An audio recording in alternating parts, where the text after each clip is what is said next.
Welcome to Skyye Lyfe, everybody. Hey, what's going on? We ain't even gonna take what we want tonight. I'm not gonna play my homie Dirty to Dine. You guys make sure you guys support him. Go on YouTube or that Piff and pull up my homie, listen to his music. He has at least 6 mixtapes. It might even be 7 now. Project Entertainment, Project Legendary, Legendary 7. Um, Tonight, you guys, we will be going over the motion for Kels's uh, motion for an acquittal that his new attorney Jennifer Jean Bongine has submitted. So I'm gonna give you guys a little while to get up in here. Let's get the likes up. We're gonna start when we get to at least 10 likes. But get you guys a moment to come in here. Everybody is welcome into the chat. Uh, as long as you are respectable. Well, yeah, I came home, you guys. I got to do my taxes, so I'm not gonna be able to stay on too late tonight. I should have been did them, but it is what it is. We got to get this information out about Kels. I got to read it. So, hold on, let me actually pull it up. Add it to the screen. I'm gonna pull that up like that.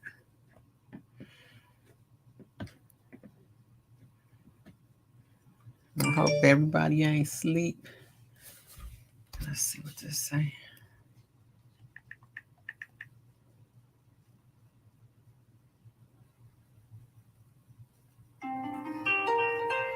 Hold on, you guys 1 second.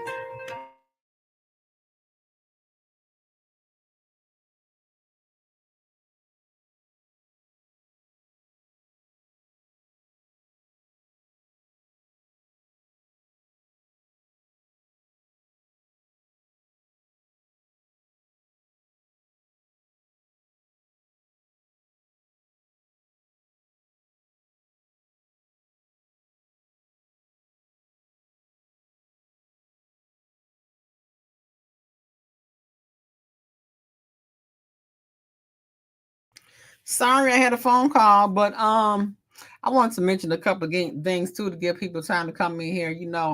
The ops are big mad, y'all. I'm talking about. Oh, I'm sorry, I didn't even have a comment. So Trina Tina, what's going on? Yes, we yelling free kale. So you guys be careful out here. It's dangerous. They mad and out. They mad and out for war. You guys know I was on I went to Levi channel yesterday. And normally the ops come in there and try and argue they stance in the Kale's case.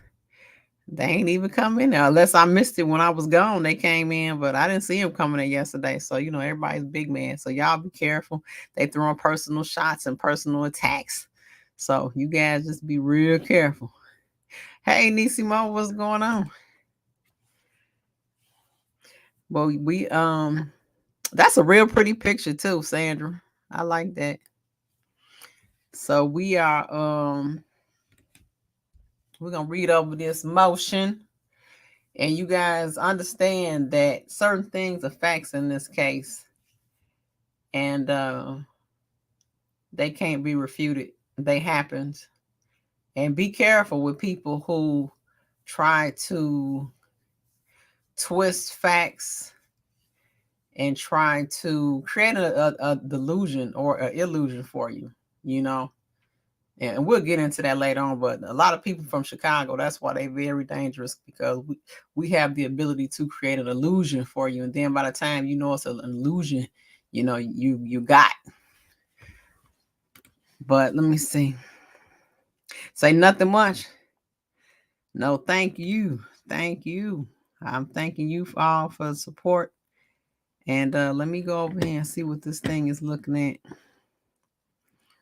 We're gonna read about 10 pages or something. I can't see the chat right now, you guys, so I'm on the other side. So moderators, please make sure if anybody comes in, you all welcome them to the chat. And if any other two-headed snakes come in, time them out, because they say y'all can't block them until I could hopefully get to them. Okay, so right here it says the United States of America versus Robert Sylvester Kelly, also known as RKelly defendant. Robert Kelly's memorandum of law in support of a judgment of acquittal.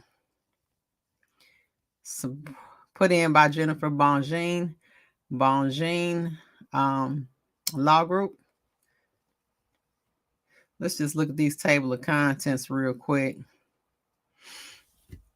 It says the argument 1, the government failed to prove defendant guilty of the offense of racketeering, count 1. Okay, I guess we will probably be reading that. A, the government's proof did not establish an enterprise. B, common purpose.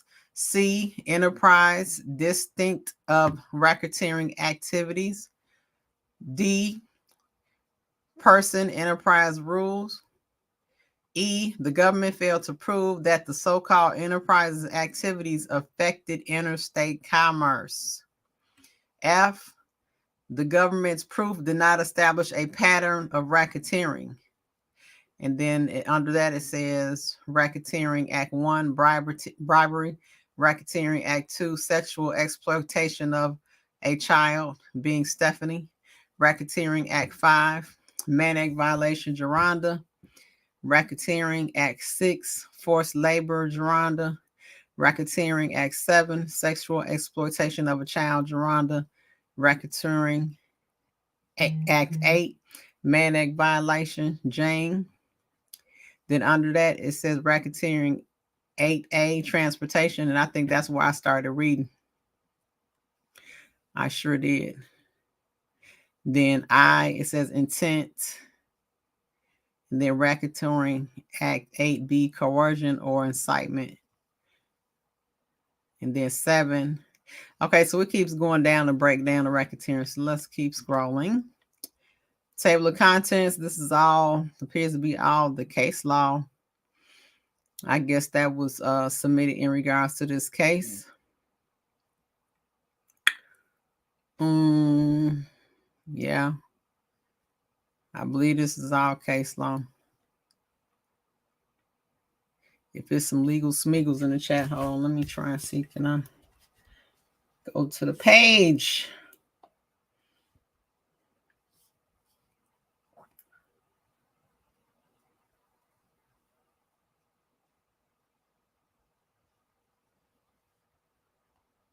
Oops. I don't want to go to that. It's not showing up.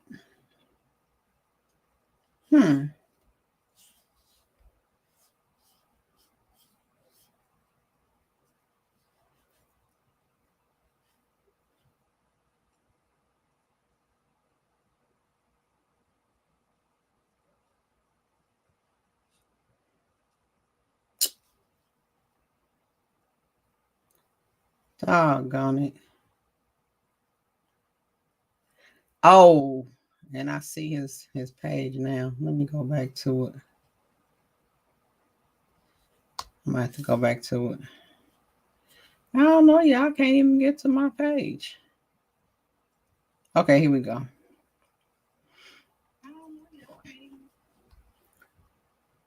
Let's see what these. Thank you. We got 10 likes. Okay. Okay, so I can kind of see I'm thinking from there. Okay, so let's scroll. Scroll down. Federal Rule of Criminal Procedure. I don't know all this stuff. Introduction. In Fitzgerald versus Chrysler Corp., Chief Judge Posner cautioned that where a statute is broadly worded in order to prevent loopholes from being drilled in it by ingenuous lawyers, there is a danger of being applied to situation absurdly remote from the concerns of the statute's framers. Such is the case here, where the government misused both the racketeer influenced and corruption organization statute, RICO, the Mann Act, in a manner nearly previously conceived or carried out. Okay, so basically it sounds like they're saying that the government misused the term, which we all know, because what is a R&B singer being accused for racketeering for? They're saying that they misused the statute for both the RICO and the Mann Act to lock Kells up. In short, that's what it's saying. Invigorated by an influential social movement determined to push centuries of male misbehavior through symbolic prosecutions of high-profile men, the government brought a RICO prosecution against the defendant that was absurdly remote from the drafter's intent. Did you hear that? And I want you guys to tell me who they are talking about. And they said, invigorated by an influential social movement determined to punish centuries of male misbehavior through symbolic prosecutions of high-profile men. I'm coming back to the chat, and I want you all to have in the chat what group they talking about. Who they talking about, y'all? Hey, you guys. I'm saying hey because I can't. J-Rock, what's going on? JoJo, Jeffrey Taylor, Angie. I got Nisimo. Sir Miguel, welcome back. J-Rock, there you go. Me too. All right, you guys is on point. Indy's finest, progress. That's what we are talking about. We are talking about. So I'm going back to the other side, you guys. You moderators, please welcome everyone to the chat. That's very important to me. Please welcome them. You ain't gotta like them, just say hello. Elvira, what's going on? Okay, I'm going back over. Okay, invigorated by an influential social movement determined to punish centuries of male misbehavior through symbolic prosecutions of high-profile men, the government brought a RICO prosecution against the defendant that was absurdly remote from the drafter's intent, stretching the liberal Constitution clause well beyond the intent of Congress. The government constructed a RICO theory of prosecution designed not to effectuate the purpose of the RICO statute, but to prosecute the defendant for alleged misdeeds going back decades without pesky statutes of limitations obstacles. Okay, so long story short, and I may be wrong, but it sounds like they're saying that basically what we said, that they try to make a cookie cutter and wrongfully convict Kells individually of the Racketeering Act. And they're also saying that they did this, appears to get around obstacles of the statute of limitations, because to my understanding, when it's the Racketeering Act, they can go back further with their charges. They can go back further. I will continue. Okay. Adding to its history of celebrity Mann Act prosecutions, the government extended the broad language of the Mann Act to conduct it never intended to remedy, conduct. Adding to its history of celebrity of, I'm looking for the and the and that, and it's not there. Okay, let's start again. Adding to its history of celebrity Mann Act prosecutions, the government extended the broad language of the Mann Act to conduct it never intended to remedy.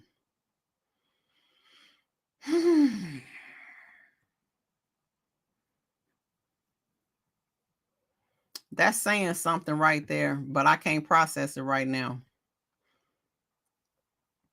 The government extended the broad language of the Mann Act to conduct it never intended to remedy. I basically, they might be saying that they just came up with the Mann Act charge and never really had the intentions on proving the allegations of the Mann Act.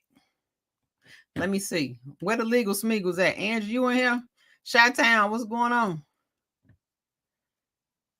I hope I said that right. I'm gonna keep going. I think that's what they were saying, but we'll continue. While the Mann Act may be an effective tool for combating human trafficking, it was not designed to punish sexual misconduct like that alleged against defendant, where defendants alleged transportation of females, largely consenting adults. Oh, Father. Here we go again. Where defendants alleged transportation of females, right here, y'all.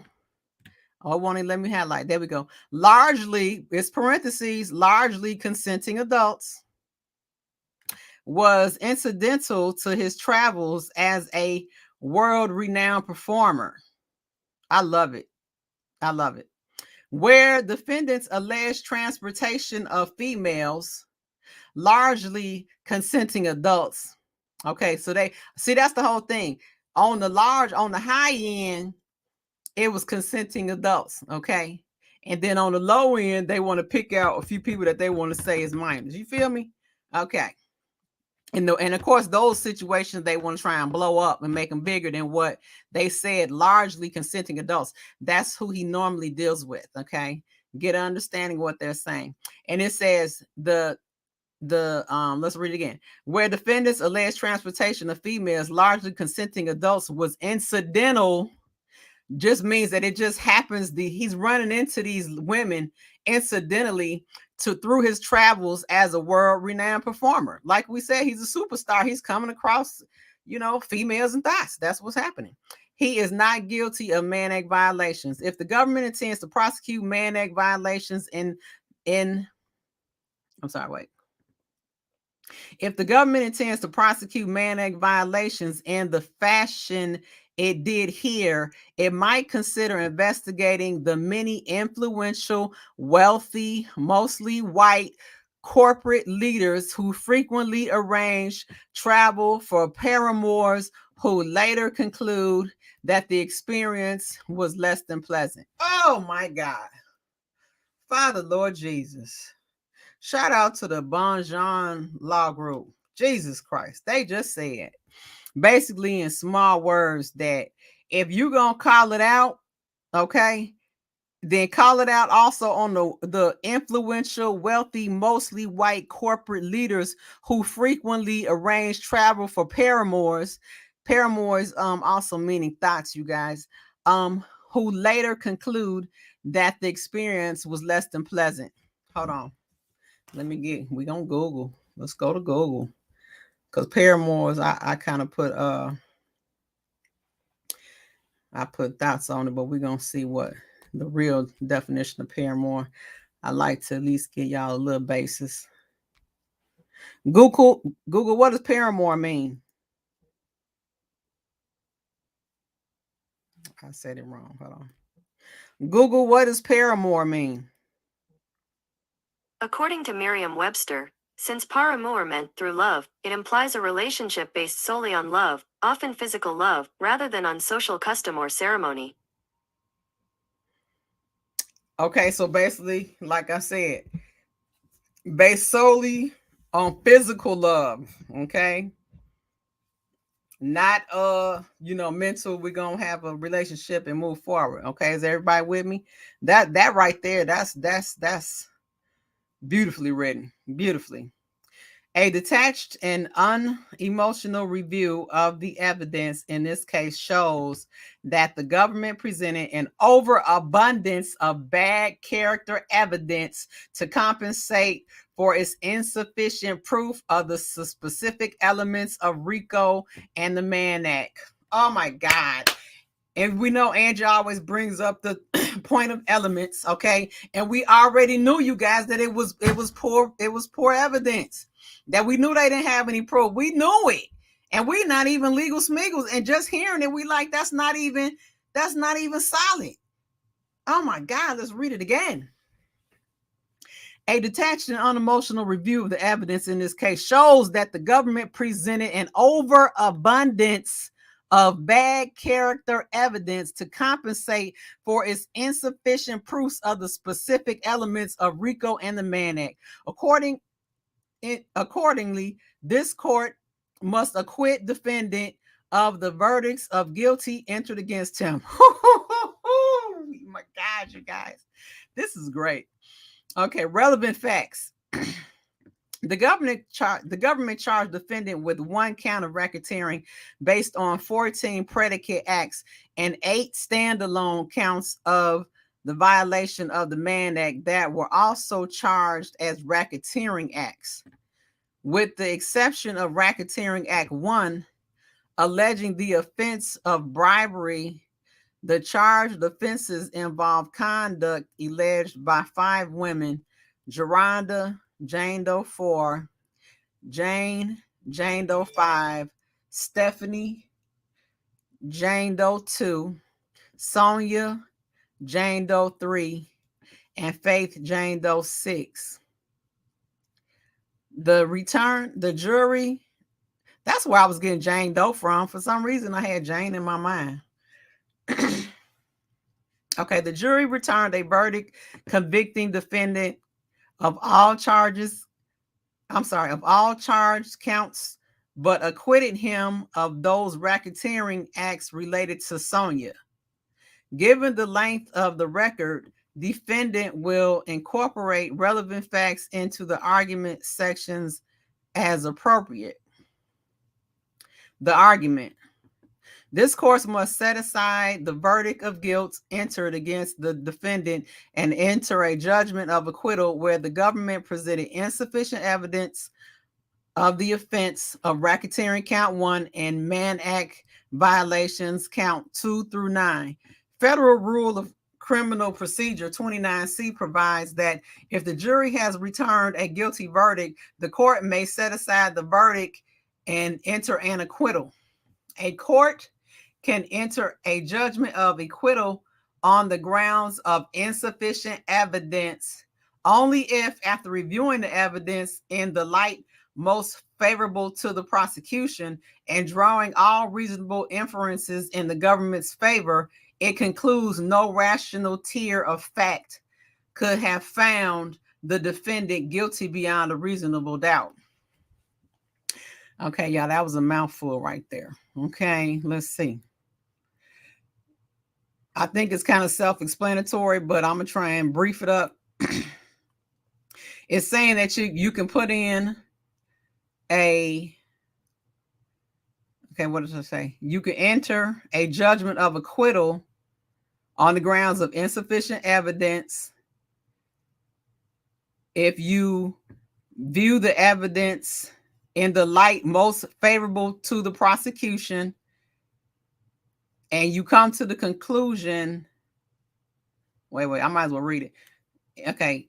In the light most favorable to the prosecution and drawing all reasonable inferences in the government's favor, it concludes no rational tier of fact could have found the defendant guilty. Basically, if you look at it on the favor of the prosecution side, giving them all favor and all benefit, and you still come back and see that there's no rational fact that the or way that the defendant could be found guilty. That's what it's saying.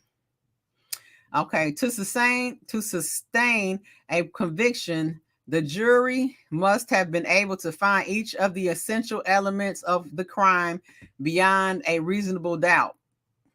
Okay, now we all we've heard that he needs to be found guilty of a reasonable doubt. Okay, then this case law right here.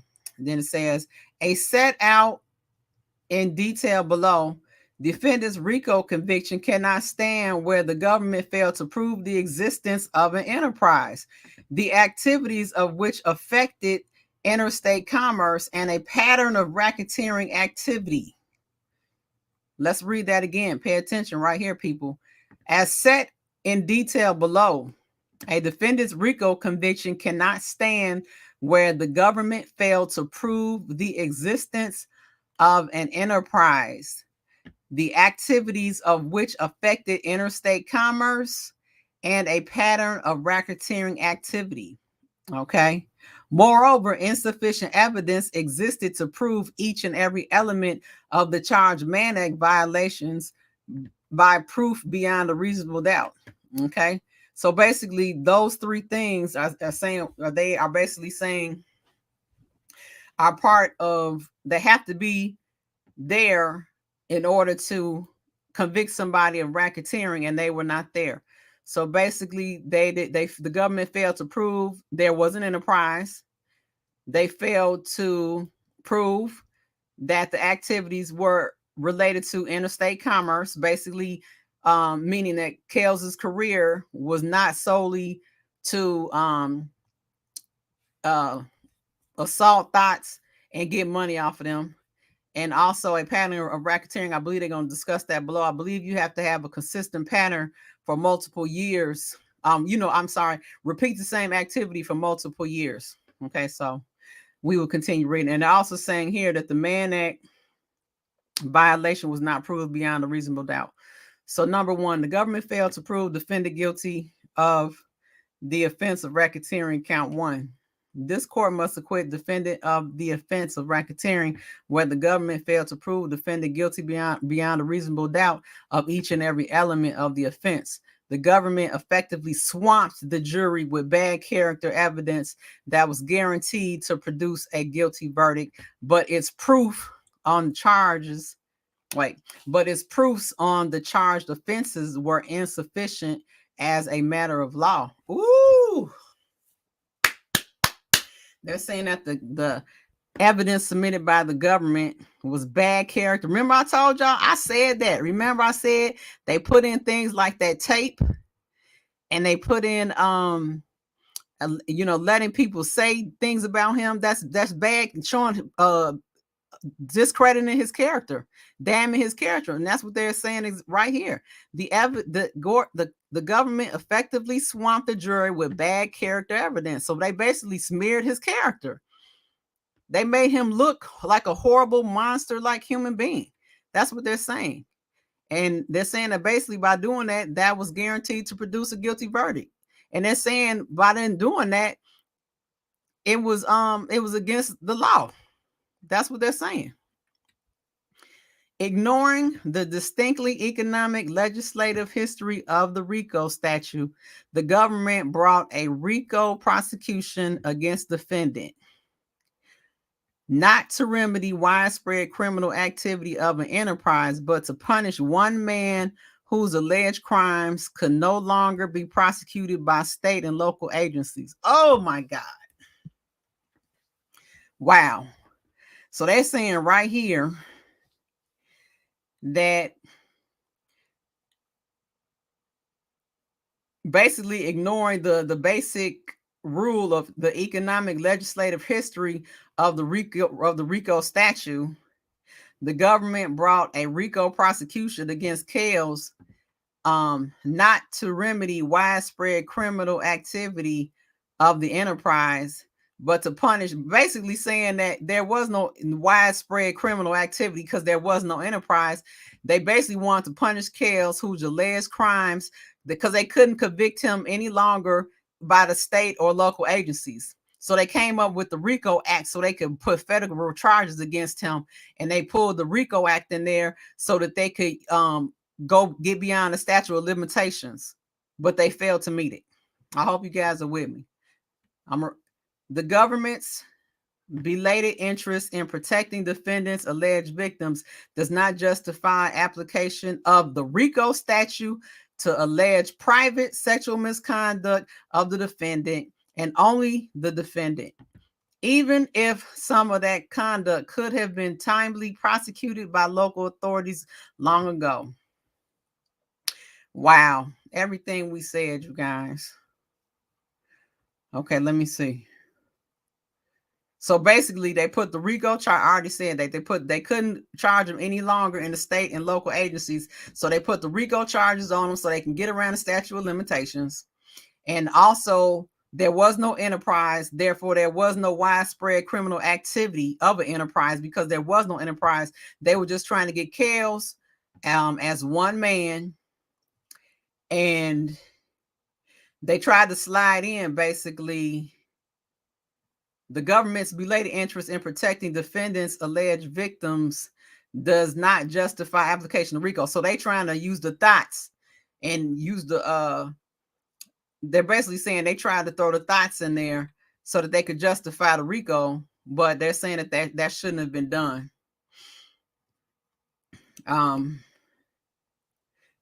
Even if they could have been timely prosecuted by local authorities long ago, they're saying that they shouldn't have tried to throw the thoughts in there to be part of the Racketeering Act. Okay, so as a reminder, RICO's primary purpose was to combat organized crime by prosecuting the highly diverse acts of a single organized crime enterprise under a RICO's umbrella. Get a pen, everybody. I'm going to give you the opportunity to write this down so you can be sufficient in your arguments with anyone in the world, okay? As a reminder, the RICO's primary purpose was to combat organized crime. If you can, take a picture of the screen. By prosecuting the highly diverse acts of a single organized crime enterprise under a RICO's umbrella. The overreaching goal of the statute was to curb the infiltration of legitimate business organizations by racketeers. I'm coming right back. Check on y'all. Okay, y'all with me? Trina, Tina, if I miss anybody. Low end, what's going on? Welcome back. Everybody hit that like button. Let me get 5 more likes. You guys with me? I hope you guys understanding what is being said here. This is some good stuff. An overabundance of bad acts. Let's go, Elvira. You listening? I know you already ready. They did it this way to be able to use the truth. There you go, to be able to reach back and get the 2008 charges. We all knew from the start they charged him with the wrong charge. We sure did. Okay, y'all seem to be with me. Okay, I'm going back. In its statement of finding and purposes accompanying the RICO statute, Congress declared the following. The Congress finds that one organized crimes,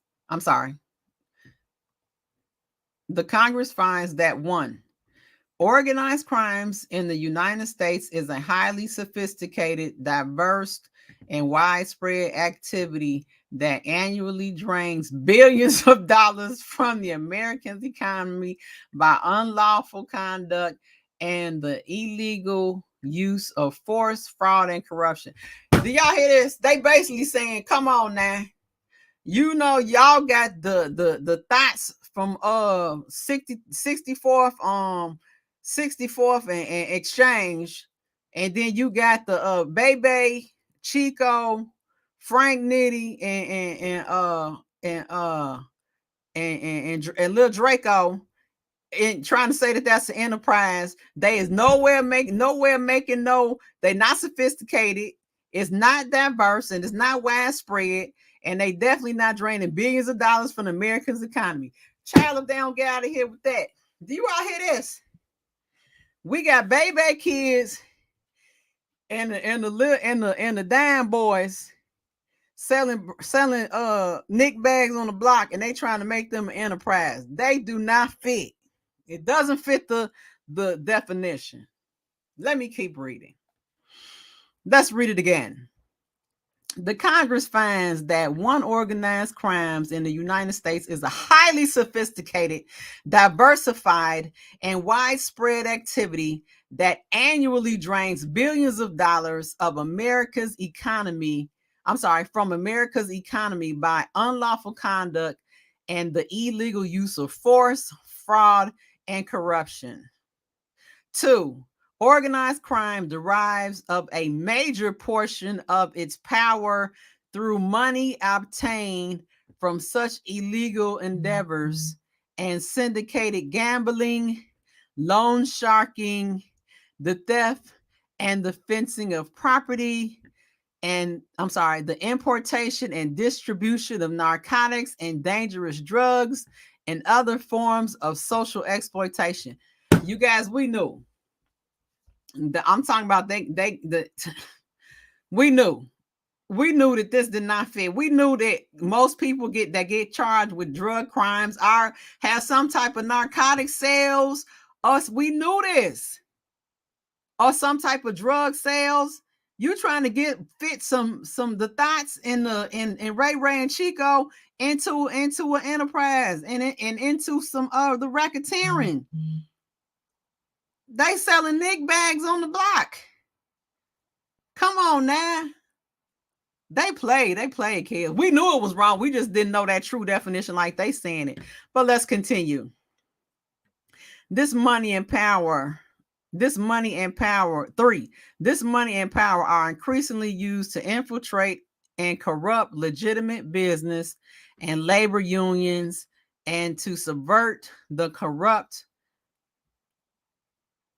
Let me read again. This money and power are increasingly used to infiltrate and corrupt legitimate business and labor unions and to subvert and corrupt our democratic processes.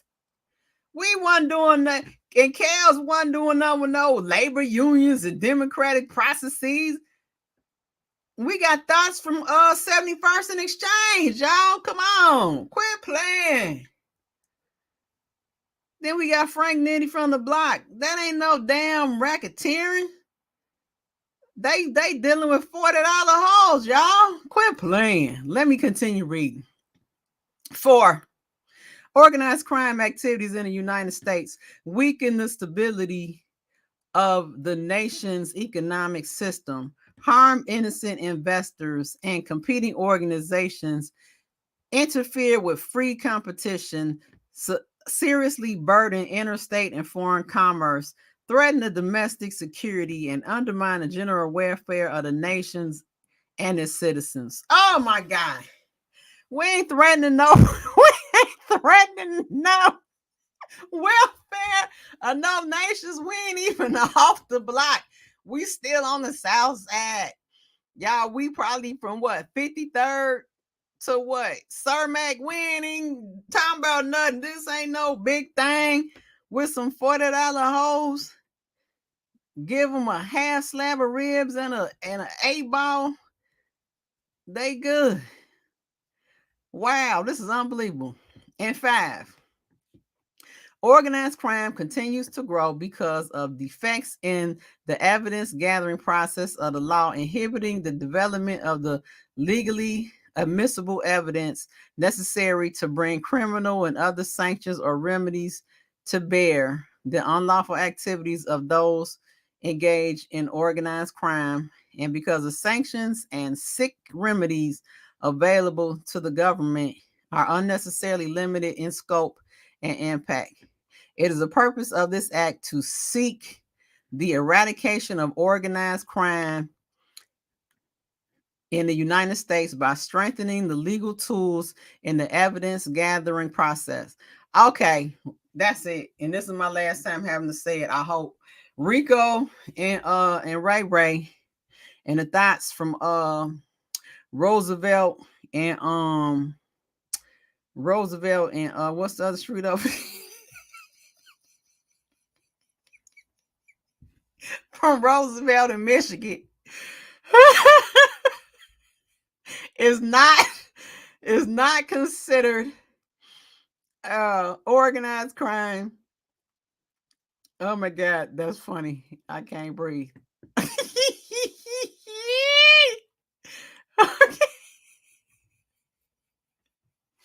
Y'all, they played Kels, y'all. They played them. Okay, okay, I'm back. All right. Okay, it is the purpose of this act to seek the eradication of organized crime in the United States by strengthening the legal tools in the evidence gathering process, by establishing new penal prohibitions, and by providing enhanced sanctions and new remedies to deal with the unlawful activities of those engaged in organized crime. Yeah, my stomach is hurting. Okay. Let's see. Admittedly, prosecutors have used RICO in a wide variety of circumstances under the statute's liberal construction clause. Okay, this is case law. The liberal construction clause, notwithstanding, the Supreme Court has acknowledged that this clause is not within limits. A court held in Reeves, the liberal construction clause was not an invitation to apply RICO to new purposes that Congress never intended. The government clearly exceeded those limitations with the prosecution, as evidenced by its failure to prove the charged offense of racketeering. Okay, they just repeating what they said before, basically saying that they tried to cookie cutter and break down the big huge RICO law to meet to be able to put it on Kels, and it clearly he doesn't fit what a RICO is. Okay, long story short, we got Ray Ray and Baby Kids and Pookie trying to make them a RICO. That's embarrassing. We they should be embarrassed. After reading that, they should be embarrassed. To sustain a conviction for RICO, the government must prove. That's why, see, she said they cheated, because this is a clear cheat. To sustain a conviction for RICO, the government must prove that the defendant, one, through the commission of two or more acts constituting a pattern of racketeering activity, two, directly or indirectly invested in, maintained an interest in, or participated in an enterprise, three, the activities of which affected interstate or foreign commerce. As set out below, the government offered insufficient proof of all of the elements of the offense of racketeering. And I'm gonna say it like Angie say, they didn't have the elements. Okay, they didn't have the elements to support the Racketeering Act. Unless we're gonna read it one more time, because it's so embarrassing.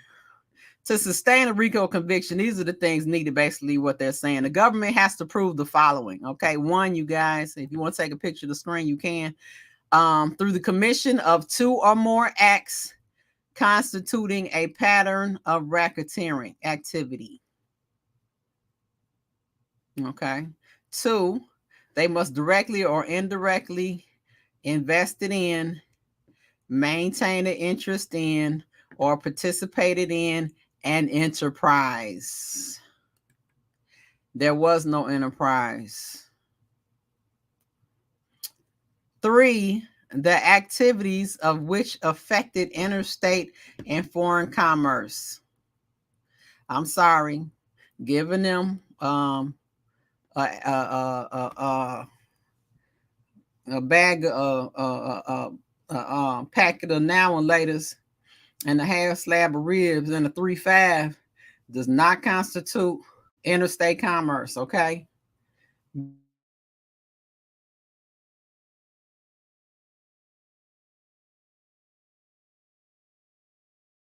Fake calves. These thoughts was getting Laffy Taffy and short ribs and a 3-5, and they trying to make it like it was racketeering. I can't do it, you guys. Let's continue to read. The government's proof did not establish an enterprise. The government's case was doomed from the start, where it failed to plead and prove an enterprise. First sentence. We already knew. And we already had the people saying one man ain't no enterprise. An enterprise includes an individual, a partnership, a corporation, an association, or other legal entities, and any union or group of individuals associated in fact, although not a legal entity. Not a legal entity. Okay, so this is different than what I thought, because me thinking about an entity, a legal entity, I know that you can have an individual, corporation, partnership, yep, or like I guess this would be an individual sole proprietorship, but this is all something different, but it's not a legal entity. Okay, let's continue reading. The United States Supreme Court has defined a RICO enterprise as a group of persons associated together for a common purpose of engaging in a course of conduct. Okay, you guys, there it is right there. Let's say it again. The United States Supreme Court has defined a RICO enterprise as a group of persons associated together for a common purpose of engaging in a course of conduct. So therefore, one man can't be no enterprise. An enterprise is demonstrated by evidence of ongoing organization, formal or informal, and by evidence that the various associates functioning as a continuous unit. Oh, and we know that didn't happen. Listen again. The enterprise is demonstrated by evidence of an ongoing organization, formal or informal, and by evidence that the various associates function as a continuing unit. Case law is cited. For an association of individuals to constitute an enterprise, the individuals must share a common purpose to engage in a particular fraudulent course of conduct and work together to achieve such purposes. There you go. And that's what we said. One man ain't no enterprise, because guess what? They need, the individuals must share a common purpose, saying that Kels can't be the only one doing this stuff. The government came in and swooped up everybody that was working with him, so they would have had a better chance in coming in trying to grab everybody with them, instead of trying to make them people turn federal witnesses, coming in and swoop them all up and charge them all. They had a better chance doing that. You want to come in, let them turn state's evidence, be a witness for you, and try and charge Kels as a enterprise alone. It's not fitting what they saying. They played Kels, you guys. The enterprise purpose must be common to all of its members. Okay, he by himself. Once again, ain't no members. It's him. Case law is cited. The enterprise is neither the individual defendant nor the pattern of racketeering activity. Rather, it is an entity separate and apart from the pattern of activity in which is engaged.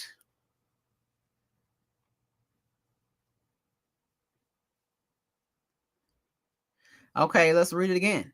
The enterprise is neither the individual defendant nor the pattern of racketeering activity. Rather, it is an entity separate and apart from the pattern of activity in which is engaged, and must be alleged and proved separately. Okay.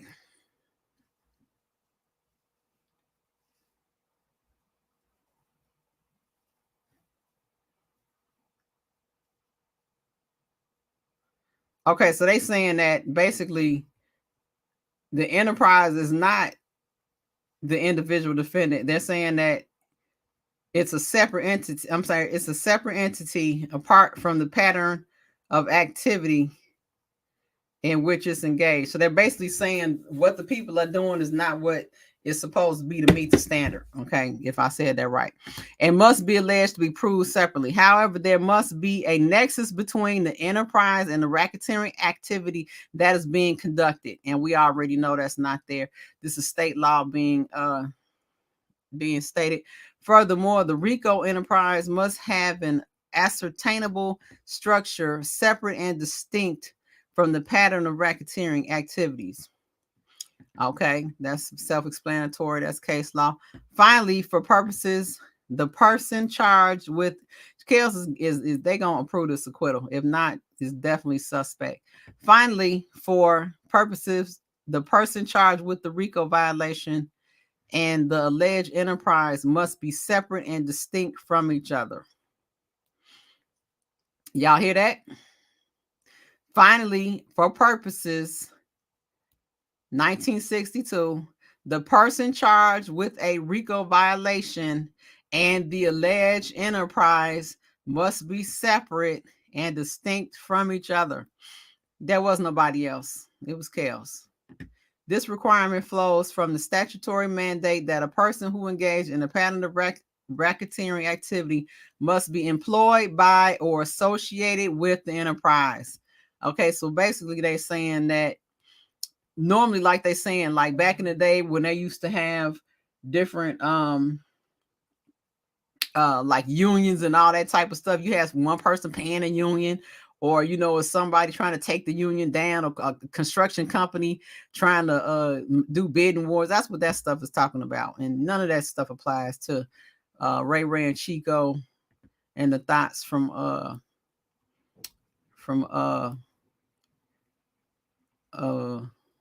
we're gonna move it to 47th and Lake Park. An entity cannot simultaneously be the enterprise and the person who conducts its affairs. Permitting that would be a tantamount of permitting an entity to associate with itself. Okay, let's read that again. An entity cannot simultaneously be the enterprise and the person who conducts its affairs. Period. That's it right there. And it's saying allowing that will be tantamount to permitting an entity to associate with itself. So it's like the person doing the same thing with they self, which is stupid. And that's what they have. This is case law. Common purpose. In its third superseding indictment, the government alleged that the defendant, his employees, managers, bodyguards, drivers, personal assistant, and runners, and other members of his entourage constituted the enterprise for RICO purposes. According to the government, the purpose of the enterprise was to promote the defendant's music and his brand, to recruit women and girls to engage in illegal sexual activity with the defendant. 3, pornography, including child pornography.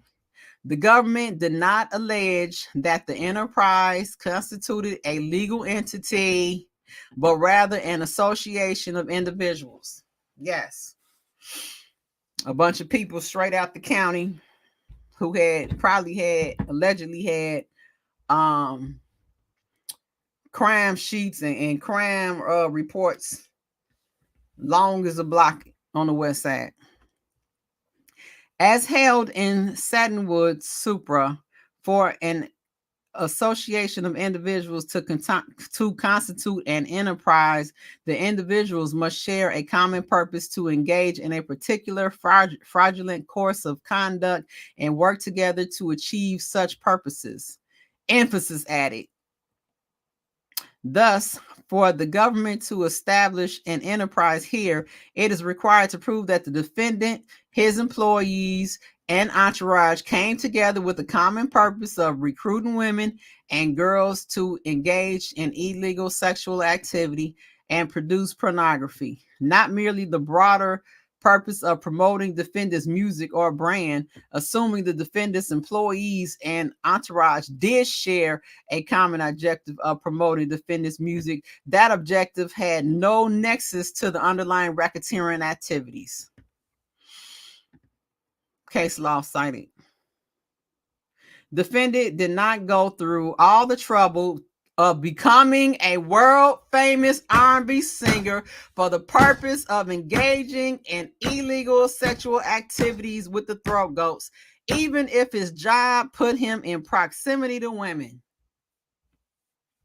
Okay, I was being cute. Let me go back and read it again. The defendant did not go through all of the trouble of becoming a world famous R&B singer, for the purpose of engaging in illegal sexual activity, even if his job put him in proximity to women. We've been saying this, y'all. We knew this. We've been saying this. Kels was a true artist. Okay. Maybe because he got some trim on the way while he was going to the show. That wasn't him running a sexual enterprise and sex trafficking and all that old stuff. And it's stating that here. Okay. The government cannot end the common purpose requirement by identifying a broad objective of the enterprise unrelated to any fraudulent activity with no nexus to the racketeering act. The government's evidence of an enterprise is insufficient because it failed to establish the defendant's employees wait, let me read that again. The government's evidence of an enterprise was insufficient because it failed to establish the defendant's employees and entourage shared a common purpose of recruiting thoughts to engage in illegal sexual activity with the defendant that included creating pornography. Notably, the government does not define illegal sexual activity, but based on the predicate acts charged, the government contends that defendant's employees and entourage shared an objective of ensuring that the defendant had his sexual needs met by women, some but not all underage women. While at home and while traveling, was able to control these women to engage in sexual conduct the government deems abusive, was able to videotape his sexual activities with these women, and could expose his sexual partners to herpes. To be clear, the government contends that making sure that the defendant's sexual needs were met was an objective of the enterprise, in addition to promoting his music and brand. Wow. That was a mouthful.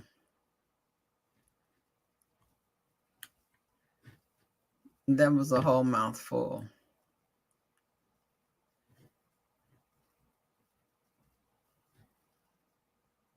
Wow. Did you guys get that? Let me come back and check on y'all. All right, you guys, did you get that? I'm sorry. I hate that when I leave that up there and y'all can't see the thing. I'm sorry. Jeffrey Taylor, what's going on? Did you guys get that?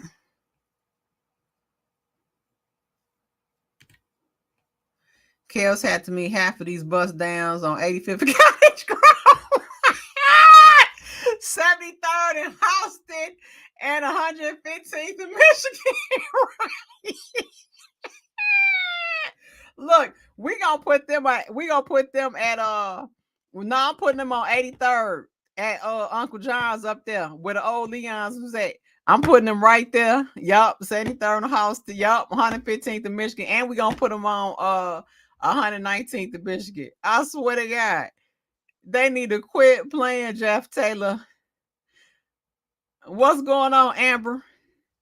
Yes, them throat goats. I ain't going. I'm not going. Now you find me a victim, and we gonna all put together a campaign to help them. But I'm not till I see one. I ain't going. All right, you guys, I'm going back over. They played Kels, y'all. He's getting acquitted.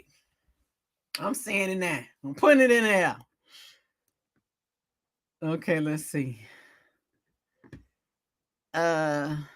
Was able to control these women. Okay, blah blah blah blah blah. And could expose.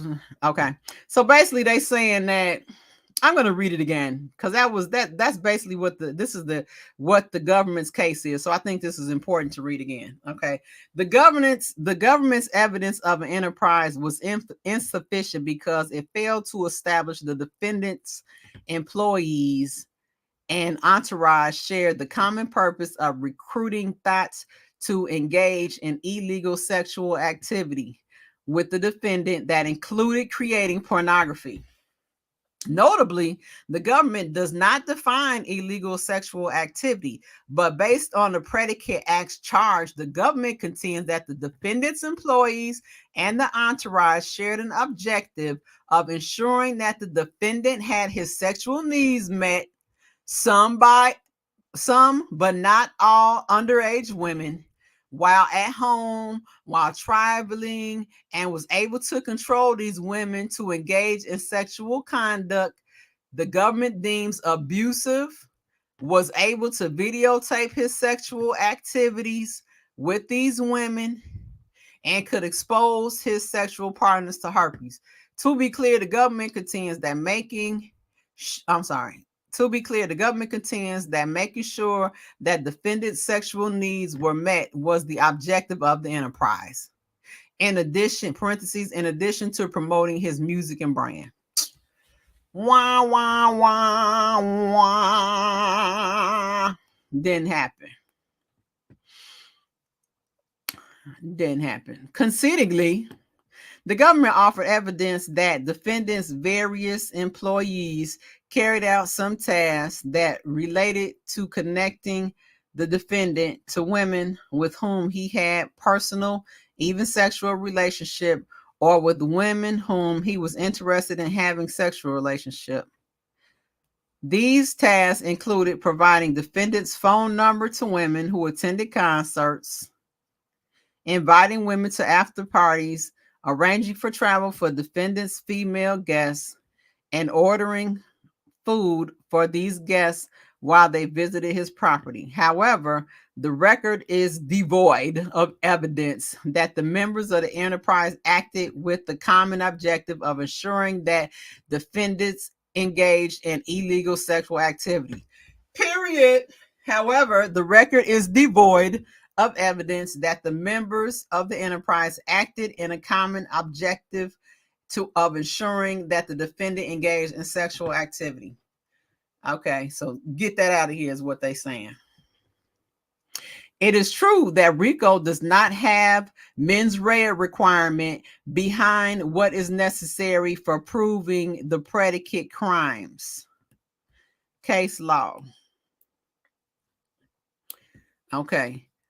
But where the government's evidence of a enterprise centers on its claims that the associated in fact members shared a common purpose of ensuring the defendant's illegal sexual activities, the government must offer some evidence that the members of the enterprise knew, this is italicized, illegal up here is italicized too, okay, knew that their actions were promoting not just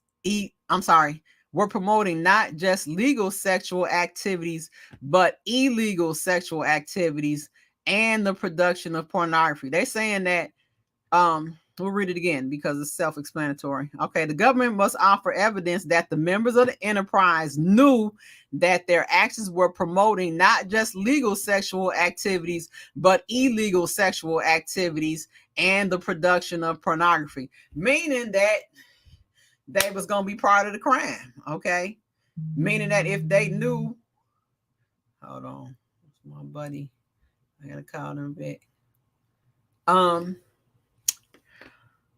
Meaning that they would have to know that they was committing the crime. Okay.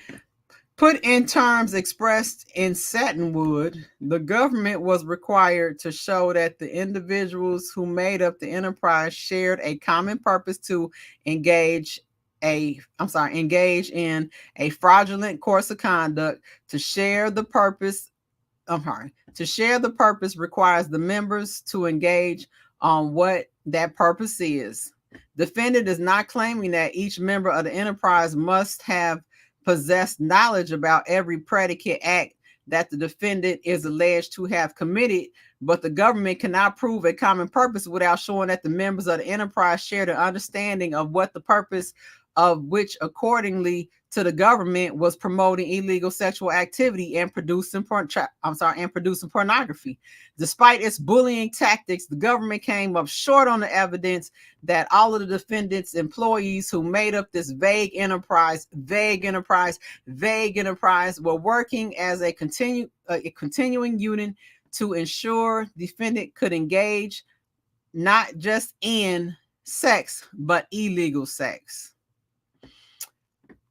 No employee testified that he or she understood that their purpose in the enterprise was to recruit underage, that's italicized, underage women, nor did any member of the enterprise present any testimony that they had any knowledge about defendant's herpes diagnosis, that he practiced unsafe sex, or that he videotaped his sexual experiences. The government can point to no evidence that an employee possessed specific information about the precisely transpired, about what precisely transpired in the defendant's bedroom once he was alone with the female guest. We said that too. Let's read it again. The government can point to no evidence that any employee possessed specific information about what precisely transpired in the defendant's bedroom once he was alone with these female guests. Period. Okay?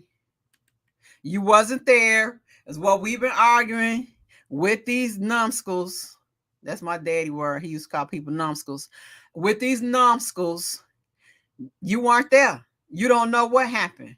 Okay, so how are you going to say that there was some type of illicit sex or any type of anything that was going on because you weren't there? Okay, we've been saying that. We don't know what happened in the bedroom. I'll continue.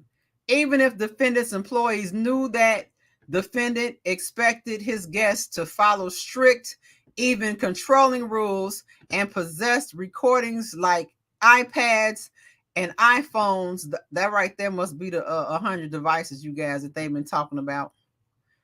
Okay, let's read it again. Even if defendant's employees knew that that defendant expected his guests to follow strict, even controlling rules and possess recording devices like iPads and iPhones, it does not follow that the members of the enterprise share the goal of promoting illegal sexual activity. Purge. C. Enterprise distinct from racketeering activities. To the extent the government argues that its evidence showed that the members of the enterprise shared a common purpose and had knowledge of promoting the defendant's illegal sexual conduct, the government has failed to demonstrate that the purpose of the enterprise was distinct from the racketeering activities. This appears to be case law.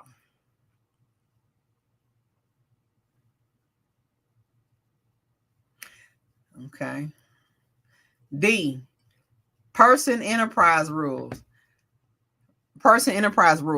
Separately, the government has required to demonstrate that defendant was distinct from the enterprise. It is axiomatic that clearly envisions that the person and the enterprise will be distinct. Case law. This requirement focuses the section on the culpable party and recognizes that the enterprise itself is often a passive instrument or victim of racketeering activity. Case law. No, I'm sorry, that's not. It says ID. I don't know what that means. The United States Supreme Court has held that a RICO defendant must have participated in the conduct of the enterprise affairs, not just his own affairs. Did you guys hear that? Case law. The government cannot plead its way around the distinctness requirement.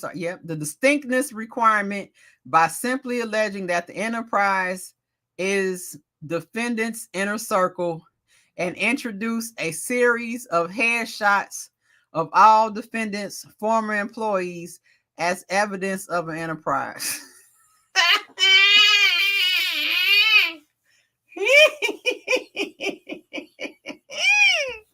Oh my God. Did you guys hear this? Am I reading this right? It sounds, oh my God, I'm embarrassed for the government. Okay, listen to this. It says that the government cannot plead its way around the distinctness requirement by simply alleging that the enterprise is defendant's inner circle and introduce a series of headshots of all of the defendant's former employees as evidence of enterprise? Are they saying that they just took basically like real picture headshots of these people and said that these were the people of the enterprise? Lord, I hope they're not saying that, because that's hilarious and embarrassing. Okay, the enterprise, as alleged by the government, existed because of its goal to promote the defendant in his legal and alleged illegal sexual activities. It had no function unrelated to the defendant.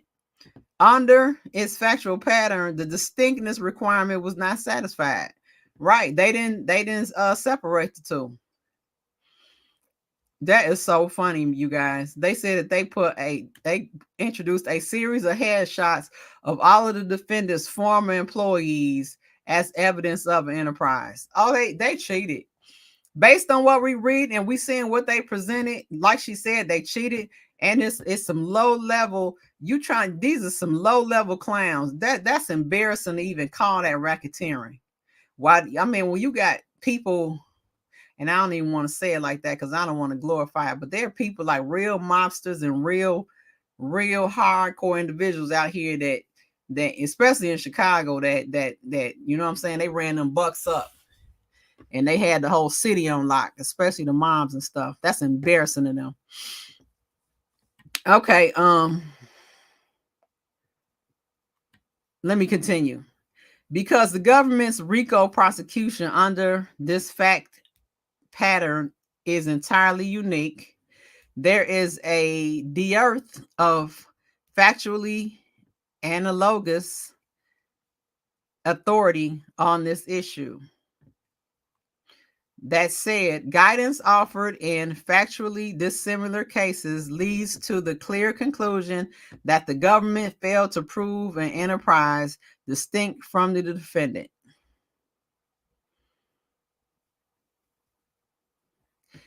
In Rivers Supra, okay, I guess it's case law, the plaintiff, River Woods, Chappaqua Corporation, River Woods, claimed that through activities of extortion and mail fraud, the defendant, Marine Midland Bank, coerced River Woods to restructure loan agreements between River Woods and Western Federal Savings, later acquired by Marine Midland. Okay, they citing real cases that were dealing with real money, not some thoughts getting some cheeseburgers from White Castles and getting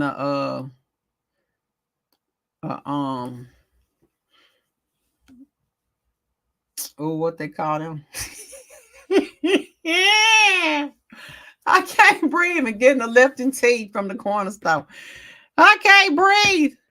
Okay, River Woods purchased a property in Newcastle, New York, to develop residential condominiums and obtain a loan from Westchester Federal Savings, were made for that purpose. Marine Midland later acquired Western Federal Savings and inherited the loan agreement. According to River Woods, shortly after the acquisition, Marine Midland officers made it clear that they intended to dishonor the existing agreement and that they engaged in extortive behavior for the forced River Woods to enter into a new loan agreement with terms more favorable to the Marine Midland. Yeah, that's that real corruption right there. That's that real gangster bank corruption. That's what we're talking about, not this Kool-Aid X. In his complaint, Riverwood alleged inter alia that through the pattern of racketeering activity, Midland and two of its loan officers participated in the affairs of an association, in fact, enterprise known as the Restructuring Group, in violation. The second the Second Circuit reiterated that under the plain language of the statute, the RICO person must conduct the affairs of the RICO enterprise through a pattern of racketeering, and that the person and the enterprise referred to must be distinct. The court emphasized that a corporate entity may not be both the RICO person and the RICO enterprise, acknowledging that the distinctness requirement could be satisfied where there is partial overlap between the RICO person and the RICO enterprise. At that, a defendant may be a RICO person and one of a number of the members of the RICO enterprise. However, by alleging a RICO enterprise that consists merely of a corporate defendant associated with its own employees or agents carrying on regular affairs of the defendant, the distinctness requirement may not be circumvented. Okay, so they saying that that's case law that I'm reading. Finding at the River Woods had failed to prove the distinctness requirement. The River Woods court observed that because a corporation can only function through its employees and agents, any act of the corporation can be viewed as an act of such an enterprise, and the enterprise is in reality no more than the defendant itself.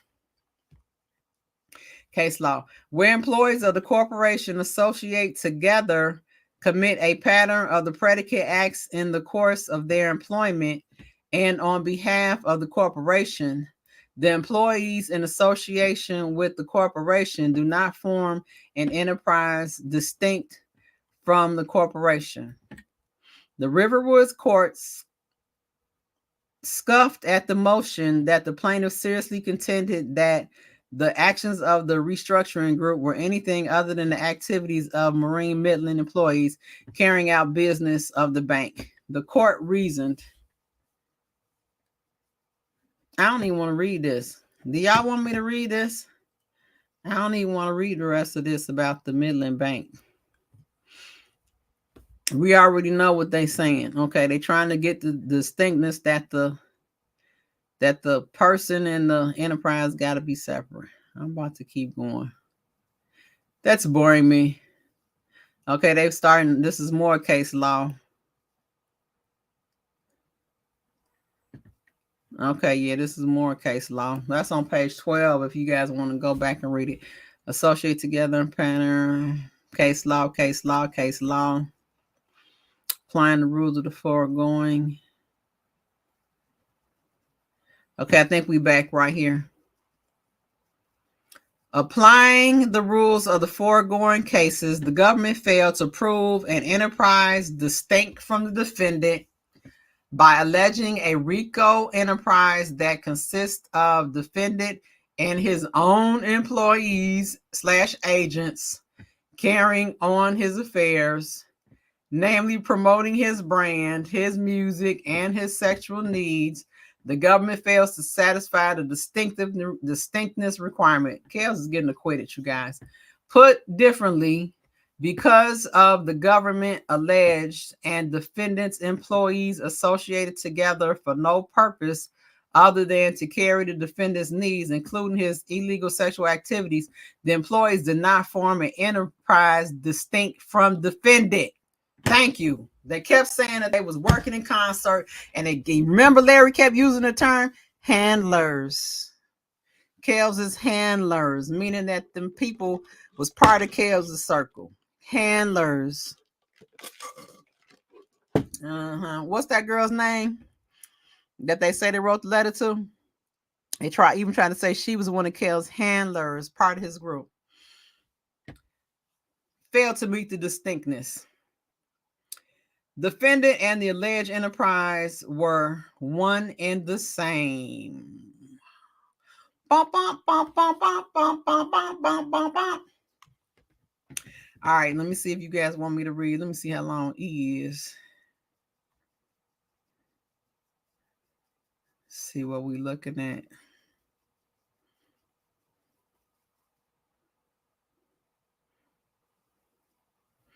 The government did not prove the pattern of statutory.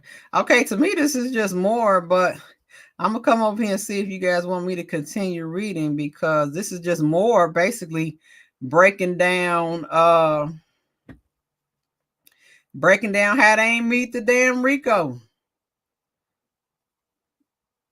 Wait. Government failed to prove the so-called enterprise activities affected interstate commerce. Okay, yeah, so they just breaking that down. And that's page 13. I'm coming back to see what y'all want to do. Okay, you guys. Oh, I left that up there again. Doggone it, I'm sorry. That's what the government's saying. Okay, I must have hit a point somewhere. Was headshots. I made 9 to follow the government, but sex trafficking cases. But I thank you for the know. So what do you guys want to do? Because this is basically continuing to break down the RICO. Do y'all want me to keep reading, or do you want to do a quick panel? And then we get out of here, because I know some of y'all got to go to bed. So what do y'all want to do? Y'all want me to keep reading?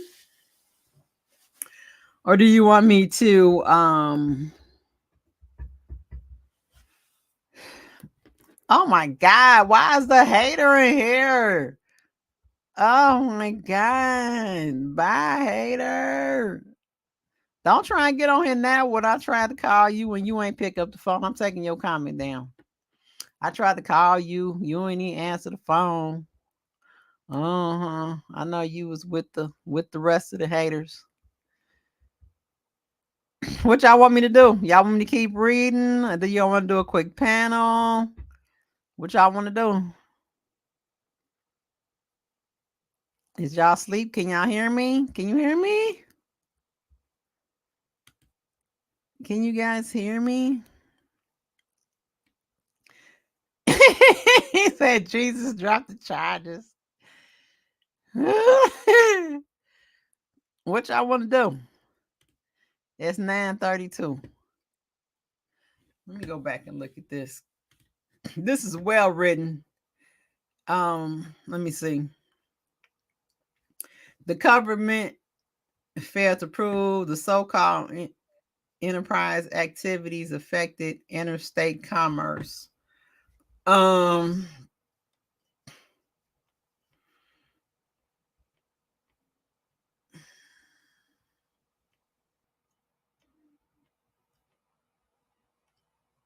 Okay, I'll read E. Government's proof did not establish a pattern of racketeering.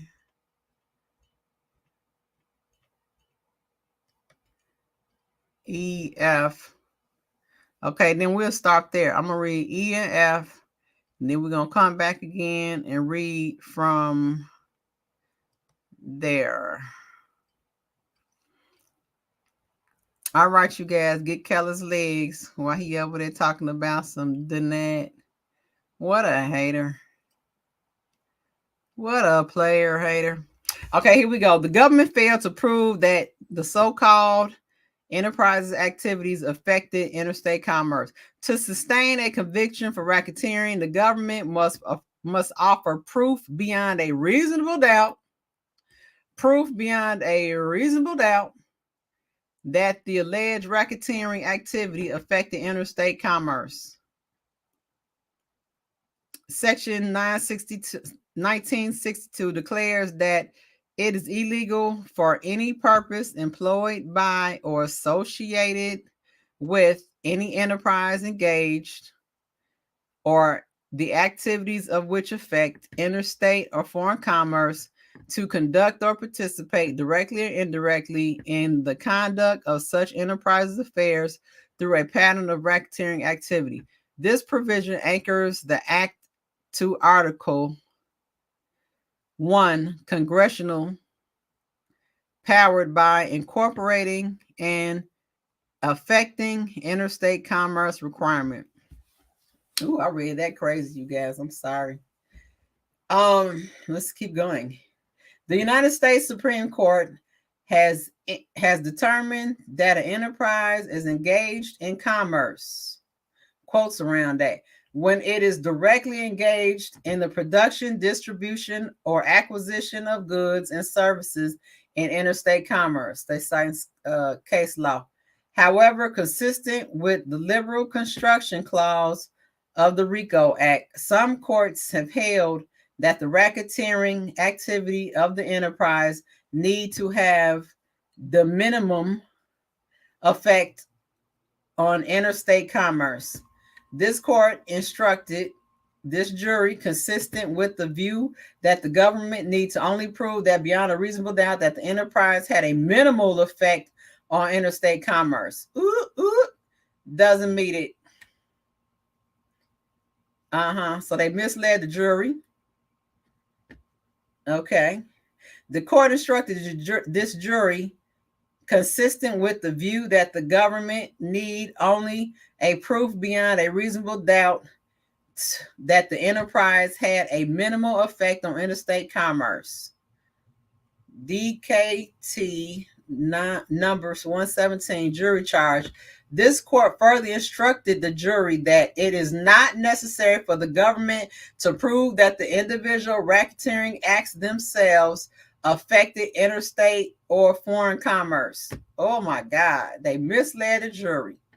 Rather, it is the enterprise and its activities considered in their entirety that must be shown to have had that effect. No source was provided for this specific statement of law. Man, that's like they pulled a Houdini, you guys.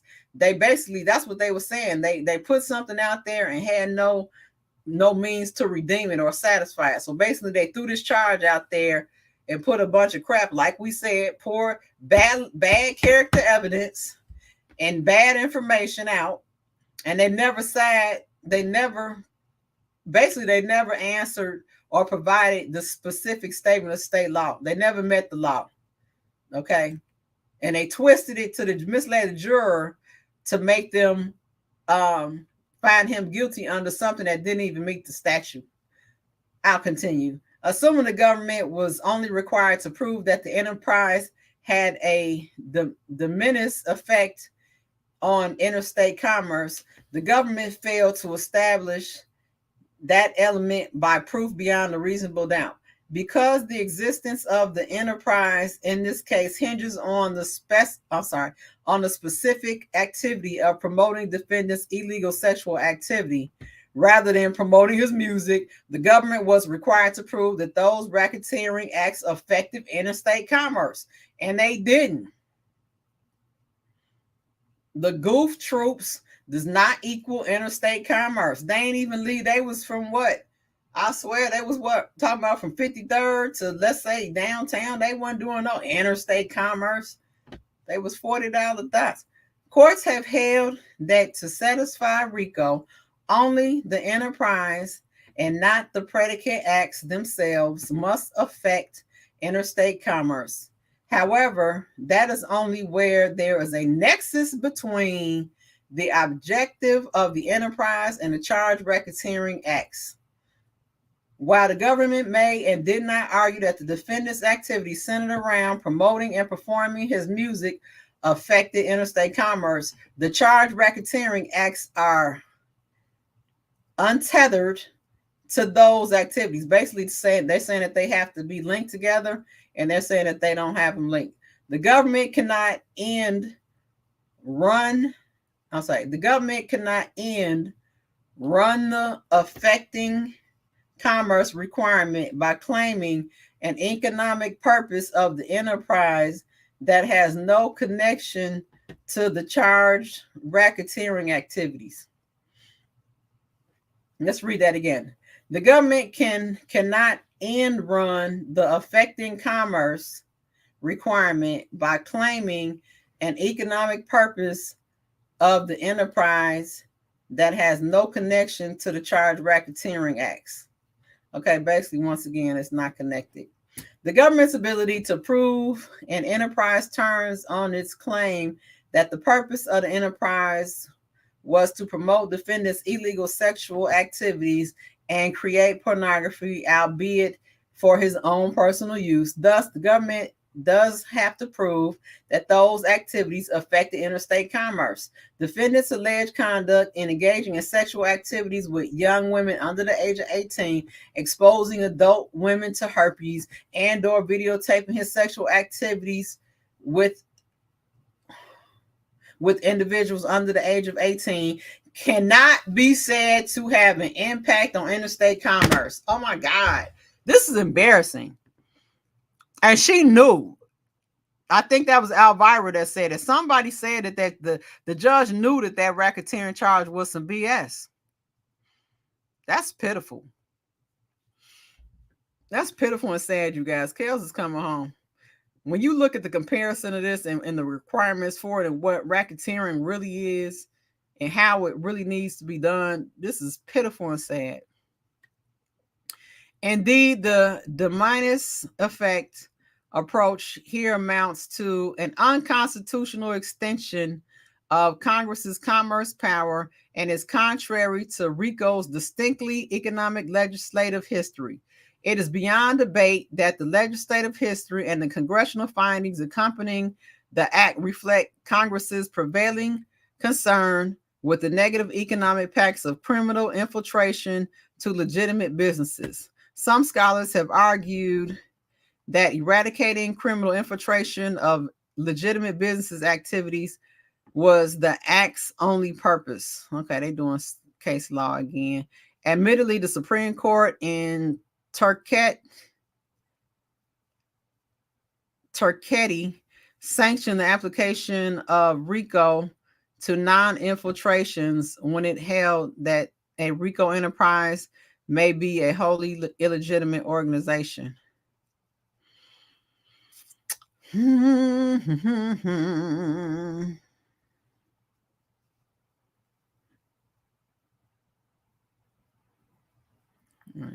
Okay, I might read this right here. They going into this case law again. The first wave of expansion extended RICO in the areas of the government and corporate corruption. During the 1980s, federal prosecutors used RICO to prosecute corrupt corporate officers, state officials, and judges. A second wave saw prosecutors use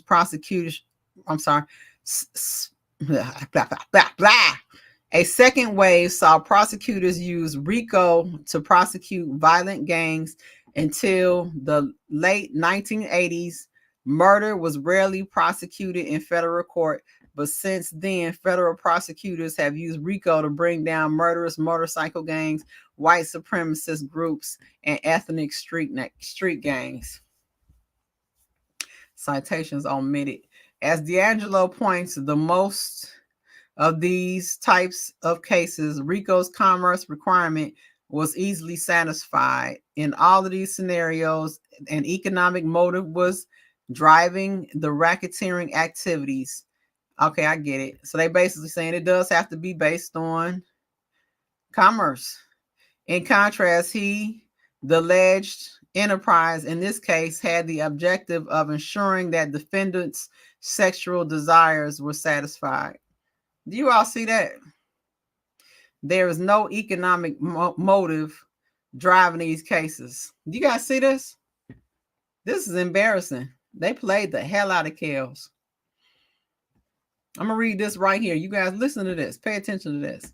As D'Angelo points out, in most types of cases, RICO's commerce requirement was easily satisfied. Okay. In all of those scenarios, an economic motive was driving the racketeering activities. In contrast, the alleged enterprise in this case had the objective of ensuring that the defendant's sexual desires were satisfied. There was no economic motive driving these activities. So do you see how much of BS that this was?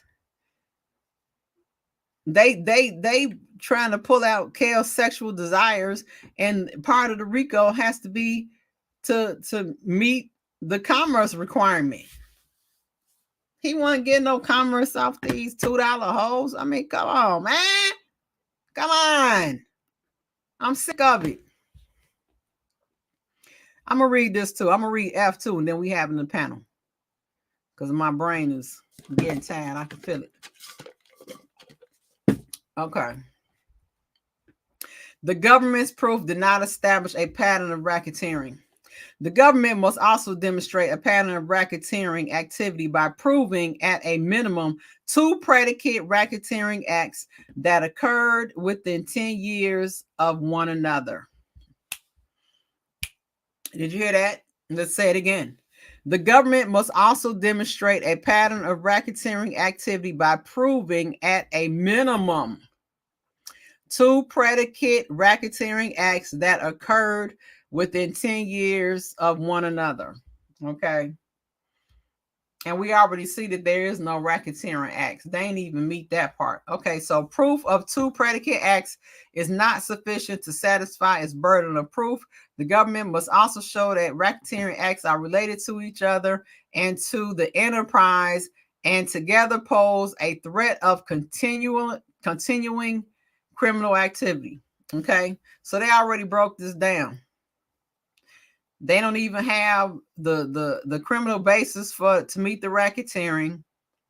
They don't have the enterprise. They already showed that it wasn't based on commerce, that they didn't have any, I forgot the word they used, connection between the racketeering and the now I know my brain is getting slow.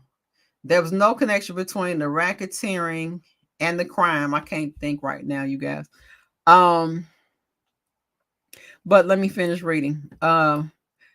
Proof of 2 predicate acts is not sufficient to satisfy its burden of proof. The government must also show that the racketeering acts are related to each other and to the enterprise, and together to pose a continuing criminal activity. Oh, and also basically the individuals were all part of supposedly Kale's intergroup. They weren't individuals. Okay. Predicate acts must bear a relationship to each other that manifests the continuity required to prove a pattern.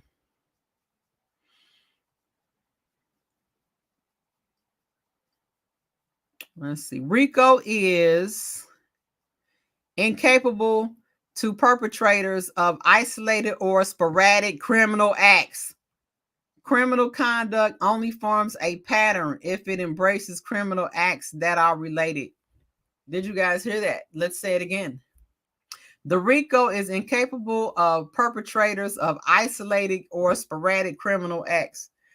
Criminal conduct only performs a pattern if it embraces criminal acts that are related.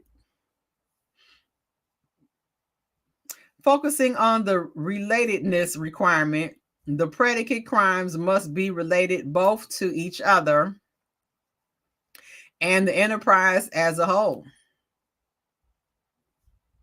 Let's read it again. Focusing on the related requirement, the predicate crimes must be related both to each other, termed horizontal relatedness, and to the enterprise as a whole. Kales is getting acquitted, you guys.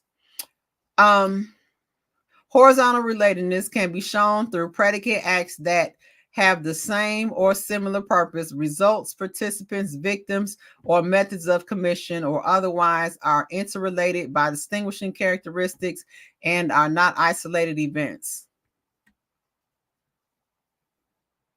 Relatedness shown by temporal proximity or common goals or similarity of methods or repetitions. This is all case law being cited, where the enterprise in question is not primarily in the business of racketeering activity. Predicate acts must be related to each other in kind for a RICO case to proceed.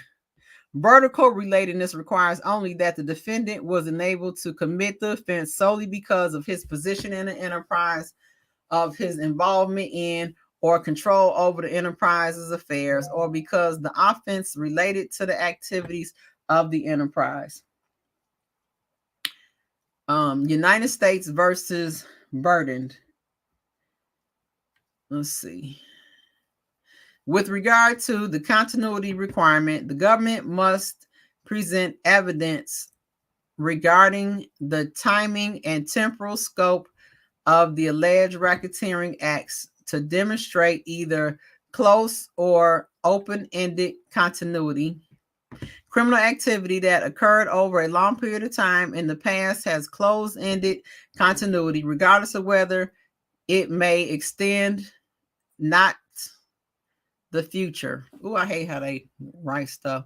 Close-ended continuity is primarily a temporal concept that requires that the predicate crimes extend over a substantial period of time. Basically stating all this is saying that um uh racketeering is continuous, um a continuous criminal act, not just random acts of crime. It has to be continuous.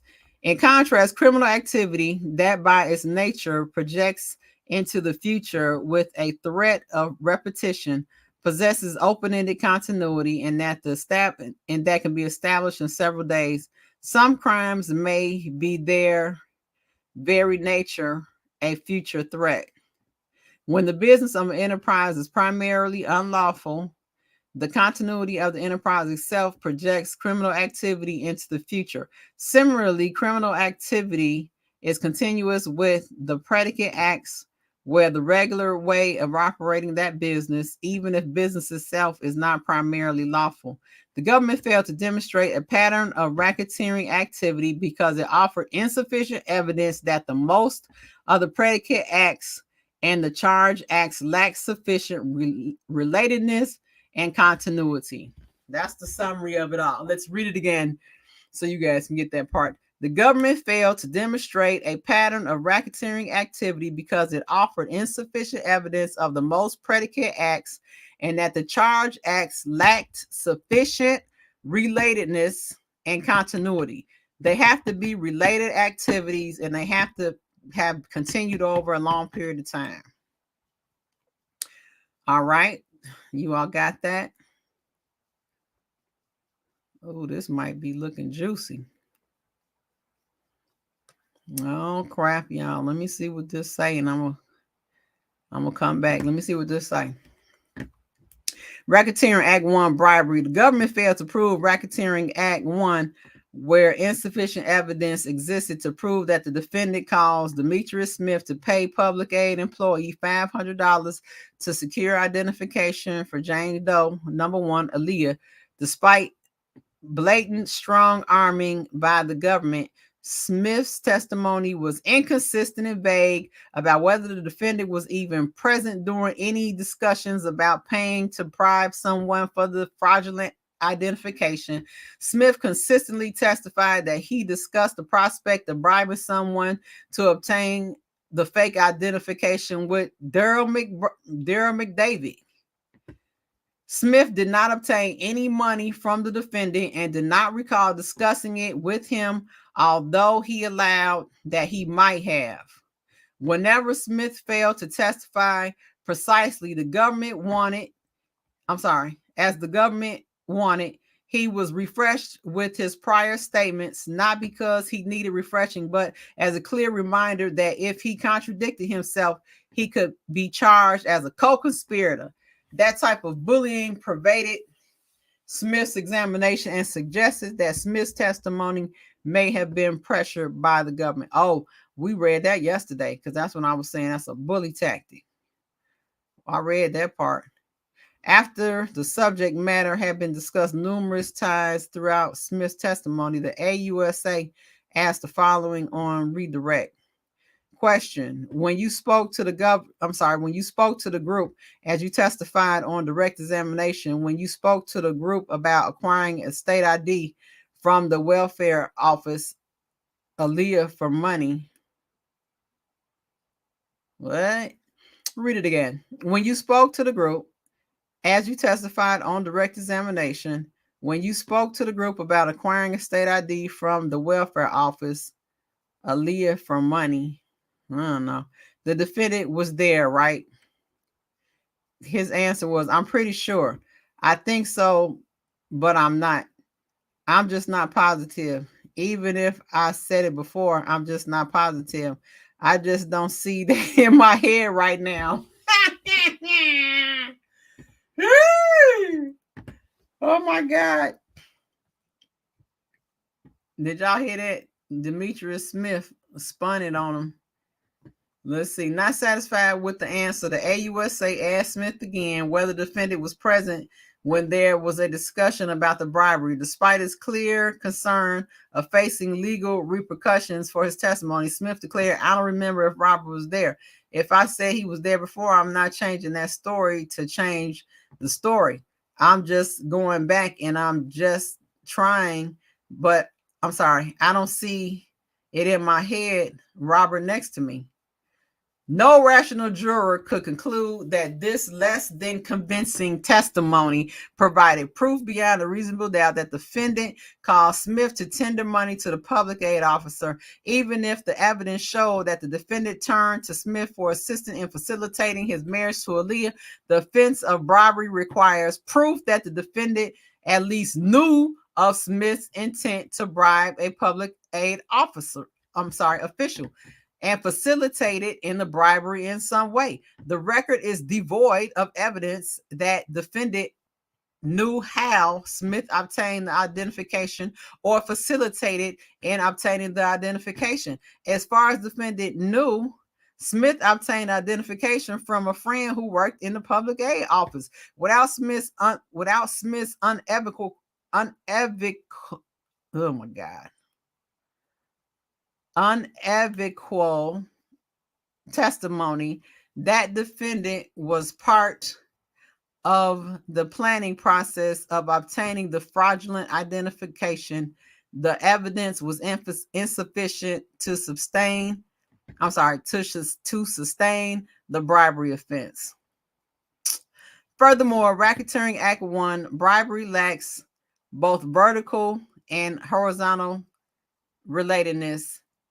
It is an isolated offense having no connection to other charges or acts to purpose of the enterprise itself. Indeed, as discussed supra, the record fails to show that in 1994 any enterprise existed that had a common purpose of facilitating defendant's sexual desire for minors. Smith testified at length that he had no idea that the defendant was involved in any type of sexual relationship with Aaliyah or any other young woman. Smith testified in length that he had no idea that the defendant was involved in any type of sexual relationship with Aaliyah or any other young woman. Smith was certainly part of the defendant's close circle of confidants, but the mere identification of a group of people who worked for the defendant does not an enterprise make. That's weird how they said that. I would say does not make an enterprise, but does not an enterprise make. So basically saying that they was working as a group, that's not an enterprise. Smith did not testify about any other conduct in which he engaged to advance the alleged purpose of the enterprise. Smith's conduct was nothing more than a singular event that bore no connection to the purpose of the enterprise, which did not exist in any event, and which bears no connection to the racketeering acts. Furthermore, because the act did not occur within 10 years of any other predicate act, basically showing that it was a random act that was sufficiently proven, the act is time barred. Oh, Racketeering Act 1 was not proved beyond a reasonable doubt. Good job, y'all. We did good. We're going to start back where it says Racketeering Act 2. I'm going to put the link in there. Very good. Kels is coming home. And that's it. We're going to get a quick panel. Absolutely no talking over each other will be allowed. I do not like that. I don't even like the sound of it. We did good. You guys, we did real good. She broke that thing down. And if I wasn't so sleepy, I would be taking notes. But we know where it is. We know how to go back to it. Because especially when it talks about the horizontal and vertical relatedness, that's important when it comes to that racketeering. So the link is in the chat. If anybody wants to come in and chop it real quick, then we're gonna get out of here. Yes, it is. Oh Lord, Father, we got Keller in here. Hold on, let me see what page I'm at. All his name. What you gonna need? We on page 20. Okay, let me go back to here. Let me remove that. Okay, well, hold on. Let me finish reading this. They could not have pulled that one in my courtroom. I heard that. Are you a judge, Elvira? If you are, wow. Give you a bow.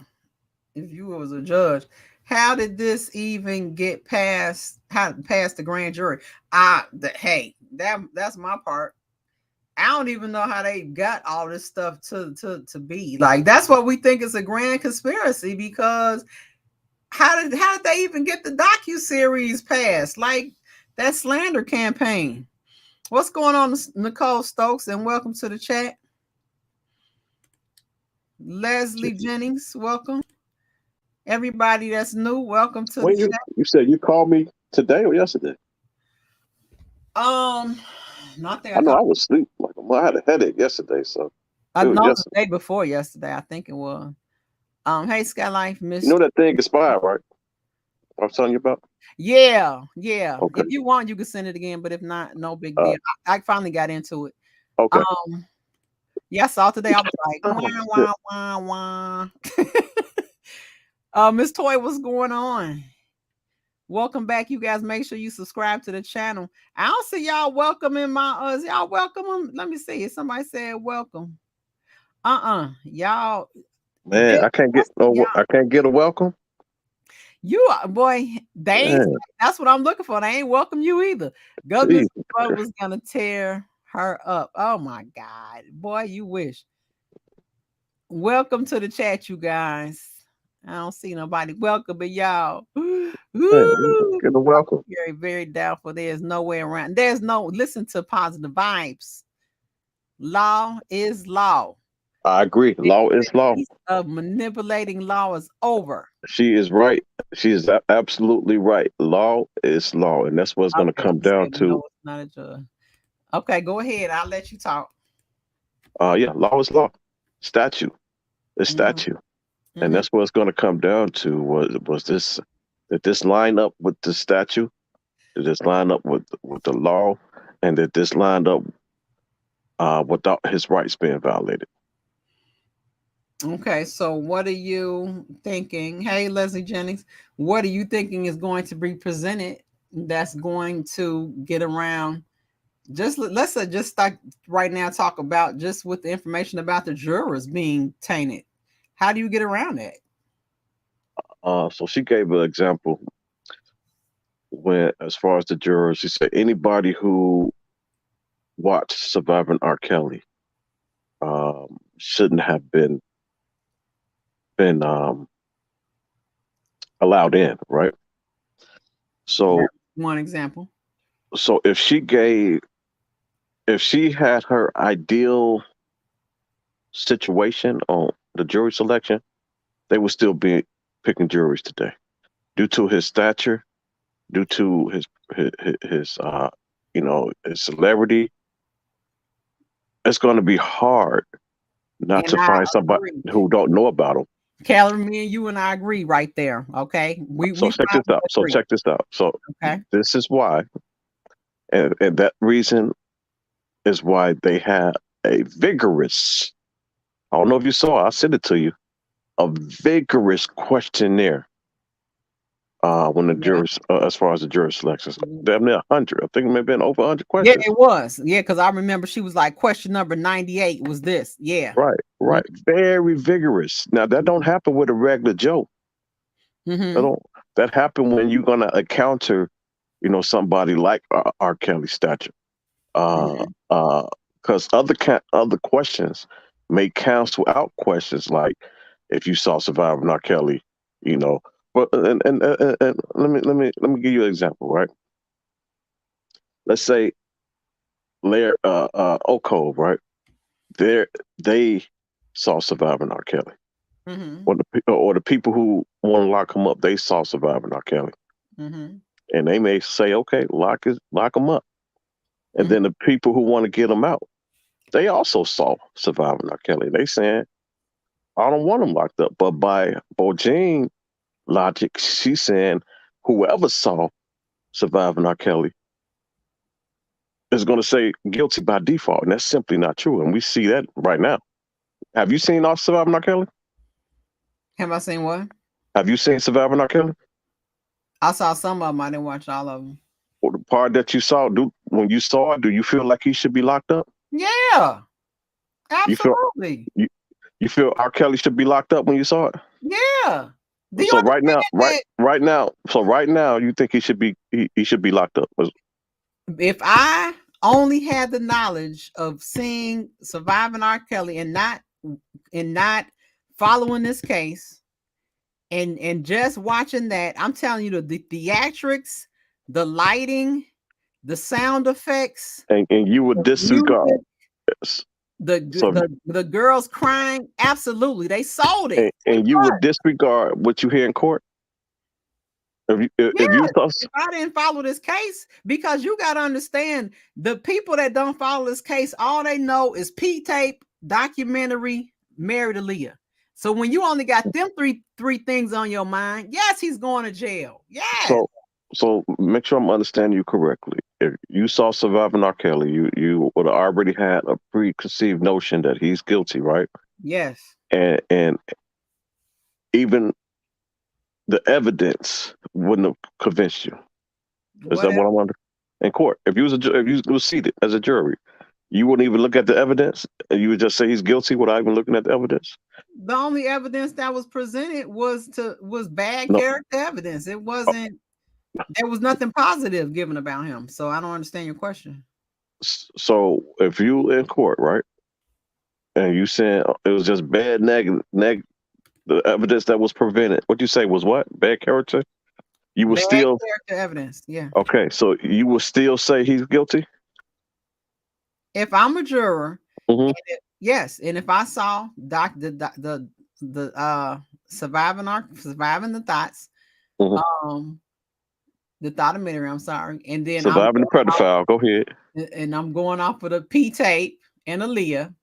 Okay, because nobody's getting around that's what you know them three things about him. Okay, and then I'm coming in and I'm watching the tape with him smacking a chick, and then I'm hearing them talk about this girl going to a hotel, and then I got another girl saying she was locked in a room. Yeah, yes. Well, because you know why? Because the defense did not present anything else to me to negate those thoughts. They didn't give me anything else to think. Damn. I'm gonna convert you. I'm gonna convert you. Real easy. Listen to you now. You didn't refute the documentary. You didn't refute anything. So what else am I to think? Listen to you now. I think I can have Oak Cove at the end of your name in like 3 weeks. Well, Angie said I was the leader of Oak Cove, so y'all meet. Our meeting is Saturday at noon. Be ready. But you kind of messed my point up. Got dog it. The point I'm making. The point I'm making is it's going to be impossible. But see, guess what? Let's stop right there, because you mentioned that and we agree on that. But guess what? Because it's going to be an impossible task, that's not Kels's fault. And no, and that's why they have a vigorous to counsel those couple questions that she had. That's why they have a very vigorous questionnaire. Like if I was in there, my questionnaire would probably be 2-3 pages.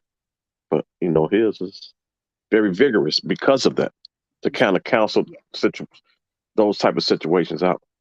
Well, this is what I'm saying. I'm saying that if they have to do what do they call it when you move the jurisdiction to another place? I don't care if they got to move it to and I was gonna cuss to Canada. I'm sorry, somewhere can't move it out of this. They got to be United States. I mean, but see, guess what? That's the documentary's fault, because millions of people saw that. So what are the odds that, like you said, So where would they move it to then? there's no, you throw the case out because of that lying thoughtometry, you have denied the wait, let me finish. Don't interrupt now. Because you have so you messed me up. Because you have the thoughtometry has denied this guy to have a impartial jury because they have played a thoughtometry and lying documentary about him. That's not his fault. Therefore, throw the case out and call it a day. You have contaminated the entire public opinion jury pool. That is not Kell's fault. So check this out. Check this out. I agree with you. He ain't gonna throw it away though. But check this out. I think we talked about this before. I know I said this before nowhere. When it comes to somebody like RKelly, it is crucial that you have a publicist or a crisis manager at all time, because you're going to have to, there's no way around it, go to the court of public opinion first. And that's more important in the actual trial. Well, let me read. So the fact that he didn't have a crisis manager in place at all time, or an effective one, that hurt him. Let me read what my legal smeagles are saying. He's saying that no juror should have seen the series is not going to deny the motion. You are reaching Keller. Then you mean the insufficient evidence Keller and the woman bring caught in a lie after lie. You have a weak argument, sir. Nope, can it prove each one who testified as not telling the truth, which equal beyond reasonable doubt. And then the last one says the questionnaire is not going to void his constitutional rights. Poor argument. And I agree with that. There's nothing that's going to supersede RKelly coming on point blank. There's nothing that's going to supersede his constitutional rights. And she's saying here too, you can take the whole surviving out of the argument and it's still nullifying his constitutional rights are violated. And that's true. Just because of the thoughtometry, he still had his rights violated. No, not documentary. They don't violate your rights. No, she's saying taking that out. Oh, taking that out. Even if we take that out, he still have other things that violated his constitutional rights. That's what she's saying. Like say his Sixth Amendment was violated.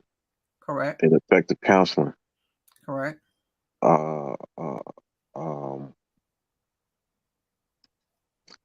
That part, I could say would be her best argument.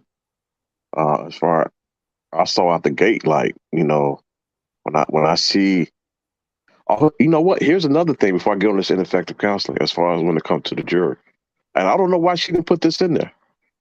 I remember one of the jurors was in that sleep. Okay, yeah, I didn't hear anything about the sleep juror. And then they raised it to the judge, raised the question to the judge that, you know, they're going to replace, they were asking about replacing her with an alternate. And they was like, okay, we'll keep an eye on her if it happens again. I guess it didn't happen again. Well, I think it was just it was an isolated event that, you know, one of the jurors was in that sleep. And it was, you know, they made the judge aware about it. I'm gonna try. I thought for sure that was going to make it. Screen. But as far as the ineffective counseling, that part, I will say, and I'm on the other side, I will say that would be her best shot. All that other stuff, denied.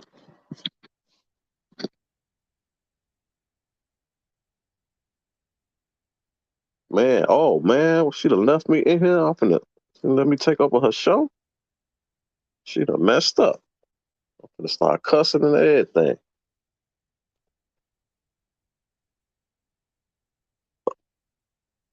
Let me see. So I guess I can since she'll let me take over her show, I can start cussing some of her No, I'm back. I was gonna start cussing everybody out in the chat. I was reading. I want you to talk. No, I'm just playing. I'm just playing. Talk about what else you think about. Okay, we got in that motion for retrial. We talked It's so about much to talk about. I don't want to be all over. You would have to pick because I'm not gonna. You would have to pick like one thing. Like, well, we were talking about the jurors, the insufficient counsel. Let's talk about that. Stick to those two. But, well, you just read the. You didn't read about the retrial. You read the acquittal. So if you want to touch something on. Yeah. If you want to touch something on what you just read, and we can pick something out. Oh, you can. Yeah, you can start it. So go ahead. Go ahead. Pick an element out. Okay. There's so much. I don't want to be all over the place because she got so much in there. Let's talk about the breaking down of the racketeering. The elements of the racketeering. Which predicate act? Because she got a lot, so we got to do one predicate act at a time. Which one? Which one did it start with? You left off. I know you left enterprise. off. Let's talk about the no enterprise. That'll be a good argument. I mean, good discussion. Let's talk about the no enterprise. Okay, so and I'll be back. Go ahead. With the enterprise, they have to show 5 elements of the enterprise. And that's if it existed. Matter of fact, let me pull it up. I don't want to give y'all no bad information. Let me pull up all the elements. 1 second.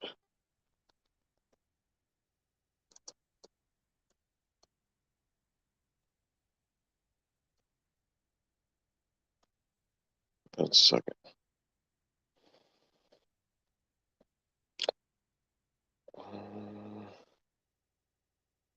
Okay. Elements of each of it. All right, 1 second. Almost there. Okay, so I found. Let me read the comments real quick. I go ahead. Like 1 minute. 1 minute. Take the whole. Okay, we read that. Hey, real RKelly supporters fan page. The jurors did not read the jurors' instructions correctly. When it doesn't fit, you must acquit. Welcome to the channel. Thank you for being here. Make sure you guys subscribe. What's my likes at? Can I get 10 more likes, you guys? Elvira, they used a law that is no longer on the books. Oh, which law was that, Elvira?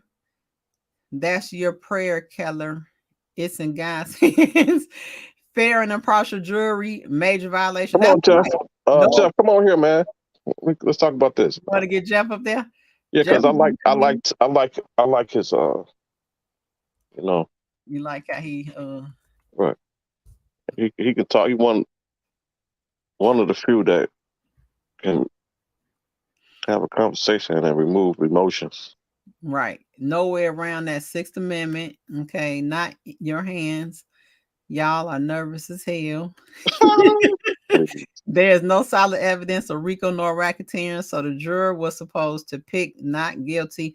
The juror found Sonia's story to be non-sufficient and no evidence. Right, were the same with everyone. Dana J, y'all. Dana, come up here. I can't do Dana. No, why you can't do Dana? Dana, come on. Can't do Dana. Why you can't do Dana? Why you can't do Dana? If I do them numbskulls, you be if Dana come on here, you gonna have to. He said OCOB for he got to do what? I said, if Dana come on here, you gonna have to put transcripts up because he be making stuff up. No, Dana, come on. Make stuff up. If anybody wants to come in this, but no, I'm just messing with you. Come on, Dana. Come on, Dana and Jeff. I'm just messing with you. Yeah, we can do it, guys. Jeff, Dana, we can have a conversation without emotion. We do that all the time. Positive vibe. There was no enterprise. Misuse of RICO and the Mann Act. Facts. All these are facts. Elements were not met. That's right. Let's see. RKelly 6th Amendment, 8th Amendment, 4th Amendment, and more. So many violations, starting with surviving the thoughts, which already tainted the jury. That's right. Entire jury pool has been contaminated. Errors in giving incorrect jury instructions. That's right. Judith Blakes, welcome to the chat. Let's see. Here go Jeff. Hey, Jeff. I'm just reading the comments real quick. Yep, the Mann Act is a law that wasn't used in over 70 years, I believe. That's not a good one because we know Jennifer did her homework. That's right. We cannot deny due process. That's right. I think the due process is, I mean, there's no way around it. Yet the jury didn't follow the jury instructions. Hey, y'all can hear me? No. We being sweet today. Do you think the jury was incompetent? That's a question for you guys. Let's see. Robert Kelly, you gotta admit, Alice and Azriel set up chaos. Oh, look back in it. Hey y'all. Okay, so go ahead, you guys. Which we were gonna talk about what? Jeff, come on in here, introduce yourself and go ahead and start it up. All right, how you doing, Skyye Lyfe? I'm doing good, and thank you for coming over to the panel. How's it going? Oh, I'm good. What's good, Robert Kelly? How you feeling? What's good? Y'all hear echo? I hear echo. Maybe I'm tweaking. All right, it's like yeah, okay. I'll go on mute too, so I won't. Oh, okay. Yeah, I was just gonna come in and tap in right quick. It's just, this motion that Jennifer Bongine has constructed is nothing short of a masterpiece, if you ask me. I mean, there's no way around the Sixth Amendment, and the way that she went after the judge in this case that right there is telling, because the Sixth Amendment right was violated because of the ineffective counsel due to the conflict of interest with one of the attorneys. Was that Nicole Blank Becker? So, from my understanding, that she gave him an option to waive his Sixth Amendment right, which was unwaivable. That right there in itself is, she, by her being a judge, that's no option for that. So by Jennifer putting that in the paperwork, I mean, you can't get around that. That's means for a mistrial right there. Let's go, Jeff. Set it up. Keep going. Good job. Yeah, did. Appreciate it, Sky. And then you got the that trickles down into the ineffective counsel with the other attorneys that allowed this jury pool to be so tainted with questionnaires that they overlooked. Because you cannot have people that are on the jury pool saying that they witnessed a documentary, which I like to refer to as a mockumentary, that has damaged this man's credibility. And also, they admitted to hearing about certain rumors, not just the documentary, but they say, y'all heard that he messed with other little girls. And then on top of that, you have another juror that was so enamored by the presence of Gloria Allred that they wanted to get an autograph from the lady. And she's representing witnesses that are testifying against this man. So it's just an onslaught of different issues that you can't get around over or through. That would. So let's see if we can get around them then, because we wanted. She said it's so much, and you just went over just when you was talking about 10 different things. So it's so much, to cover. I think we should isolate them. She was talking about the first thing she went over was the enterprise. Okay. And let's go into it. See. Dana J here. He goes. So I feel like, Jeff, you came out with a great opener. So Kelly, I'm gonna give you a chance to respond, and then you all go ahead, Dana. But you all have a natural conversation, but just please don't speak over each other. And I'll be back. Go ahead, Dana. No, I'm just listening because I just caught the last little bit of Jeff. What up, Jeff? What up, Kelly? What up, everybody? What up, everybody in the chat? Go Dana, ahead, what's going on, brother? Hey, welcome. Ain't nothing. Long time no talk to, bro. All right, so she's, let's go over this enterprise. She said, okay, so the government need to prove, well, one of the element was 5 elements. Okay. Enterprise that they have to prove. First element is the existence. They have to prove that the enterprise existed at the time during the alleged what they allege in the indictment. So can do can Don't get, can we say that? Robert, don't get choked up, yo. We good. Come on. You So- got it. You got it. But we here. Come on, man. You ain't never stumbled like this. Nah, bro. Come on. So can we say that the enterprise did exist? No. Okay, so it is a existence. Do we agree that it is a existence of the enterprise? Prove it. Huh? Oh, you said no. You said What? no. Well, Yeah. hey, I got a question for you, Rob. Now the prosecution even stated in their closing argument that the enterprise was not a criminal enterprise. So why are we even in a criminal court if this is not a criminal enterprise? That's a question.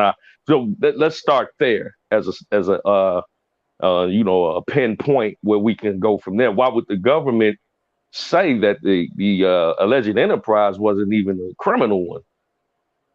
Well, That means the enterprise didn't exist. Exactly. If you it's say not a criminal enterprise, if it's not a criminal enterprise, but Well, they're in a criminal court, there's no such thing of an enterprise, but not a criminal enterprise. You You can't say have it both ways. when they say enterprise, they simply saying that it assisted in illegal conduct or illegal What was the illegal conduct? activities. Well, they alleging, for example, if we go with the bribery, they said that the enterprise with him so with the enterprise it would be Smith and who was the other one? McDavid. Nah, because the Who was it? Smith and who? Who was Smith and who? the Was that McDavid? robbery, it will be it'll be in Demetrius and baby powder. I'm talking about according to the indictment, man. I'm talking according to the indictment. Yeah, in the New York Who was joint, Baby Powder? I don't know who was Baby Daryl Powder, man. Johnson. Okay, well He's here we not in are. it. I have it pulled up right here. So it says right here, basically that the government did not establish the proof of an enterprise. Okay, It is stated that an enterprise is demonstrated by the evidence of an ongoing organization, formal or informal, by the evidence of that the various associations function is a continuing unit. So they're basically stating that there was nobody working in concert.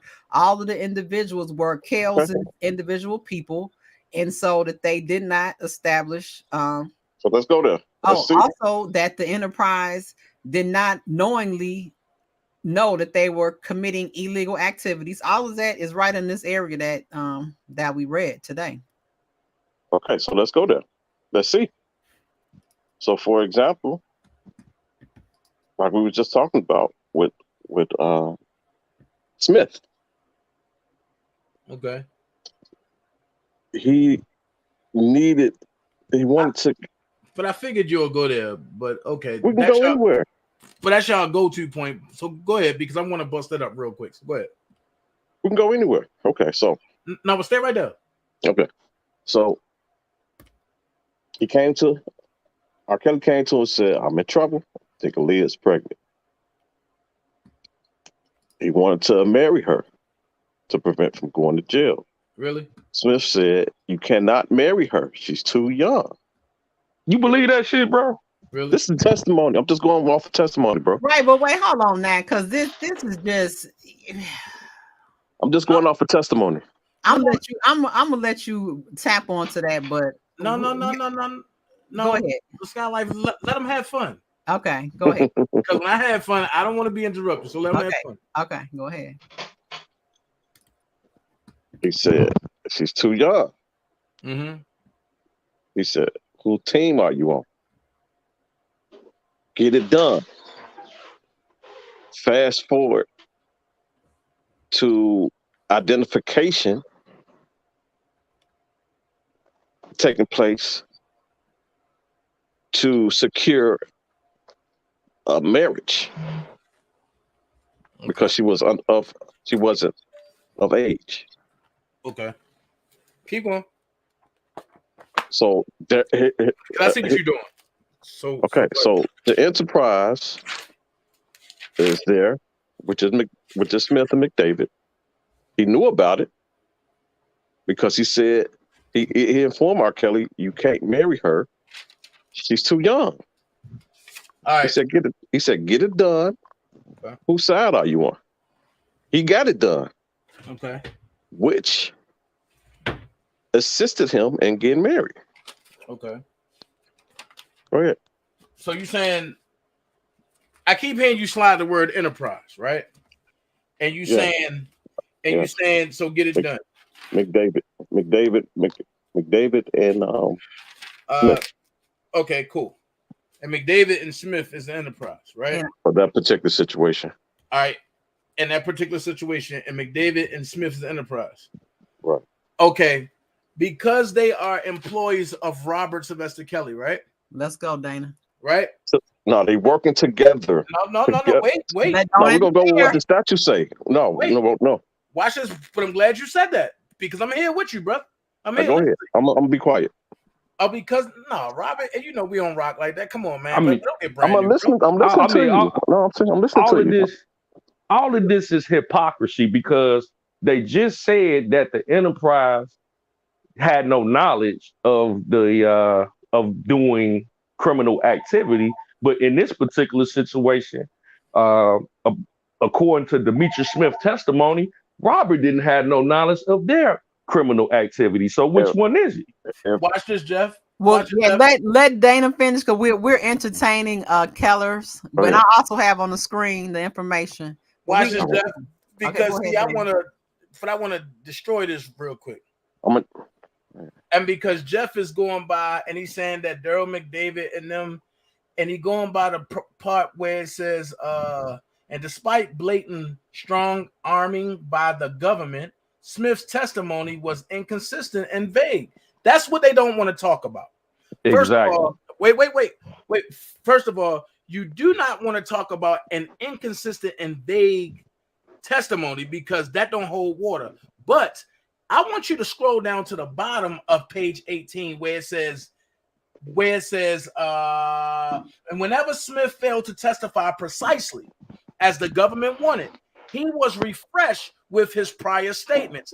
Not because, that's what I want y'all to focus on. Look how not is written. Not because he needed refreshing, but as a clear reminder that if he contradicted himself, he could be charged as a co-conspirator. Watch this. I was at the court. Everybody that took that stand, except for that white man, but that wanted to fight Robert, contradicted themselves. So why Demetrius Smith the only one that get threatened? Why didn't Azriel get threatened? Why didn't Javonda get a threatened? But then she went on and said he could be charged as a co-conspirator. But watch this. That type of bullying pervades Smith's examination and suggested that Smith's testimony may have been pressured by the government. In other words, when the government or anybody, Keller, try to pressure you into something, that's coercion. On top of that, that violates all your constitutional rights. So my thing is, where is the enterprise? I keep asking. That's another. You going in and out. Breaking up. Okay, so here's my thing, Robert. Me, you and Atmos in the place, right? Y'all cannot pressure. You and Atmos can't pressure me into bringing out an answer because y'all feel like y'all can bully me at that time. No, that goes across the board. That bullying and that stuff that they try to do, that's not a real testimony. But that's why I say it is vague. I got you. I see. So let me respond. Right. So Demetrius himself said on the stand that I feel like answering these questions will incriminate me. He said that on the stand, and I'm paraphrasing, something to that nature. They took a break. They went and signed the immunity. So did they? Yes, they took a break. Are you sure? Yes, I'm positive. In the beginning, So how immunity you know they one took a break and signed the because immunity? it's Sky. I sent you an email. If you can open it up and have all of the days in there, 1 through 24. So it's in the Demetrius Smith transcript? Yes, it's in the Demetrius Smith transcript in the beginning. He said, "Man, I feel like these questions." Let me go grab that. He said, "I feel like these questions I'm going to be self-incriminating." They took a break because he did in the beginning. He didn't want to answer nothing. Okay. He took a break. They signed the immunity, so that's gone. Now he can speak freely now. So once that's signed, he free. That was in the beginning of his testimony. Can you guys hear me clearly now? Yeah. Okay, thanks. So what page? So what page did he sign the immunity on? What page? I don't know. You have to do a search on it, man. I don't know page like that. What I normally do is I type a keyword in to bring it up. There's like over 5,000 pages on it. You should be able to type it in a keyword. I'm trying to get to the part where they discuss that there is no enterprise. We had pulled that up early, but so where are you guys at? Are you all with Demetrius Smith, or are we still talking about the enterprise? We on page 18. Okay. So go ahead, Keller. So once that was signed, he in the clear. There's no pressure now. Now, if he don't recall something, they can, and this happened even with Kanik. This happened with not just him. Like Kanik had to have situations where they don't recall something, and they go back to their other documents to refresh their memory. That wasn't just significant. That wasn't just unique to Smith. That was almost everybody who took the stand, and both sides. But see, referred them back. But this is the part. Let me jump in right here, because this was a random act. Okay, this was a random act. When you're talking about racketeering, that there has to be related acts.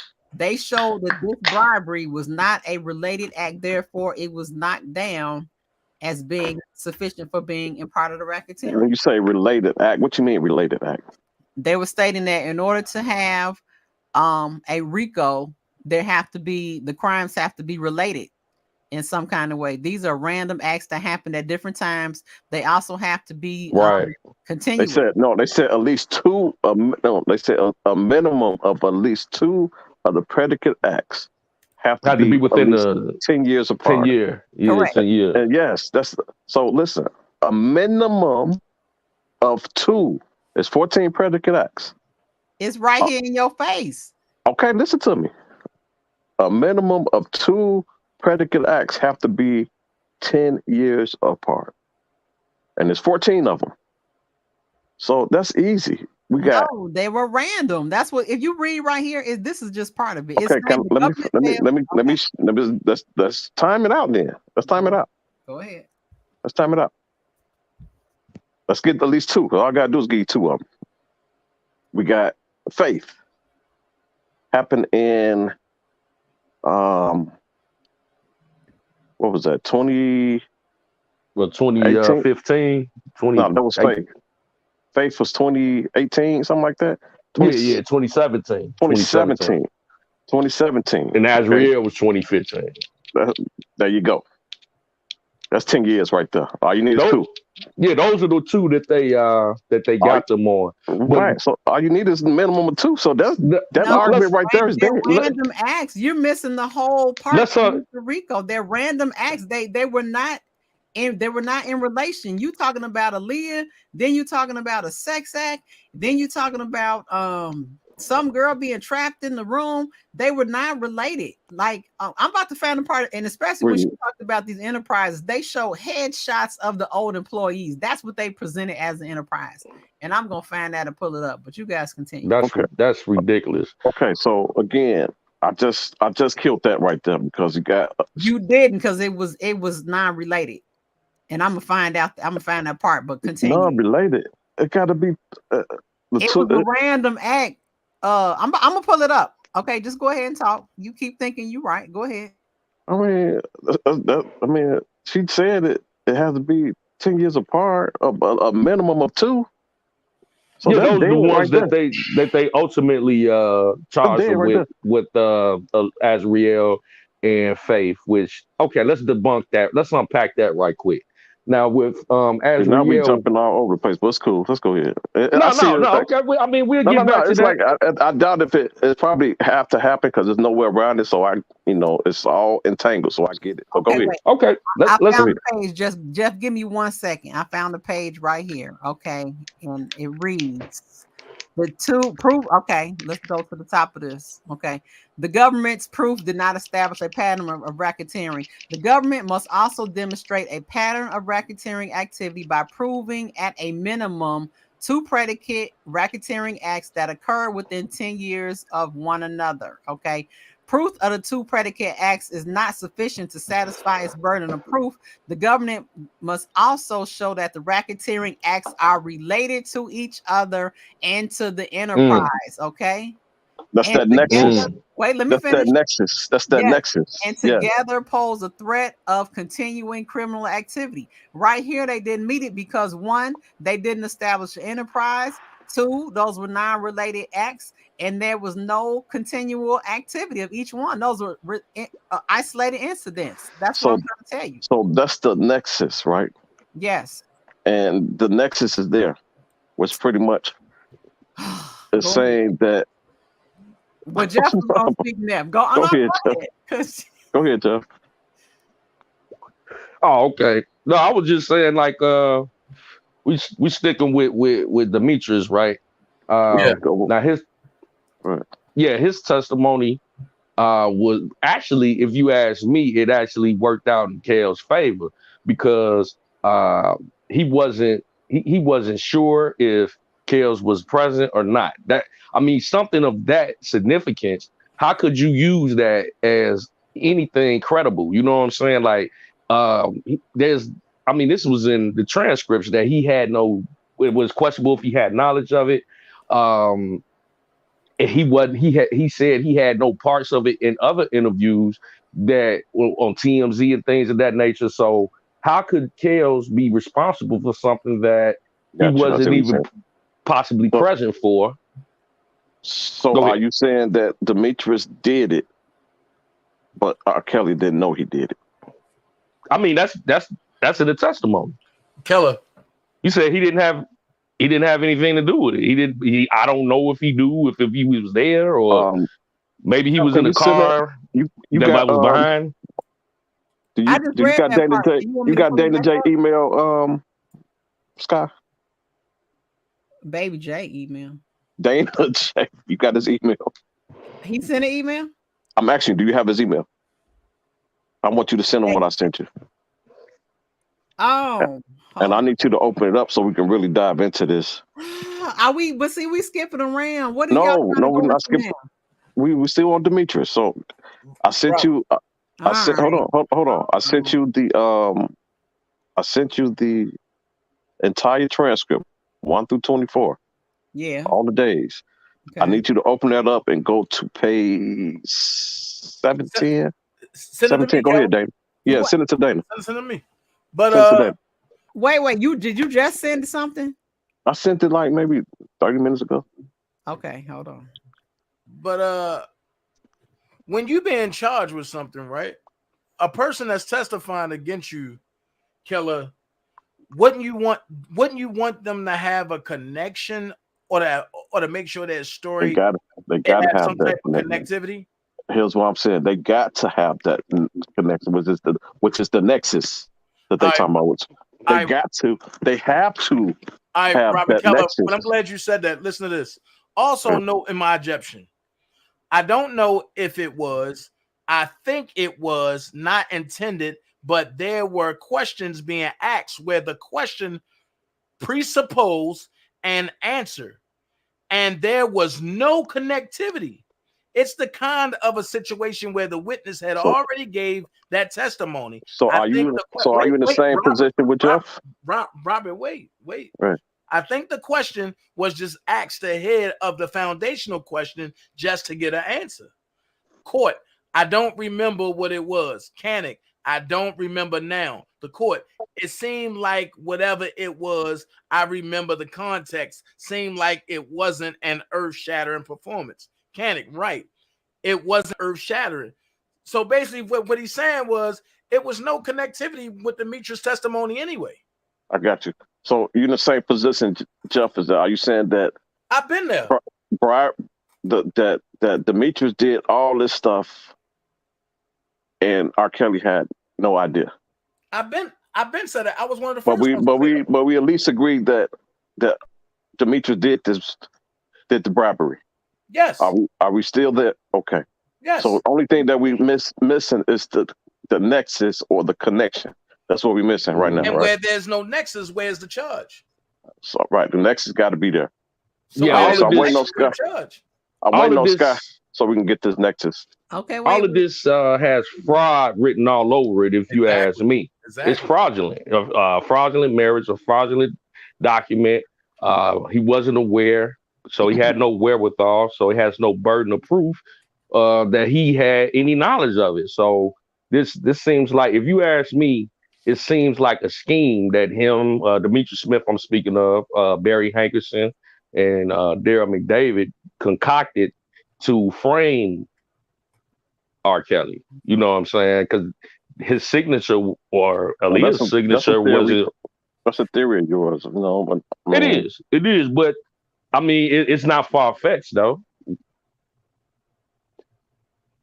I'm just waiting on Skyye so we can get this nexus, because I look like that's what we agree on everything except for this nexus. So Skyye, get this up, touch on this nexus.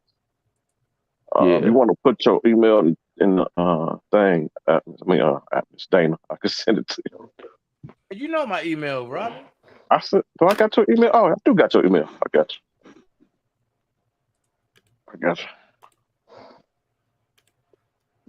Yeah, that sound like they framed that man, and you know, it's just because one you of can those share your screen situations. too, right? Yeah. Because I'm on my phone, I can't share my screen. I know you're a little quicker than Skyye. So I'll send it to you. Yeah, I mean blackmail. I'm doing it. Okay, did you get it, Dana? Huh? You gotta say I got a lot of emails. See if you got it now, Dana. I hope I sent it to the right person. Remember, we sent it to the wrong people.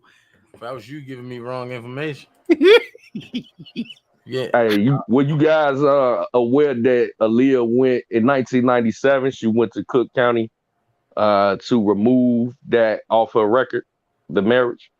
So I think we all in agreement that it happened. We just trying to trying to find a connection between the bribery and RKelly. But see, that's what I'm saying. You all going to a whole new document. It was in the document we just read. Okay, so I'm bringing I gave you the transcripts. If you can go to page 710.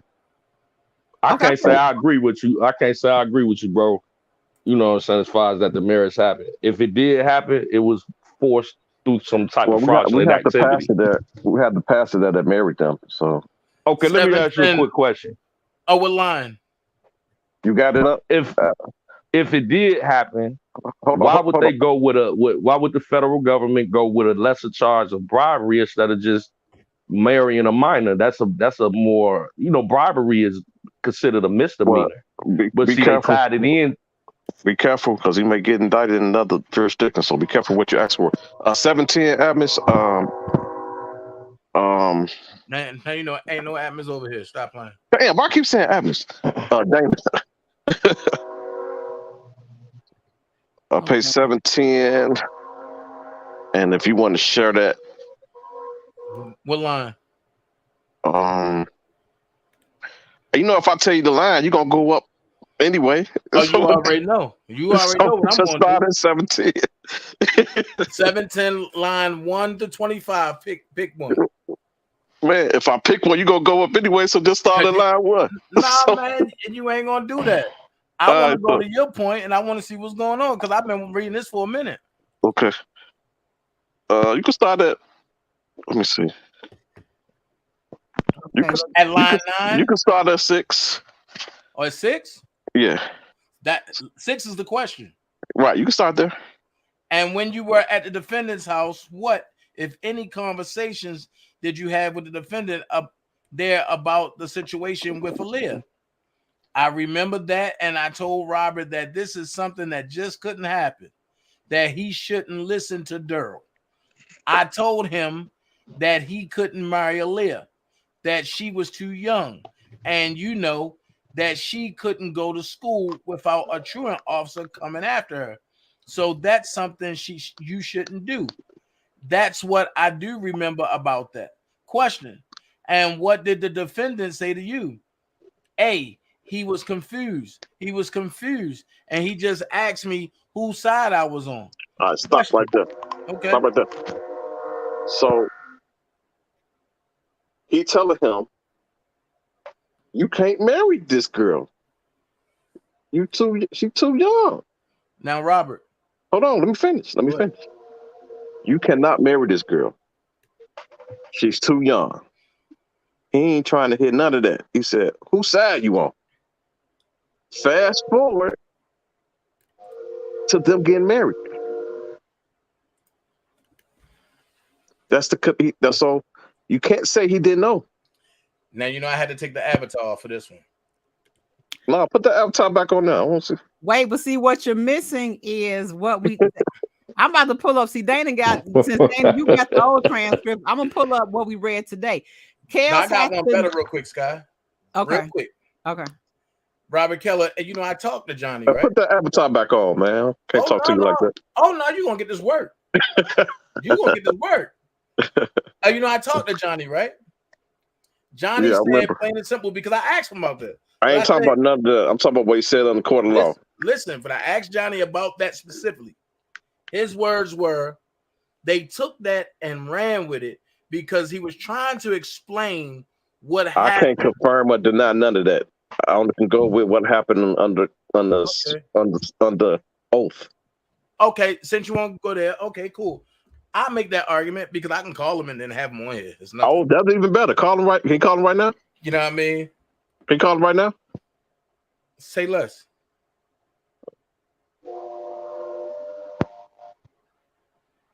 I mean, you just got to use common sense as far as this marriage is concerned. Right. I've been married and divorced in the state of Illinois and Cook County. There's no way you can walk into a courthouse and get married with a government with a food stamp ID. You need to have a state ID. You just hitting it on the head. Go ahead. A state ID, a birth certificate, and a social security card. Thank you. Stop right there. Stop right there real quick. Let's touch on that. Yeah, you gotta have all those things. Yeah, She didn't. It was fraudulent. Bribery. It was bribery. The way that happened, because she didn't have none of that, bribery had to take place for that to happen, which means it was the money's given. Hold on. Let me. But the bribery is surrounding the. Hold on, before you finish, I'm just gonna be real quick. Just let me interject right quick. The bribery is for the fake ID, not for the actual marriage. They said the bribe. Okay, go ahead. I'm sorry. It's deeper than that. It's for that. Also, the certificate, because you have to have more than a food stamp ID. So it was money exchanged to an official officer for that to happen. That's also. So did they bribe? Did they bribe the preacher? The preacher had the. No. I ain't talking about the preacher. I'm talking about at the. Well, that's what they would have had the bribe. Immunity before he got on the stand. Okay. The preacher just did the ceremony. The preacher, so the certificate and everything was already there. They gave it to the preacher. He just signed it and all that stuff and did the ceremony. Stop. See, you're trying to go down into the mud, and that's what I'm not trying to do. We're not getting into the mud of this. We talking about the the top, The nexus. the Yeah, we was talking about the nexus. Don't You're get right. to the muddy stuff. Right, you're right. I'm sorry. That was them. They brought me there. We was trying to talk about the nexus, the connection. You're right. You're right. You're right. That's We what talk he about do, boy. He'd deflect. No, quick. Dana, you brought me there. You brought me. You brought me there. You brought me there. Oh, so I Stay thought out Jeff the brought you there, weeds. and now Dana brought you there. Okay, I get it. Stay out You the brought me there, weeds, Dana. We y'all. talk about the connection, which I established that he said, who said, he said, you can't marry this lady, this girl. She's too young. So the nexus is that he know. And that conversation shows you right there that he knew that, what was going on. He said, whose side are you on? So then he later on and said, what did he say? Let me ask you a question. So was the where they got the ID from, that's where the bribery took place, right? Okay, so a bribery is when you pay funds or anything in exchange for something to an official officer. It was a government official. It don't have to be. It can be any. It can be a police officer. Government assistance. So was that place was the government assistance place? We both from Chicago. I think it was on. I think it was 83rd, right off Cottage Grove. Right? Was that back in the day? That was the government assistance place. Did they? Was it like a one-stop shop? Did they have the ID, the certificate? Did they have? Any official, any official, it don't have to be just a government, any official. Be a police officer. Hey, Jeff. Yeah, what up, bro? But that's how we put an end to that real quick. Jeff, you say that you was married in Chicago, right? Correct. Okay. If you didn't have both signatures on a marriage certificate, could you get married? No, sir. Okay. No, sir. Okay. Did you get a divorce? Yes. Okay, if you got a divorce, could you go to another state and get an annulment? Negative. Never. Case closed. They got an annulment up in Detroit, not in Chicago. So got nothing to do with none of this stuff. Now, how did that ever be? See what I'm saying? Case closed. They don't got nothing to do with this. We ain't going to spend time on that no more. We're going to knock it all out. That's it right there. That's it. That never happened, bro. It never happened. Let me read this comment. I want to read this comment that Sir Miguel put up. He said, if I'm not mistaken, the Supreme Court ruled you can't convict somebody based on a documentary. Facts. Public opinion isn't part of court proceedings. Correct me if I'm wrong. Facts. Well, he was convicted. That happened out in San Francisco. Facts. I ain't saying he was convicted on documentary. I'm not saying that. That's not my argument. Okay, well, they're saying that he got immunity before he got on the stand. That's what about 10 people said. He got immunity and because of his book, and they thought that he had dirt on Robert. Well, he did have immunity. He did get immunity. Before I'm not denying that. Okay. Well, I was saying that due to his immunity, he was free to talk without incriminating himself. So that's all I was saying. Robert said that Larry Sermon in him. It's on 80th and Cottage Grove. I don't think they still, do the government assistance right there. But yeah, I mean, that place right there, you can't get no marriage certificate out of there. You know what I'm saying? You can't. No, you can't. We didn't say he got it out. That's the aid office. I'm not saying he got it out of there. Who said that? Well, where did he get it from? He got a public aid ID from the public aid place. Where did he get the certificate from, bro? To the clerk's office, wherever he filed. He did an application for that. Y'all give RKelly too much credit, man. So he bribing everybody just risking their career so he can marry this minor. But get out the weeds. We back in the weeds. Right. I'm gonna get out. Let me get on out of there. They blame me. Because the bottom line is this: they did not. And I'm going to have to pull it up on the paperwork that we just read. They did not show that Kells either knew about the bribery or was connected to the bribery. So therefore, they did not meet the standard for that charge. I just read that. I just explained. I just showed you in a testimony that he had a conversation with him and told him, you cannot marry her. She's too young. And RKelly said, hold on. RKelly said, whose side are you on? Oh my God, hold on. He gonna make me pull this up, you guys. See, I was trying to pull up what he said, but now I gotta go back and pull up. You just stuff. read it. No. Dana read it.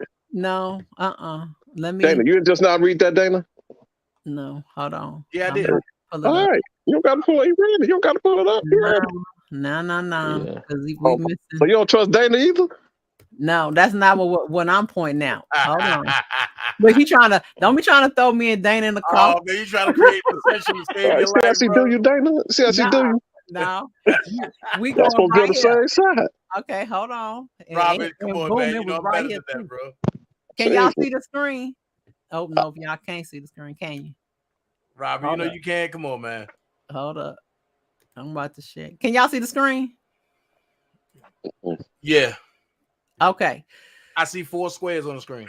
You, Robert. Oh Stephanie. no, hold on. Okay, share the tab 269. Okay, y'all can see it now, right? No. Sure. So, Robert, I got a question to ask. Okay. Why Skyye Lyfe is sharing a screen? Hold up. And this is a question that I never had a chance to ask you. Can I ask Atmos? Mm-hmm. Do you believe Robert is 100% guilty? And if so, why? So it's for as far as the charges that was presented in New York, yes. And to ask the question why, I don't know if you recall, Angie had did an exercise a while ago to see if those predicate acts and the counts and the elements were proven, and I was able to prove that they were. So let me ask you this. So, okay, so how was you able to prove that they were in the government? So the government was able to prove it, and that's how you get. Hold on, let me ask you a question. And the reason that we know how they were able to prove it is because they came back with a guilty verdict. But you see, it was a tainted jury pool. On top of that, there's no way you could have went through all that evidence in 2.5 days. 2.5 days? Yes. They was in court for 4 weeks. What are you talking about? Bro, when you go for deliberation and you got to go deliberation, through all evidence, don't just start. Believe it or not, Dana, I don't know if you ever been. Have you ever been in jury before? Yeah, I'm talking for the feds, bro. Have you ever been seated before? I've never been seated for the feds, but I've been twice. There for I have twice. I haven't been for the feds, but I have been seated. Okay. Twice. One was criminal. Okay. Well, my deliberation started when I first sat down, bro. But listen though, for the feds on deliberation day, which was that Thursday? That Thursday. When you taking notes, that's part of your deliberation. Now you just go in together and But you're not letting me finish though. Go ahead. That's true. What you're saying about once you start taking notes and all that, but you have to go through all of that. Right. All of that couldn't have. If they did it, okay. If they had 45 days of testimony, right? There's no way 3 days you're gonna go through everything. Impossible. So they went through that before in 08 in less time than that, and he won. Wow. Robert, he got charged in 2001. I'm talking about his trial in 2008. Listen, they deliberated less than that. Trial started in 2002. It was suspended 4 times, and it finally happened in 2008 where he was acquitted. Right, he was acquitted, and they went through the deliberation less time 6 years, than that. Bro. You're not trying to. You're not getting my point because you're gonna let me finish. They was in deliberation less time than that, and he walked. So if he was to walk now, you won't be complaining about the deliberation. It's only because he did walk. Okay, Dana, let me jump in here because we back in the weeds on something else, and I want to get to this point, and I want to finish this point because I want to talk about this thing with the bribery is going to be over with. Okay, it says right here, no rational juror could conclude that this less than convincing testimony provided proof beyond a reasonable doubt that the defendant caused Smith to tender money to the public aid officer. Even if the evidence showed that the defendant turned to Smith for assistance in facilitating his marriage to Aaliyah, the offense of bribery requires proof that the defendant at least knew of Smith's intent to bribe a public official and facilitated in the bribery in some way. See, this is what you have to understand. You're in the weeds worried about he told Aaliyah about the marriage and the baby and all that. The crime is the bribery. You can't link Kels to the bribery. So basically what it's saying right here is that they do not have proof that Kels at least knew that Smith's intent to bribe the public official. Excellent point. Facilitated in the bribery in any way. Stay out the weeds. That's what I'm trying to tell you. Stay out the weeds. I like how Sky keeping us out the weeds and staying focused on the actual charge. I agree with staying out the weeds. That'd be Dana, man. That'd be Dana. What's our next topic? The nexus is there. The connection is there. And how's the connection there? Damn, come on, that's it right there, bro. You just read it. You can't argue with black and white. I know, and it's in black and white. But wait, Robert, don't y'all say believe the paperwork? You just read it in the paperwork. So if we believe it, okay, so if we have to believe the paperwork, it says let me finish. The record is devoid of evidence that the defendant knew how Smith obtained the identification or facilitated Smith in obtaining the identification. Kels didn't know. As far as the defendant knew, Smith obtained identification from a friend who worked in the public aid office. Without Smith's unequivocal testimony that defendant was part of the planning process and obtained the fraudulent identification, the evidence was insufficient to sustain a bribery offense. Next topic. Go ahead, Dana. I'm sorry for cutting you off. No, because I was going to read the whole thing, but you already done got the meat of it. Okay, so because you want to go to Robert Keller's still on baby milk, man. Come on, man. Okay, so man, let me explain this to Sky. Okay. Let me explain this to Sky. Here's the connection, and Dana read this already. I'm gonna go a little bit deeper. Here we go a little bit deeper. He said that you cannot marry her. She is too young. Lord have mercy. He said, whose side are you on? Get it done. Okay. He didn't know how he got it done. Let me finish. Father Jesus. They go to the office. Aaliyah is in the car with him. She get out the car with RKelly. Go take the photo ID. Really? Yes. She's in the car with RKelly. When they went to this office, RKelly was in his office too. I mean, he went to the office too. He just didn't get out the car. Man, he was in the office. Doesn't mean he knew what was going on. Listen to me. This is how he knew what was going on. Let me finish. She get out the car, go take her picture, come right back. He said it was just that quick. It was in and out. He said it happened so quick. She basically in and out. She get her ID. Mind you, he said you can't marry this girl. She's too young. Fast forward to the marriage. Now, how are you marrying her if she's too young? So can I ask a question, Robert? Hold on, let me finish. You still in the weeds, dude, but go ahead. I'm gonna give you a weed whacker, Robert. You need a weed trying whacker. to help him out the weeds. Yeah, we trying to help him. All right, let's go to the next one. No, Robert, but I want to ask a question. Go ahead, Dana. Because you said, how did Robert marry her if she was underage? Where are the signatures? They both signed it. Whoa. It was under. Hold on. They both signed. Neither one of the marriage certificates that was shown. There's no signature. Didn't have a signature on it. So what are you talking about, Robert? Bro, they had a clerk specialist that worked at the county's record department, and that clerk specialist came up and said there's no record with Robert's signature. Marrying Aaliyah, and there's no signature of nothing of Aaliyah in the system. No signature, bro. That was in the transcripts. Okay, so if I can show where in the transcripts where there was a signature, would you agree? The only That- signature that they found, Both. it was with Robert and Drea, bro. Both. I'm I talking was about at Leah. court that day. Okay, y'all, we got to get out the weeds. It's 50 people in here. Thank you guys for being here. If you haven't subscribed, please hit the subscribe button and the notification bell so that you can get my notices. Also hit the like button, please. But I want to make the point that we out the weeds, y'all. Hey, before we get out the weeds, if I could, I know this your platform. You I want to get back appreciate in the it. weeds. I just want to say one thing, and I'm gonna get on out of there. Go ahead, Jeff. Get him.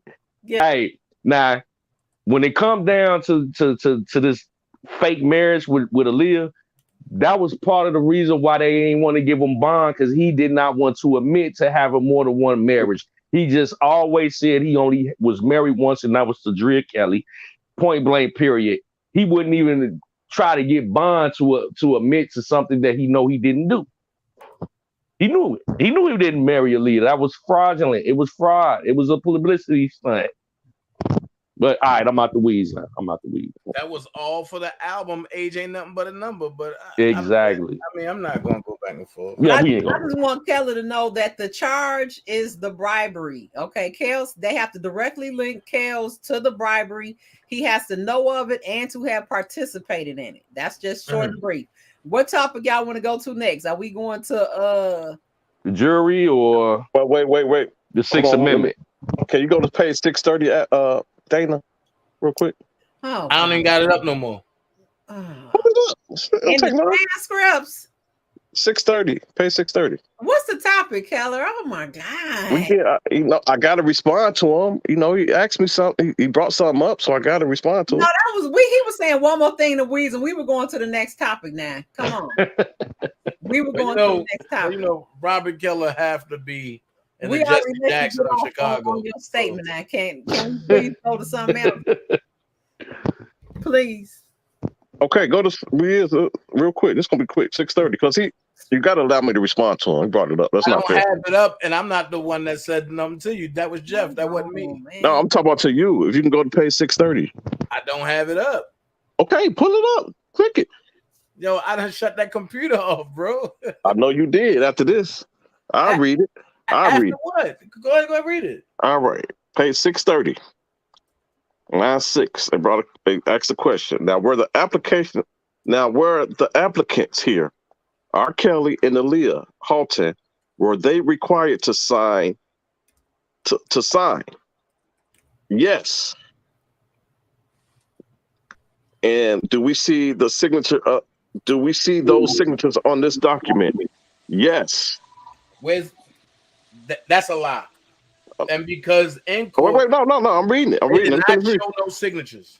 Let me finish reading. So I'm going to point to your attention here where it says affidavit, and then you see my pen. It's here. She said yes. Does the signature says Robert S. Kelly? Yes. And moving forward here where it says bride, does the signature says Aaliyah Halton? She say yes. There was no signatures, bro. Hey, I'm reading I'm reading page 6. That's why you didn't want to open it up. I get it. All right, we can move on. Go ahead. Okay, we got Lil Mac here. Welcome, Lil Mac. If you want to pick the next topic, or Jeff or Dana, which I want to. Wait. We got Lil Mac on. We got Lil Mac on the panel. Yeah, Lil Mac is here. Oh shit! I've been waiting for him for about 3 years. Go hit that cash out. I've been waiting for him for about 3 years. I was gonna get off of here when he came on here. Hit that cash out for them cuss words too. No, I just want to be brief. Go ahead, Lil Mac. Brief real quick. Okay, go ahead. Like, who can you tie besides Barry Hankerson to the marriage with Aaliyah? Because if you're going up with Robert Kelly saying Barry Hankerson's testimony is not credible. Hankerson or Smith? Anywhere it goes, it's going to benefit Chaos. No matter how he worded it or how you don't word it, because you say he took the immunity right, just a lie. So Bojin is saying that he was testifying scared. They was bullying him. He didn't want to be incriminated, so he was on pins and needles. And what I'm saying is he had a immunity deal. So there's nothing to be scared of. He don't have to worry about incriminating himself. That's what I was Okay. saying. But I'm saying with that though, how's that, you know what I'm saying, that's gonna, you know what I'm saying, prove that there was a marriage or a bribery took place and Chaos was aware of it. When he said that Chaos was not in the room, you can't have one testimony when you go off and say, okay, it did happen, and he said he wanted to marry her. Then he turned around and say, oh, Robert wasn't even in the room. I don't And, recall him and, being in the room when it happened. So and let me add this. who else The can you real link? RKelly supporters fan page said there was no pictures of the marriage and no pictures with the Leah. Go ahead. But I'm saying if Jennifer Bonjean and whoever debunked Barry's testimony, who else can you connect R. Kelly Okay. to the So bribery? so That's what I'm saying. Bojane have to do her job. She's an appellate attorney, so she have to do her job. And what she did is she isolated a portion of the transcript of a portion of his testimony, when his testimony is much broader than that. So when I look at his entire testimony and don't isolate certain things, I see a conversation where he had But with the now defendant. but Robert, listen, he contradict himself though, man. He can't What sit was the there and say what was the what you contradiction? contradict. What I was the mean, contradiction? he's sitting there 1 minute saying that Rob and Aaliyah, you know what I'm saying, he wanted to marry her. Then he sit back and say he wasn't aware of the bribery. So he can't be both ways. That's that's the case. That testimony ain't credible. He said he don't recall R. Kelly being in a room when a certain conversation had happened. That's what he said. He said I can't recall, and they That's the I'm referred saying him that's the back. point. They referred That's him back to his. What'd that's you the say? point you said Jennifer Bojane pointed out, right? But Right. then you went back and said that R. Kelly told Demetrius, "Are you whose side you on? I'm trying to marry her." He told her Yeah. she was too young. You can't. Yeah. He can't have both. He can't say, "Okay, I want to marry her." Then he turn around and say, "Oh, I don't remember Rob being in the room to get the ID." So who else besides that? He didn't say he Demetrius Smith, wasn't can in you there. He connect the said marriage? he didn't say he wasn't in there. He said he didn't recall. When they asked him again on the stand, he said he didn't recall, which was different. So But he my said he point didn't recall. is, Hold which, on. which He said I don't recall. Right, when he was yeah. on the stand. So they said, okay, let me refer you to your prior statement. And he said, okay, even though that I'm looking at this statement here, and I said he was in this statement, because in the statement they refreshed his memory, because in the statement said he was there. So he said, even though I'm looking at this statement, and I did say at this time and in the statement that he was, and now that I'm sitting on this stand, I don't recall. I can't see him sitting next to me. He just That's said my he didn't point, say he bro. wasn't there. He said he didn't recall. So words are important. But you can't do that, man. You can't sit there and have he say, okay, it took place, and then now he going back on what he said. You can't do that in the testimony. It will not be credible. It won't. Demetrius Smith's testimony won't help either Kaz or hurt him.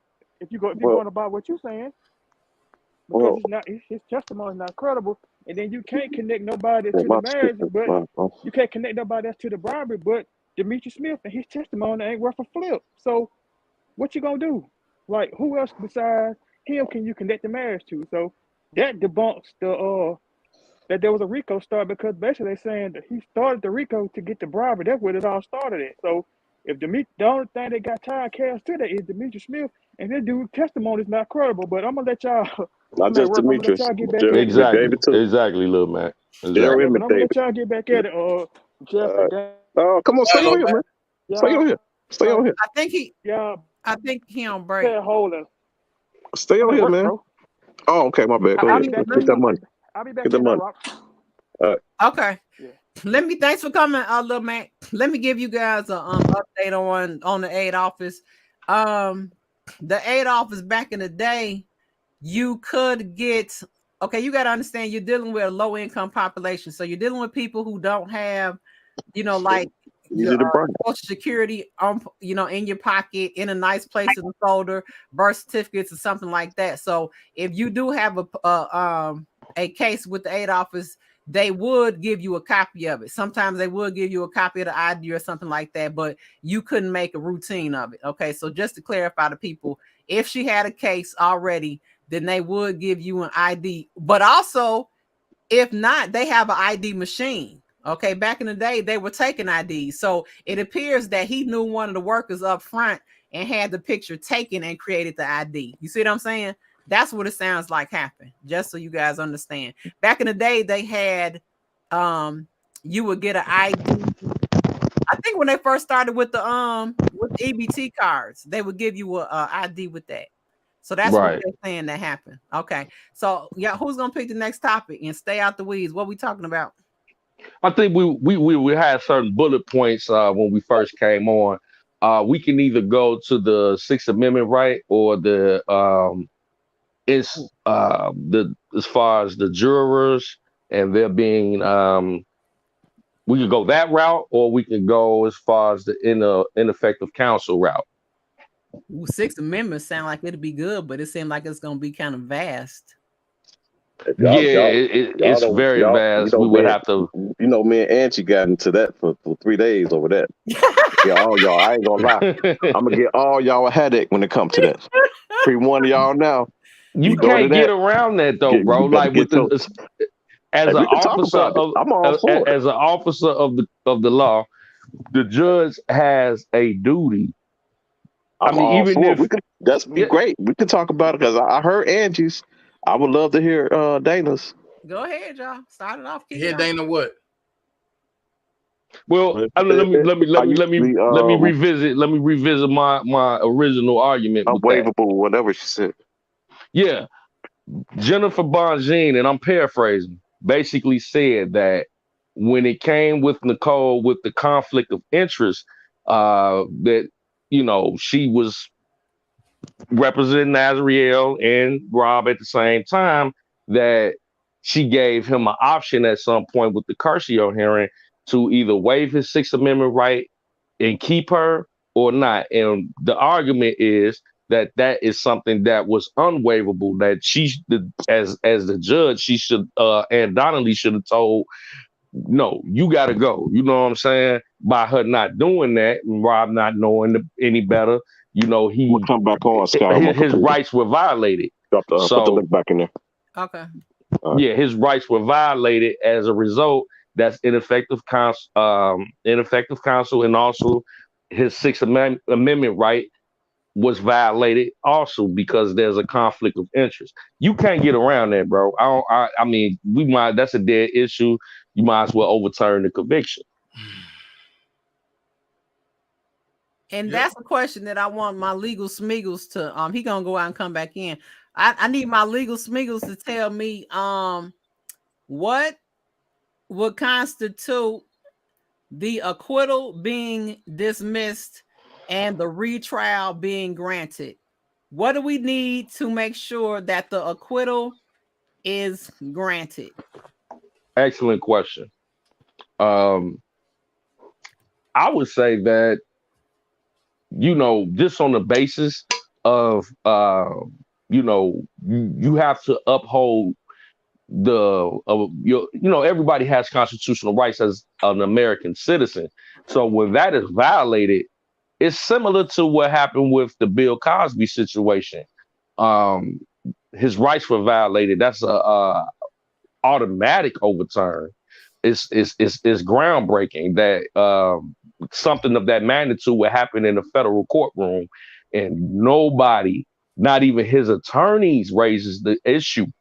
And a federal judge would allow that to take place. So when we talk about, our civil, human, and constitutional rights being violated, even if you think RKelly is guilty of sin, you have to uphold you cannot break the law trying to prove that someone else broke the law. Period. You know what I'm saying? And that's exactly what happened here. That's a fact.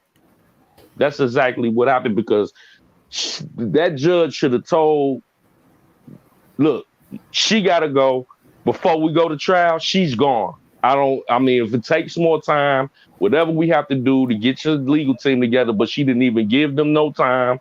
She gave him an option to waive his rights. That's unheard of. That's unprecedented. That's not unheard of. It happens all the time. Really? Yeah. No, it don't. It happens all the time. No, it don't. Waive your constitutional rights to a fair and impartial trial. I'm talking about when it comes to conflict. When it comes to conflict, you have bro. That shit never went down like that, bro. Well, no, it don't tell her, but Angie told you the same thing. Don't try. I know what she told me. I just said that we had this argument for 3 days, so I know. Right. That's why I wanted to hear you. That's impossible. You can't do that. It happens all the time. And she said it don't happen. Well, she said this particular situation. Here's the question. Now you have some that's waivable, and you have some that's not waivable, or some. Ain't none of your rights waivable, really. Okay. No, when it comes to this conflict, nothing, Google. When it comes to this conflict, you have some. Okay. You have some that's consentable, and you have some that's unconsentable or not waivable. So the question is, was this one?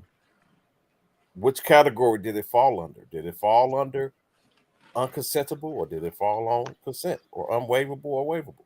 Okay, it falls under the Sixth Amendment, your constitutional right. I got to break out my because I got my notes. I get my notes and I'll read the whole amendment that applies to this particular case.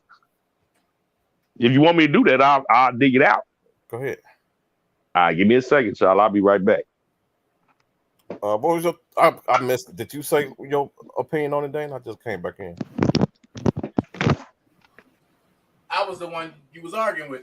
I was arguing with. That was me talking, bro.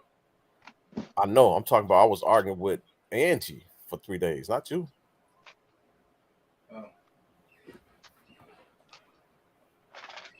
But let me pull this up while he's doing that.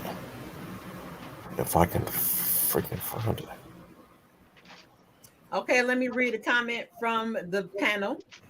The 10 years only came into play because the RICO in which they can go back. Otherwise, it is a misdemeanor without the RICO. Well, I need to scroll down because I want to know if you guys answer my question about what do we need to make sure it gets acquitted versus retrial. Yeah, retrial. If push comes to shove, it will be a retrial. And that's what you wish. I'm asking the legal Smeagles. Legal Smeagles, I need you to answer that question. I think that she have a good chance. If she do this other one with the ineffective counsel, she haven't filed it yet. Well, Hey, Injustice Free RKelly, welcome to the panel. This guy has a good voice, but his brain. Who said that? You like my voice? Injustice Free RKelly. Yep, they say with your brain is fried like fried rice. We gonna be sweet though. All right, so let me welcome to the panel. The hell you going over there? Dana going through papers. You got the Jeff's going through papers too. Yeah, y'all going through y'all. What y'all trying to do? They about got to a whole file cabinet. Right, they going. They just sound like you printing stuff out. I need to know, you guys, what constitutes the parents. Yeah, we should have got on them. We'll get on them next. Progress. Yeah, get them parents' legs. No, it was supposedly a note in Detroit, but not in Chicago. Correct. Let me get that, Skyye. Huh? Let me get that. Get what? That window. How do I do it? Allow it. Share. Oh, there you are. Can you move that comment, Sir McGill? Yeah. Hold on. Okay. Right. Hold on. Some conflicts are without a cure. So you have some. This from the Office of Chief Disciplinary Counsel of Missouri. Say they on Bojean's side.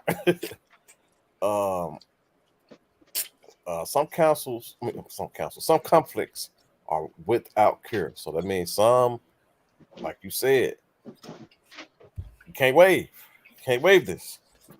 So let's go back to the conflict that occurred between the two. The conflict was with Azriel and Joy. You had Nicole have represented Azriel and Joy for some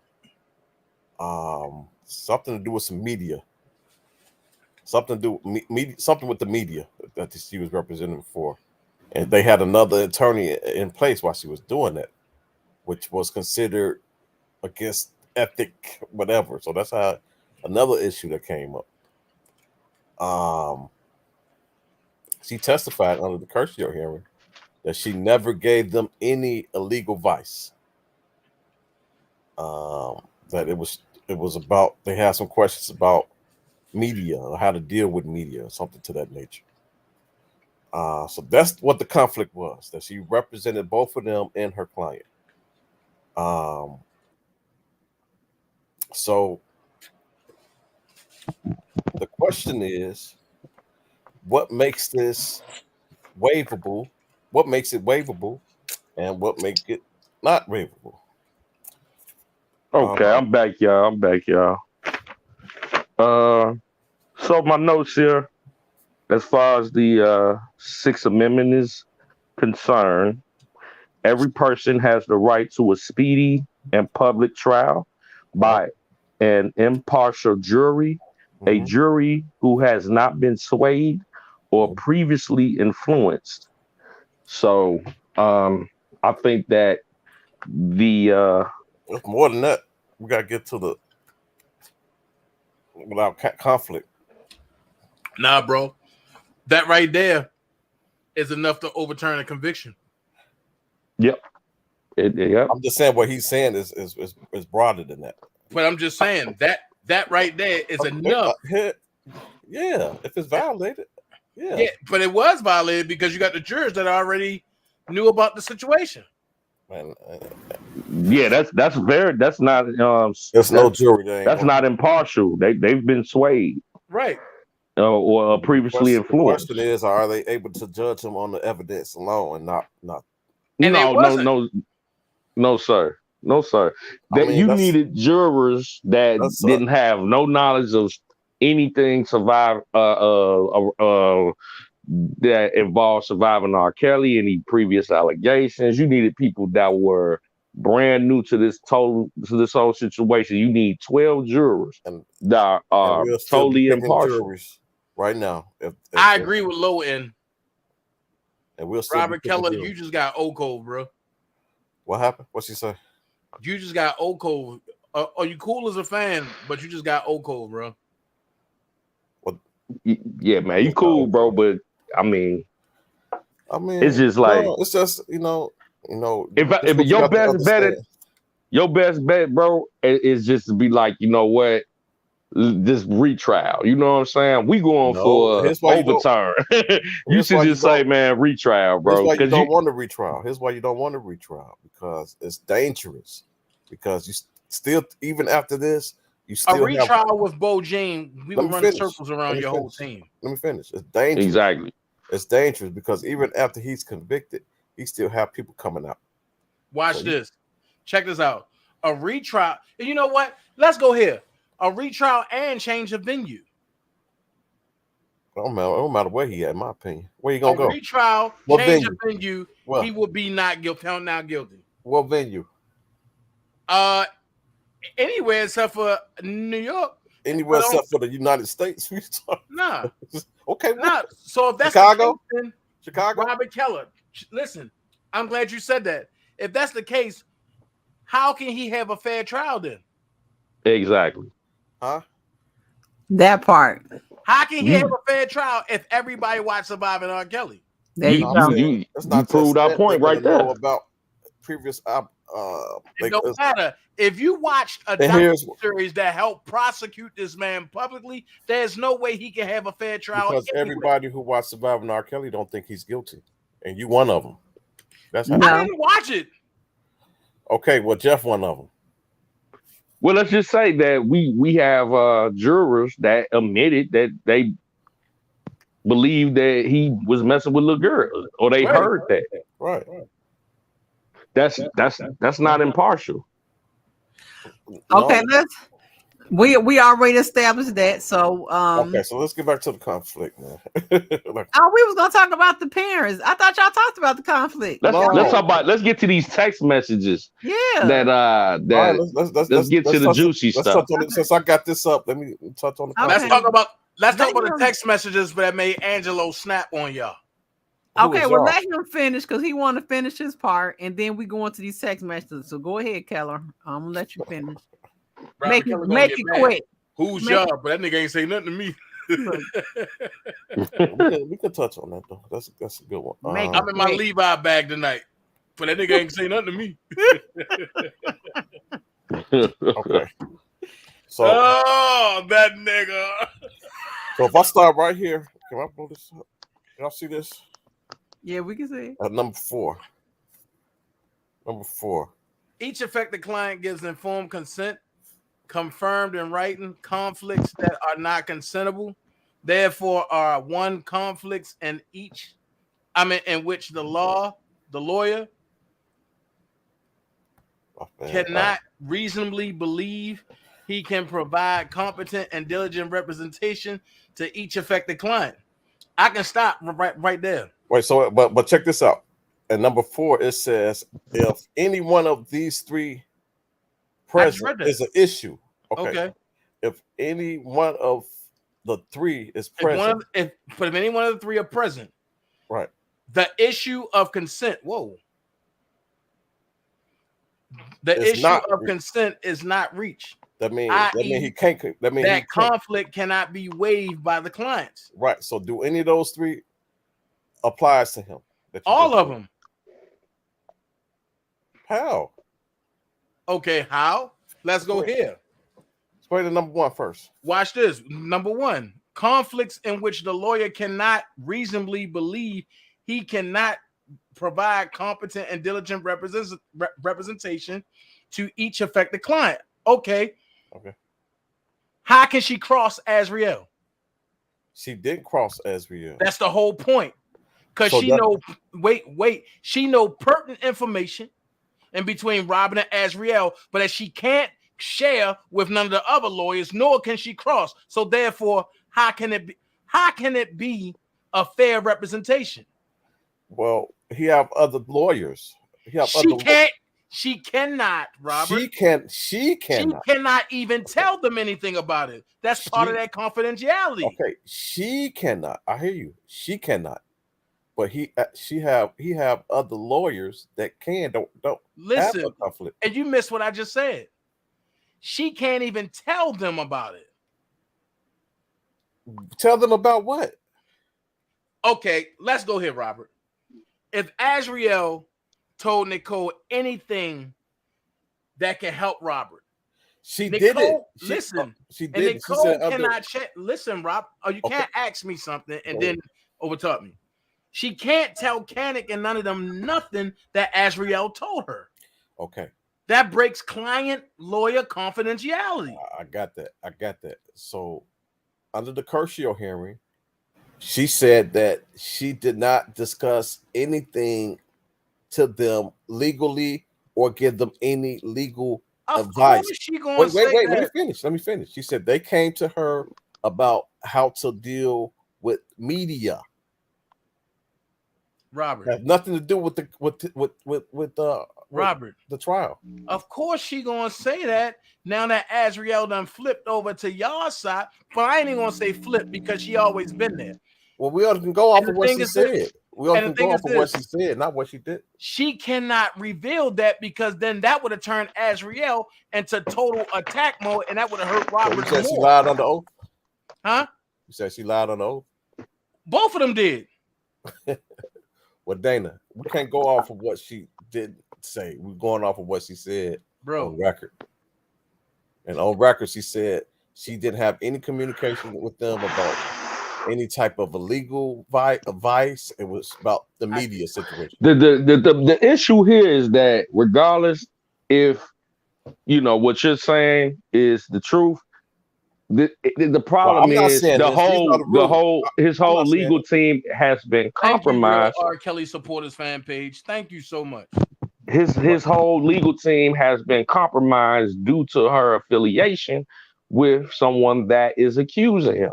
So therefore, the whole legal team is compromised. Therefore, it's ineffective counsel any way you slice or dice it. Well, it depends on what she's representing her for. She's So not can I? representing her for No, anything if you pertaining to representing, hold on. She's not representing her anything pertaining to the case. It was for something completely different. it And it was doesn't for matter. It It's a don't legal. conflict matter. of interest. It's a It's a conflict of conflict of interest interest. It is a because your conflict. loyalty is to your client. It's a conflict of interest. Now the question is it waivable or unwaivable? Is it consentable or unconsentable? No, you We can't got it. waive that, bro. We got it. We got it's a conflict of interest, right? We got that part. We in agreement. But the question is, according to this, if any three of these is present, the issue of consent is not reached. So if we look at these three, can we apply these three to him? No. Well, yeah. I'm If sorry. you can't, then okay. Yeah, you can. No, You can. I had to think no, about what you you said. said no. No, I had to Move think about on. what you said. You said no. We can move on. But that's my fault. That's my fault. But I had to think about what you said. Yeah, you can. I mean, if I was in that situation and it turned out the way it good, I would use this as an argument. It's way too messy, and as an officer of the court, as a sitting federal judge in this case, she shouldn't have never let that happen. Period. You want to put money? They're gonna use this. It's already in the paperwork. I'm talking about the rebuttal. Well, I'm showing you now. These rules is going. I put money. This is going to be in the rebuttal. I mean, with the law is pretty much interpretation and how well you argue it, but I don't see it working well. I don't see it working well for the prosecution in this situation because it's too messy. It's too borderline. And as it relates to the Sixth Amendment of fair and impartial, fair and impartial, key words that you should highlight. This was not fair. It was not impartial at all. This was something that should have been nipped in the bud as soon as the issue arose. You know what I'm saying? All right, let's go to the parents and get up out of here. But I'm gonna go ahead real quick, Robert. I'm gonna take this down. Check this out. But let's go here. Why is Ann Donnelly trying to play games when it comes to Jennifer Bojane and her motion? Well, I was What is she concerned scared about of? that. I was concerned about that. I ain't gonna lie to you. I was concerned about that. I was big facts. RKelly supported what she just said, but we on to something else. I was hoping that she allowed that because that was definitely going to come up in the appeal, and especially if the government rebuttal. So it seemed like it just came down to she forgot to ask permission for that 5 days prior. Nah, it came down to Ann Donnelly being put on her square and she ain't like being called out. No. That's come on now. So it came down to let's speak facts. Okay, listen to me. Based on her rules that she have in place, if you wanted more than 25 pages, you have to request that 5 days prior to when it's due. Okay. And she didn't do that. Now she said that is denied without prejudice, and she still allowed it. So I thank God that she did it, because what I was concerned with is the government rebuttal being more than 25 pages, and they do everything right. They send in the request 5 days prior, and they rebuttal. So the government do everything right. So, no, if they do, if they was to do, what Bojane was supposed to do, they would be allowed, over 25 pages, and Bojane wouldn't have. So that's kind of like not fair. So I'm glad that she went back against her ruling and allowed that. So let me ask you this. Okay, I will say that. Let me read two things from the chat real quick. Real RKelly supporters fan page. She said it should be a change of venue because none of the alleged events didn't happen in New York, but Faith and she was of age. It did happen in New York. Wait, let me read the other one. Gloria Allridge and Kim Fox got the venue changed to New York because in 2019 the laws for state of limitations changed as soon as they brought the charges on Kells. State and Oh, federal. she meant two to say different things. statute of limitations. Oh, okay. Yeah, statute of limitation changed. Let me touch on. No, I ain't gonna do that. I'm gonna go in the bushes again. As soon as they brought the charges on Kells. But no, the venue was correct. It was How some is things it? that How happened is the venue correct? because so it was trying to some say things Robert, that happened in New York. It was some things. So now you're trying to say Robert made Don Russell do that? I ain't talking about no Don Russell. I'm talking That's about. the only reason why the other situation is in New York. No, we had situations that happened in New York. Faith was one of them. Her situation happened in New York or Eastern District of New York. To put it that way. No, bro. Faith was not in Eastern District, bro. Yes, she was. In Azriel. Oh my Lord. Yo, the only reason why I robbed this for that last case and was in New York, it was because of the gun threat and because of the separate issue. Now listen, and because of the gun threat and because of the forged documents. That's the only reason why it's there in New York. That's a whole separate issue. It's not. That's why all that came up under Rob. That's why done in New York. Bro, oh my God. But that's why I came up under Rob too, bro. Read the transcripts. If I read the transcript, I will show you. Read Faith transcript. It'll say it. If I read Faith transcript, I will show you where. Brother Keller, and ain't no waving this way, bro. If I read and I'm not going to say it without knowing facts, bro. Okay. If I read Faith transcript, it will show that one of her encounters was in the Eastern District of New York. Yo, she was of age at that time, bro. This she don't have any minor. So what? This is what I'm trying to tell you. She don't have any minor charges. Oh, you can't really. Faith don't have any charges for minors. But I thought this was about an underage trial and all that, as y'all always said. It's both. He had both. Underage. Where the 14-year-old? The 14-year-old is not in. Are you reading the right indictment? That's Illinois. The charges don't match the allegations, bro. We just admit it. The charges don't match the allegations. No, I don't know what. I don't know. My nigga. I don't know what he's talking about. The charges don't match the allegations, bro. If you say 14, you're going to have to force me to go to Illinois. You definitely want to go. That definitely ain't going to work. My nigga. So you definitely want to stay away from Illinois. My nigga. We talk about New York right now. Exactly. Stay in New York. Don't say no 14. I'm just saying, because I destroyed you in Illinois already. Don't say no 14. Let's talk about New York. Right. No, we talk about these parents. Okay, well, go ahead. I'm gonna let you get one in, Jeff, and then we go on to these parents. Let's get these. Go to parents. So I can get about it because I want to hear what Dana was saying about Angelo. So go ahead, Jeff. Yeah.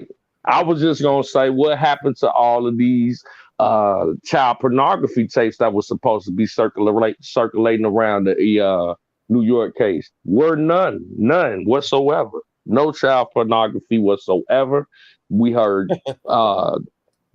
talk of what the name of a child pornography case in the New York indictment. Okay, so they have what they call stipulations, right? So with the stipulations, it's pretty much evidence that both people agree on, and they don't have to show it in as far as the trial. It's entered to evidence, and they don't necessarily have to put it on the stand. They agree on it. So if they had, let me finish, Jeff. Go ahead. I'm sorry. It was a lot of evidence that was stipulated. A lot of stipulated that only the jury saw, and this is in the transcripts. One of them was an iPad of Azriel having underage sex. Another one was forced labor. Underage sex, huh? 17. When she was 17. She was legal, bro. 17 is not legal. Yo, what is Chicago statute of limitations? Now, Skyye from Chicago. I'm from 17 Chicago. 17 years old, bro. You got to be 17. Robert from Chicago. 17 is the age of consent in Chicago. Listen to me. And she was a resident of Chicago. Okay. Whenever you cross, so y'all thinking of state. This is not a state case. This is a federal case. Bro. Oh, let me finish, Dana. And federal guideline is 12. Let me finish, Dana. So when it comes to federal, and you cross state, if you cross state lines, that's automatically federal. You're gonna have a Homeland Security involved, which is federal, and it is 18. So who was under 18? As Oh my God. Geronda, Geronda didn't cross state lines. Let's stay right where you are with Ass, because that's gonna roll us right into where we going into these parents. Okay, stay with Ass. Keep going. Okay, so with Ass, it was some evidence that was stipulated, which means both sides agreed to it. Therefore, they don't have to bring it out on the stand. And it was iPads of video depictions of her having sex with R. Kelly. If they had it, why wouldn't they present it? It's in the transcripts. But it wasn't never presented. It was nothing. It was presented to the jury. It was presented. The only tape that I know of was a sex tape. You're not the jury, so any sex tape's not going to be played to you. No. Now we just read this today. We read this when it was talked about the RICO and the racketeering, about how playing the videos and all that. Dana, do you remember that part where they were talking about you could play, even if you had videos to play, put it in the bag, character evidence? I gotta find that. We read that today though. No, so what I'm saying is, even if you was there, you weren't going to see it, because there's certain things they show to the jury only, and especially when it comes down to child underage sex, you're not going to see that. That's for the jury only. Sky. Yeah. Look at the last two things I just put in the chat real quick. Okay, let's see. Okay. Apart from the federal law on statutory rape, each of the states in the U.S. has its local laws regarding consensual sex, and consensual age varies from 16 to 18 years depending on the state. Those facts. The legal age of consent in the United States and the federal level is 16 years. Sexual relationships with a person aged less than 16 years amount to statutory rape, and it is punishable by law. Robert Kelly, how old and was Azriel? 17. Case closed. Next. And if you can, Skyye Lyfe, there, if you can post real R. Kelly supporters fans that they gave the jury. Post. That's she yeah. He's lying. The juror never saw no tape of Azriel, only Hallie and R. Kelly verbally screaming at Lisa Van Allen, and a video of someone moaning with no faces. They didn't show any child pornography, there was bro. No child pornography. No. That was Hallie Calhoun. All right, I was just about to go there. Don't worry about it. I'll bring it up. Don't worry about it. Okay, so we're gonna roll right into these. Go ahead. These text messages. Text messages. You might as well come on. You might as well come home, Robert. You might as well come on. Get you a free R. Kelly T-shirt or something, man. Listen, we're probably gonna be. We're probably gonna agree with this one. We're probably gonna agree with this one. But go ahead. Look, it's on the screen. Okay, so she basically. Let's get down to the key parts. Because there's no link connecting defendant I think I should start at the top though. Because there's no link connecting defendant's transportation of Jane with an intent to expose her to herpes, defendant cannot be guilty. Oh, that's the Mann Act. No, we don't even want to get into that. Hold up. I'm sorry. Wipe that from them. That was transportation. I think I need to go up. You scared them herpes. No, we can. That's y'all be getting into the weeds with the herpes. That's why I hate that topic. I done destroyed him on that already. No, you did not. Okay, here we go right here. This is what we read earlier. Okay. It says Geronda though. Is this what we wanted? Sufficient to establish. Oh shit. Elements of the defense. Cussing hit the cash out. Oh, I'm sorry. No, I had to hit it. Nope. I'm sorry. Nope, ain't no sorry. Hit that cash out. Okay, let's see. This is Geronda. Where's James? What page is James at, y'all? It should be right after Jane. I'm in Geronda. Because I thought we read it. 29. It was under 29, but they got it under Racketeering and the Mann Act. The whole thing is about the racketeering. Skyye Lyfe. Okay. Skyye Lyfe. Yeah. I gotta get off because it's lightning and Scary. Nah, I ain't scary. Our power go out down here, and I don't want to be talking in the power go out. Okay. Hey, Dana, don't worry about it, man. I'll hold it down for a minute, bro. All right. Okay. Thanks for coming. I know, bro. Thank you. All right. Bye-bye. Let's see. The government failed to prove violation under intent. Basically, okay, wait. I want to see where she says her mother. We getting there, y'all. Give me a second. Oh, dang, I forgot to get to hear what he said, what Angelo said. Does anybody know what he was saying Angelo said that pissed him off? Oh, it had to be about the text messages. That's where we were going. I forgot to get that before he left. I want to know what he said. Those text messages. Okay, it is right here. This is the paragraph right here. So 20 and 30.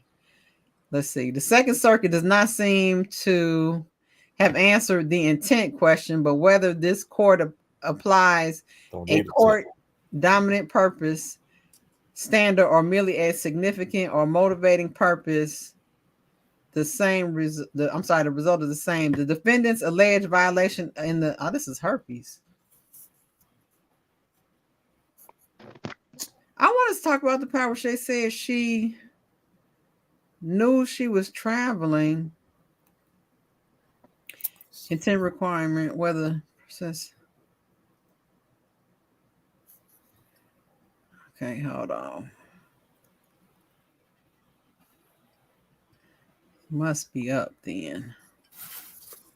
But right quick, while Sky's looking for that, I would like to get because I'm pretty sure that Robert Kelly is aware of those text messages that were brought into into the paperwork. What just on the surface, what is your thought process as it relates to those text messages that were released? My process is the same as Auntie Ann said. So they had a pre-trial conference, and they talked about that, the extortion evidence, which I'm assuming, not for sure, but I'm assuming those were the text messages. They was trying to get it entered. The judge did not allow it in. She said she said she don't believe it's related to his charges, and even so, the parents cannot consent to that alleged behavior to the behavior that they were alleging. So she's saying the parents can't consent anyway. So it was moot. I mean, I think that is a weak argument, because if you're going to charge this man with the Mann Act and transporting minors across state lines, when we talk about and how she was going from state to state to see this man, it wasn't a situation where this man was preying on her, trying to get close to her. It was a situation where the parent was. That's not what the text messages reflect, bro. The text messages reflect maybe suggesting her to shimmy and be extremely flirtatious and all that stuff, and I don't agree with that. So we're probably on the same page with that. That to me, is questionable. Now, go ahead. I'm sorry. Go ahead. So, we in agreement with that part. That's questionable to me. Like they got something to answer. However, it's more than questionable. However, I noticed that she didn't put all of the text messages in there, like the whole entire conversation. So some things that probably will provide more context if we have a full conversation. When you isolate things, like that, you can take things out of context. So I would have loved to see the full conversation so I can put it in its proper context. That part. Okay, let me read this part right here because this is the opening. Basically, the government failed to prove the defendant committed Mann Act violations in connection with his sexual activity with Jane on or about April 28th, 2015 and May 1st, 2015 in the state of California. Jane was 17 years old in May 2015. She concedes that she misrepresented her age to the defendant when she met him and kept her true age secret until fall 2015. After meeting defendant in Orlando, Florida in April 2015, Jane traveled to meet him in California at the end of April 2015. Okay, hold on. The government charged the defendant with 2 Mann Act violations in connection with this trip, alleging this defendant violated racketeering transportation. Preliminarily, the government used the Mann Act under the present state of facts is unprecedented and unjustified. Provides that whomever knowingly transports an individual in state for foreign commerce or in any territory or possession of the United States with intent that such individual engage in prostitution or any sexual activity for which any person can be charged with a criminal offense or attempts to do so shall be fined under this title or imprisoned not more than 10 years or both. This government contended that defendant arranged for Jane to travel to California with the intent of willingly exposing her to a contagious, infectious, communicable disease. The government failed to prove the Mann Act violation under A. It offered insufficient evidence that the defendant transported Jane with the intent of exposing her to herpes, and 2, that committed a violation of the California. Stop right there. Not to interject, but that right there is the crux of the whole matter. That shows intent. That exposes that this man was not what I just said to you, Mr. Keller, that he was not trying to target anybody. That right there shows that she was being transported by her parents, not by him. Okay. But carry on. I'm sorry. I just wanted to put that out there. All right, we're gonna talk about it. Go ahead. Okay. And there was no proof beyond a reasonable doubt. Intent. Because there is no link connecting defendant's transportation of Jane with an intent to expose her to herpes, the defendant cannot be guilty of the Mann Act violation. The 9th and 10th Circuit Courts of Appeal have held to establish the intent requirement of the Mann Act.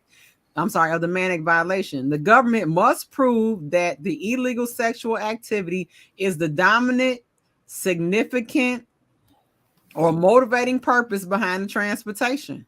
Okay. Similarly, I don't need to read that. Let me go down to the other part. Let's see. It's not necessary for the government to prove sexual activity. No, I want to get to the meat. That pen game is serious, man. Robert Kelly, y'all got some problems over there. Yeah, y'all do. Y'all got some problems. No, we don't. We're gonna talk about it. We're gonna talk about it. Whether the list of saying versus travel.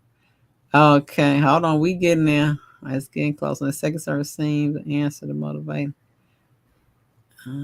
Government shows. Where is that sentence? Would they be like, "Why you're 17? Yes. Do you remember?" Okay, let's read this. And this is gonna break it down right here. There is no proof in this record that demonstrates the defendant's motivating purpose for transporting Jane to California was to expose her to herpes. In fact, the government cannot even show that the motivating purpose of the trip had anything to do with Jane. He on tour. Herself testified when asked.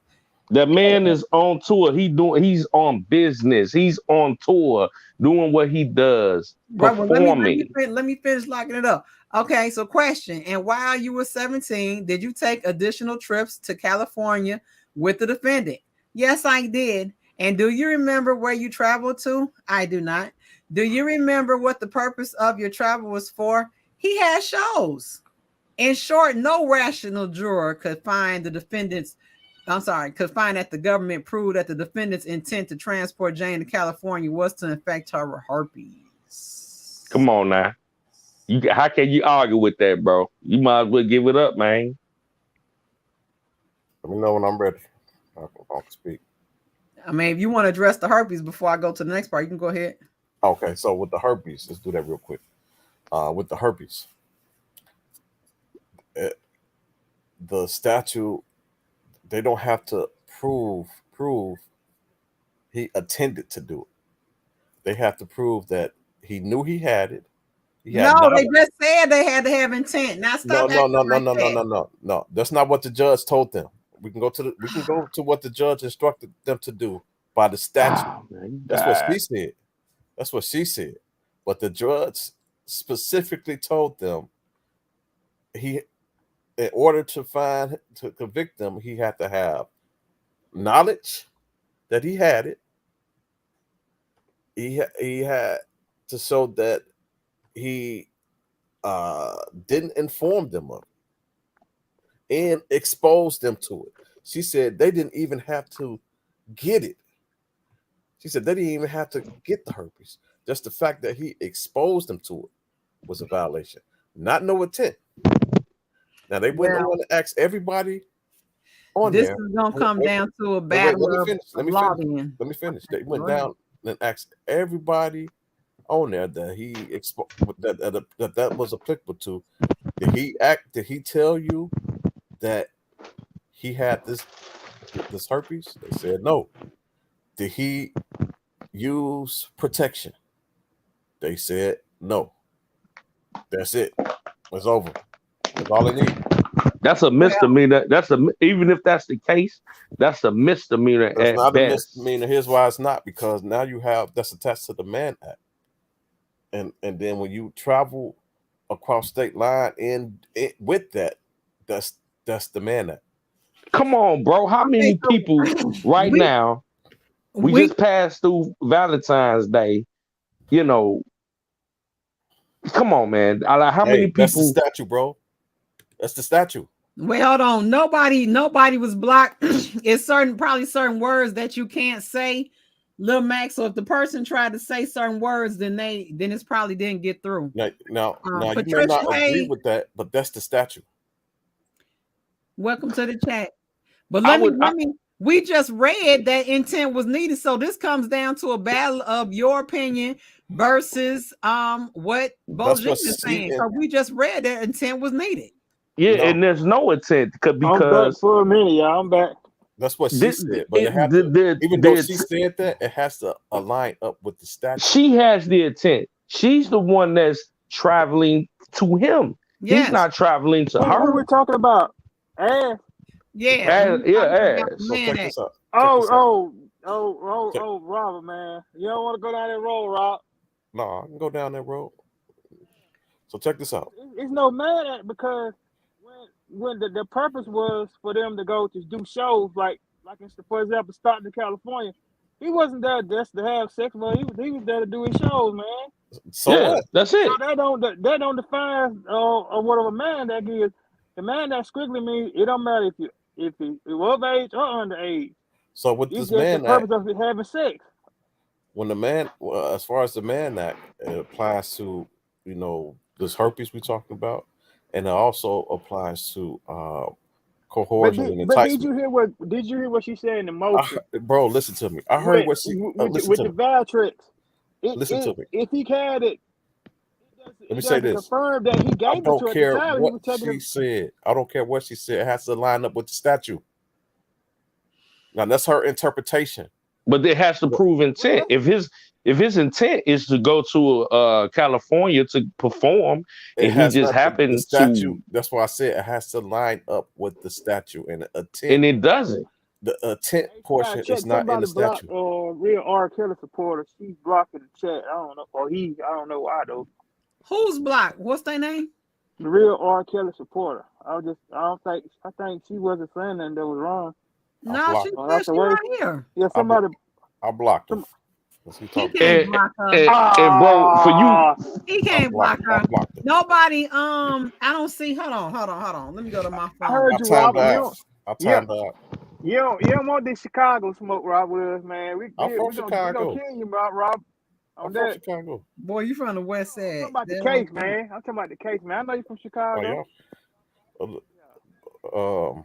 I'm just saying, like, you got to prove intent. The intent, No, bro. as far as the Mann Act, they is deleted her applicable. message. And the government never proved that he gave her herpes. Or when was the herpes? When did the herpes You occur? can't prove that. You We can't have- prove. that. And You can't herpes is prove. not like no real, know what I'm saying? So I Deadly think what the disease. problem is y'all are talking outside of the statute, and so is Bojane. And No, she- the thing that we are have to focus and zone in on is intent. His intent wasn't to travel for the purpose of having sex to transmit anything. His purpose was to do shows and do what he does as an entertainer. Right. And in the process, if he had sex, that doesn't mean that he intended to give anybody anything. So His And he didn't intentions. course her to do nothing. He had to intend to course her. So to we do would have anything to. either We because would have the to. mother. Wait, let me say this. Make sure when R. Kelly supported page come back on, y'all don't delete her message and don't time it out. I don't know He what didn't have happened. to. Hey Jeff, bro. He Okay, didn't have go to do ahead, you none of guys. that because he didn't have to do none of that because all that was established. The mother and the daughter was, you know what I'm saying, plotting everything, doing everything. That proved that in the text message. He didn't know. He wasn't aware of they plot. Right. Going on, and it still haven't been proven that he knew she was 17 and when they actually had sex. That had never been proven because she had three different stories, a different story to the grand jury.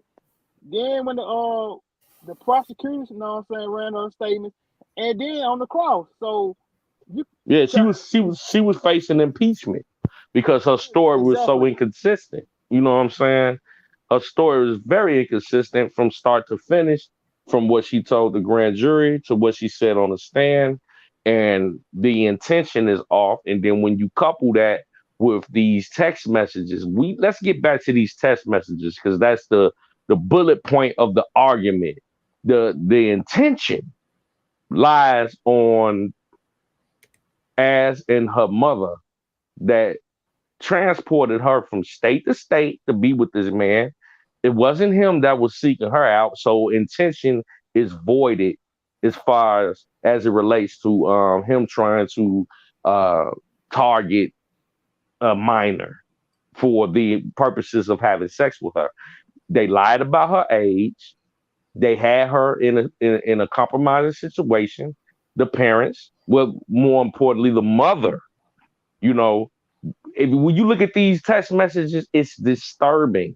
And for Robert Keller, and I don't have anything against the brother. We have a difference of opinion. Yeah, he cool.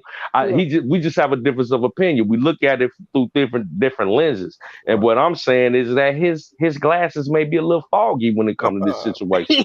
They always foggy. Well, let me cool though. He cool, let me just read one of the panelists. I'm sorry, one of the subscribers comments.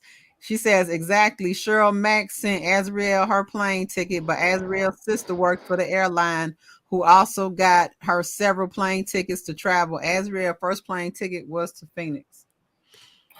Hey, let me ask you this, Rob. So Rob, whenever she got a plane ticket, she texted him and said, R. Kelly said, send me here. R. Kelly said, send me here. Not my mama said. R. Kelly said, send me here. Hey, and according to the text messages, the mama say, "Hey, take her." I'm a matter of fact. Where? Don't matter of fact. Show me. Don't take her. I'm gonna bring her. I'm gonna bring her. Show me. The text messages reflect. So where? They travel 8 hours in a car. It's in the transcript from state to state. No, that was only. They knew the whole. No, it's right here in the motion. Now, do y'all need me to pull that up? It's Rob, there. You don't understand. He They didn't have to traveled to a coerce her to hotel, do not that no state to because state. Right. none of that because he knew they knew what was going on the whole time. The mother knew. Hold on. The We plot about to and pull it up right everything. now. It's not about to be no question. We about to pull it up. If Alex didn't want Azrael with R. Kelly, she wouldn't have sent her off. Azrael would never be in this position if it wasn't for Alex. So Oh yeah, man, Skyye Lyfe on it. She about to pull it up and we can close this argument. Yep, and we can be out of here. Okay, this herpes simplex. We don't even want to get into that stats on that. We getting there. Let's see. Yeah, hey Rob, man, just go on here. I got you a free R. Kelly shirt, bro. Here we go. Come on the team, bro. I need some toilet paper. Get to me. Here we go, right? All right, you guys. Here we go right here. We about to read it. Beware. Okay. The government alternatively argues the defendant is guilty of the Mann Act stemming from his April trip to California because defendant knowingly persuaded, induced, enticed, or coerced Jane to travel to California. Insufficient evidence exists to prove that defendant took any action to induce, persuade, entice, or encourage Jane into traveling to California in from April through May 2015. Quite the opposite. The record shows that Jane's mother purposefully and strategically enticed defendant with her 17-year-old daughter, comparing her to Aaliyah at a various There points. you go. The government takes great umbrage to this characterization, but the record speaks first. The Get record him, Jenny, from the block. Get him, Jenny, from the block. Bop, bop, bop, bop, bop, bop, bop, bop. Bow, bow, bow. Headshots. Jenny from the block. Jenny from the block. Y'all got a problem, man. From the block. Go ahead before I clear you out. Go ahead. Thank you, Sky. All right. Thank you. We got to bring the paperwork out on them. Let's go. Yeah. So when she got there, so first of all, she said that, R. Kelly said, if you, okay, I didn't go there. So when she got there, he said, before you do anything, this is R. Kelly saying this, not her. I need to come first. I need the what first? I need to come. Hey, after Robert said we got to say, I want to rebut that. Yeah, we're going to let you go ahead. He said, I need, well, let's start off when he first did, because they didn't just bring up New York. They said May in April. So let's go to May 1st. And then we go to April. So in May, he did the same exact thing. He texted her, said, come see me. I'm at the Dolphin Hotel. We're going to do this audition. She come there. Her parents didn't send her there. He texted, said, come there. She come there. He said, before we do this audition, said the same thing. I need to come. She said, I'm not here for that. He kept on persuading, coercing, enticing her and said, okay, well, just take your clothes off and let me jag off. And then he wanted to have oral sex with her. She said, I didn't shave. That's even better. He said, oh, that's even better. He said, oh, I just came from the gym. I need to get. He said, oh, it's a shower in there. That's the first time in May. That's the coercion, enticement, persuading. Can I respond, please? Go ahead. Okay. Jane's mother texted Jane stating, this man trying to screw, but I'm trying to make it business. He knows you're a singer, but he ain't playing. He won the F-U-C-K tonight. Despite that Jane and her mother she said something totally different. I'm reading. Let me finish. No interruptions, please.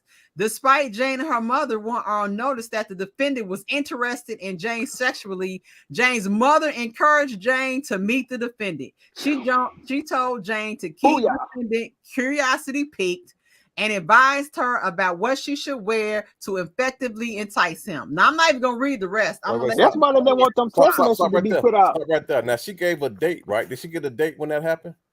Of the text Yeah. message. Hey, Hold on, Rob, Rob, before you wait a minute. Before you respond, No, hold on, Jeff. just keep in mind, this whole time he was under the impression that she was 18 and older. This is April through May 2015. April through May is what they said. Hold on. Let's focus one at a And time. how he enticed her to come over there when the mother already told her to go over there? I can't do everybody.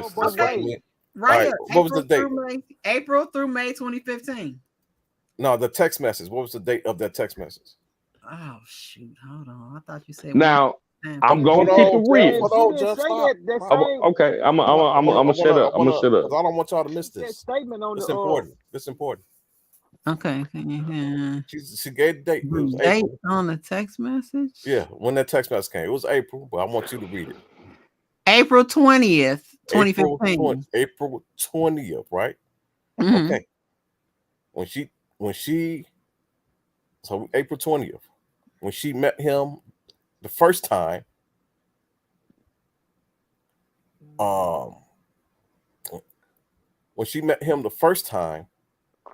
it wasn't about that testimony not valid, bro. She said, wait, let him make this point before we get him. Hold on, Lil Mac. Let him finish real quick. Let him try and get off. Let him go ahead, Rob. Okay, April 20th. My bad, bro. So they got two portions of it. They got the adult portion and they got the minor portion. So the first time he was under the oppression that she was 18. That's why you don't see that statute coercion of a minor. It's just coercion and enticement, not of a minor, because he was under the oppression that she was 18. So even the age don't got nothing to do with that. She said, not the text message, I'm not here for that. The judge also said that the parents can't consent any damn way. So even if the parents said this, it's still illegal. The only thing that would happen if the parents go to jail, it'd be a cellmate with him. That don't free him. No, because they came with the mistake. The parents cannot give. Let me finish. Let me finish. I'll listen to you. No, Robert. After you talking about after he found out she was 17. I didn't even get to that point yet. I didn't even get to that point yet. But he sent her back home, and she came back, and once she started living in the states of Chicago, the age of consent is 17. So that's the legal age of consent. And you sitting there talking about he wanted to eat her ass out. Oh, I'm sorry, Scott, for cousin. Hit the cash out. Hit the cash. He just reading the transcript. So that's what eat her butt out and all that. She said that something totally different happened on when Kenneth got on the cross. She said something totally different to the grand jury. She said that they didn't have sex. Oh, it was one on the cross and the trans. She had three different stories. Yeah, she said no sexual act occurred. No sexual act occurred because the mother and the police came to the door before they got into it. And then that's the latter. And Jennifer Bojin, listen, Robin. In Jennifer Bojin's statement, she said that after all that occurred, she went back to doing what she was supposed to do. That was have sex. Even the mother knew the whole time what was going on. Okay, so what you just said, that was in a letter that she wrote, and she also later testified that letter was not true. So basically, she's saying. So you're getting confused. Now I see what's going on now. You getting the letter confused with actual factual. So everything makes sense. So you said the letter. Everything makes sense now. Why you think the way you think? Let me break the fact down. Okay, the fact is this. Regardless of what you're trying to say, they didn't meet the Mann Act because basically, like we already read, the mother is the one who enticed the daughter to see him.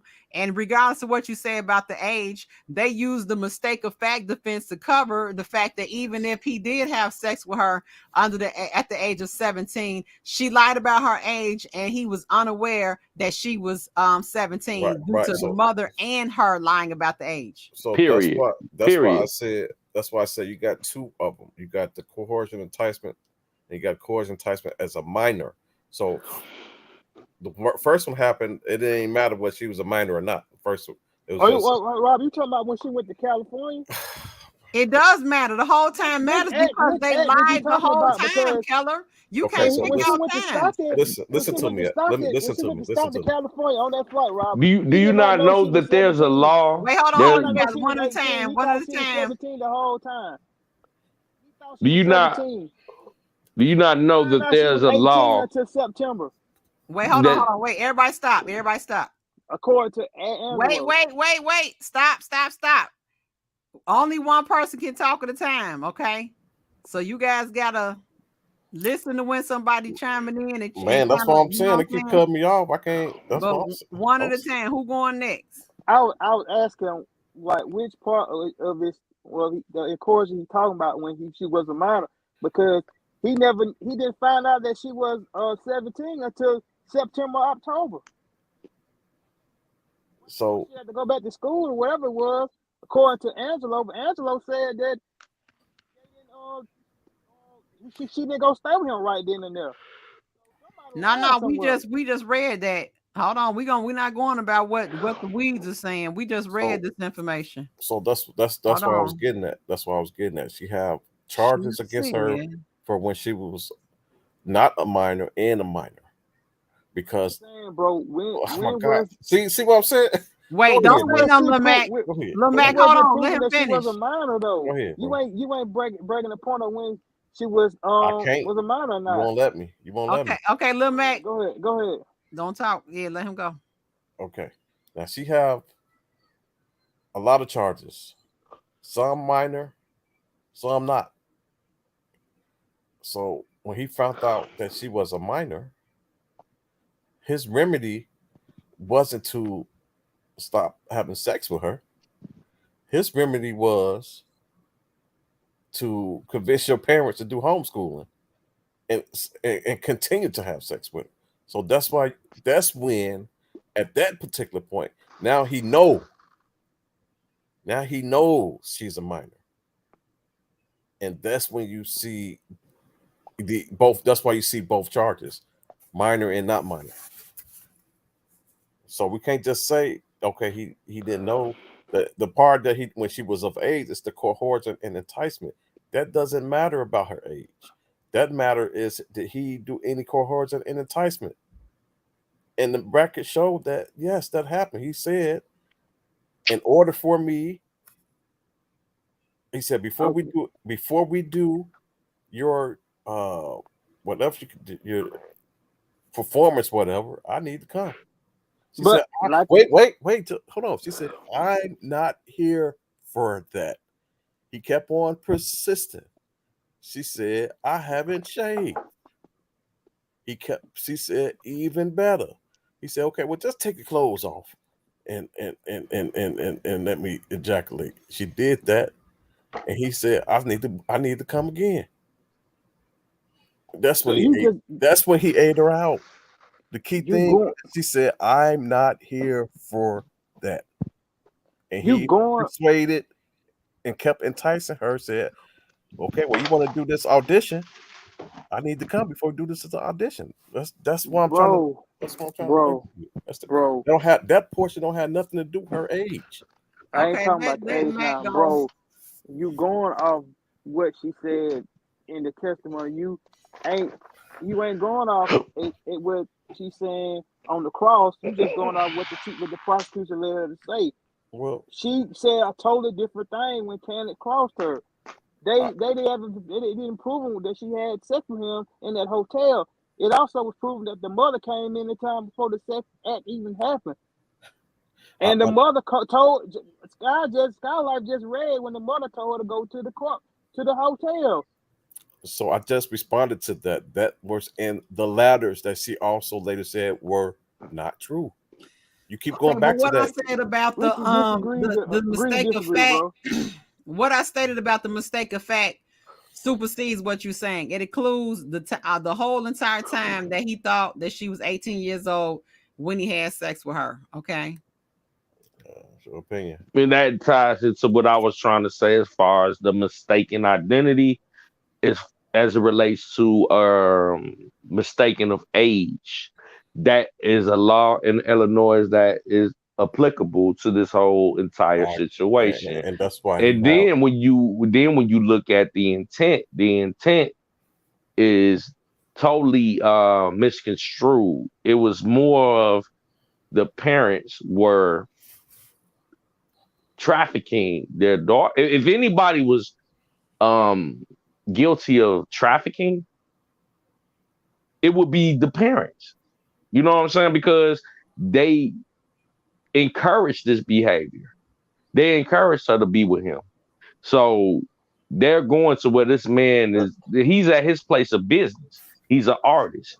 Now, when we talk about morality and do I agree with a man 40, 50 years old dating somebody 18? No, I do not. At all. I don't subscribe to that behavior. But what I will not do is sit here and make excuses for someone.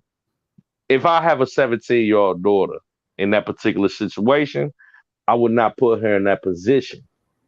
So that's where the intention, and when we talk about the Mann Act, it's all about intention. That's where you're deflecting that, brother. You're deflecting as far as the intention. Okay, and let me come in right here. It says on April 24th, 2015, and then we about to get out of here. I'm gonna let y'all get y'all last remarks. On April 24th, 2015, after the defendant had left Orlando, Jane's mother instructed Jane, you better be texting him so you will stay on his mind. Later that day, Jane texted her mother about flying out to see the defendant in California. Jane, and I talked to RKelly mom. Yeah, about what? Jane. LMAO about flying me out. Mom, oh really when? Jane, yeah, whenever I tell him I can. Tomorrow if I choose. Mom, oh yeah. On April 28th, 2015, Jane traveled to Los Angeles, California to meet with the defendant and with knowledge and consent of her parents. With knowledge and consent of her parents. Come on now. Jane It's right there. Her mother in Los Angeles at one point told her mother he's going to the mother telling at one point the mother told her he's going to be in your room butt naked with one of his songs playing. LOL. Okay, and I'm gonna skip the bottom part so we can close this out. So Scott, are you saying that her parents can give consent to have underage sex? But this is what I'm telling you is the defense that I stated is what is being met. But this knocks down the Mann Act is that he did not entice her. We're talking about Mann Act. See, you got to stay out the weeds with these little topics. And I'm about to read this statement. And this is going to bring it back to where it needs to be. We're talking about Mann Act and him having the intent and flying her out with the intent to give her herpes was an issue. And the other one is, let me see. He's singing. I mean, she done talked about, oh my God, you're going to marry him and have babies. Who mama said that to her 17-year-old minor baby just born out the womb? What? Yeah. My son-in-law gonna be older than me. Stop the press, man. Yeah, I agree with that part. I agree with that. That's pitiful. I just don't think that's gonna free him. If anything, that he'll get a cellmate. No. If anything. Nah, that's case dismissed type material, bro. It shows intent. That's the whole thing is based on intent. Right, me here get it go that right screen here. when you get a chance. When you done. Okay, here you go right here. No rational juror could conclude that defendant enticed, persuaded, induced, or coerced Jane to travel to California. Jane's contemporaneous conversations with her mother show that defendant invited Jane to excitedly accepted. When the mother asked her asked her to travel, Jane told her mother, whenever I tell him I can, tomorrow if I choose. By her own admission, Jane chose, emphasis, italicis, to travel with defendant because she wanted to, and her mother encouraged her. While this court concluded that Jane's parents' testimony was not relevant for the purpose of the defense counsel sought to introduce it, Jane's text messages with her mother introduced as government's exhibit 233 were highly relevant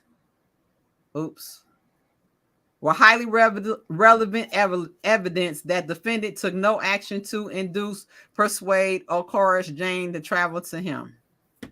I'm not even going to go into the rest because that's belaboring the point. So what do you want me to show? And then we're going to get up out of here. Let me show. Give me that screen. And if we can take Patrice. Okay, go ahead. All right, it's kind of small, so I'm gonna read this. This is really for Jeff. What's for everybody? So this is the judge explaining to the jurors before they go deliberate. She went by each and every count and each and every predicate act and each and every element pertaining to the law. So let me start. Here's one of them. So let's start here. I'm at line 13.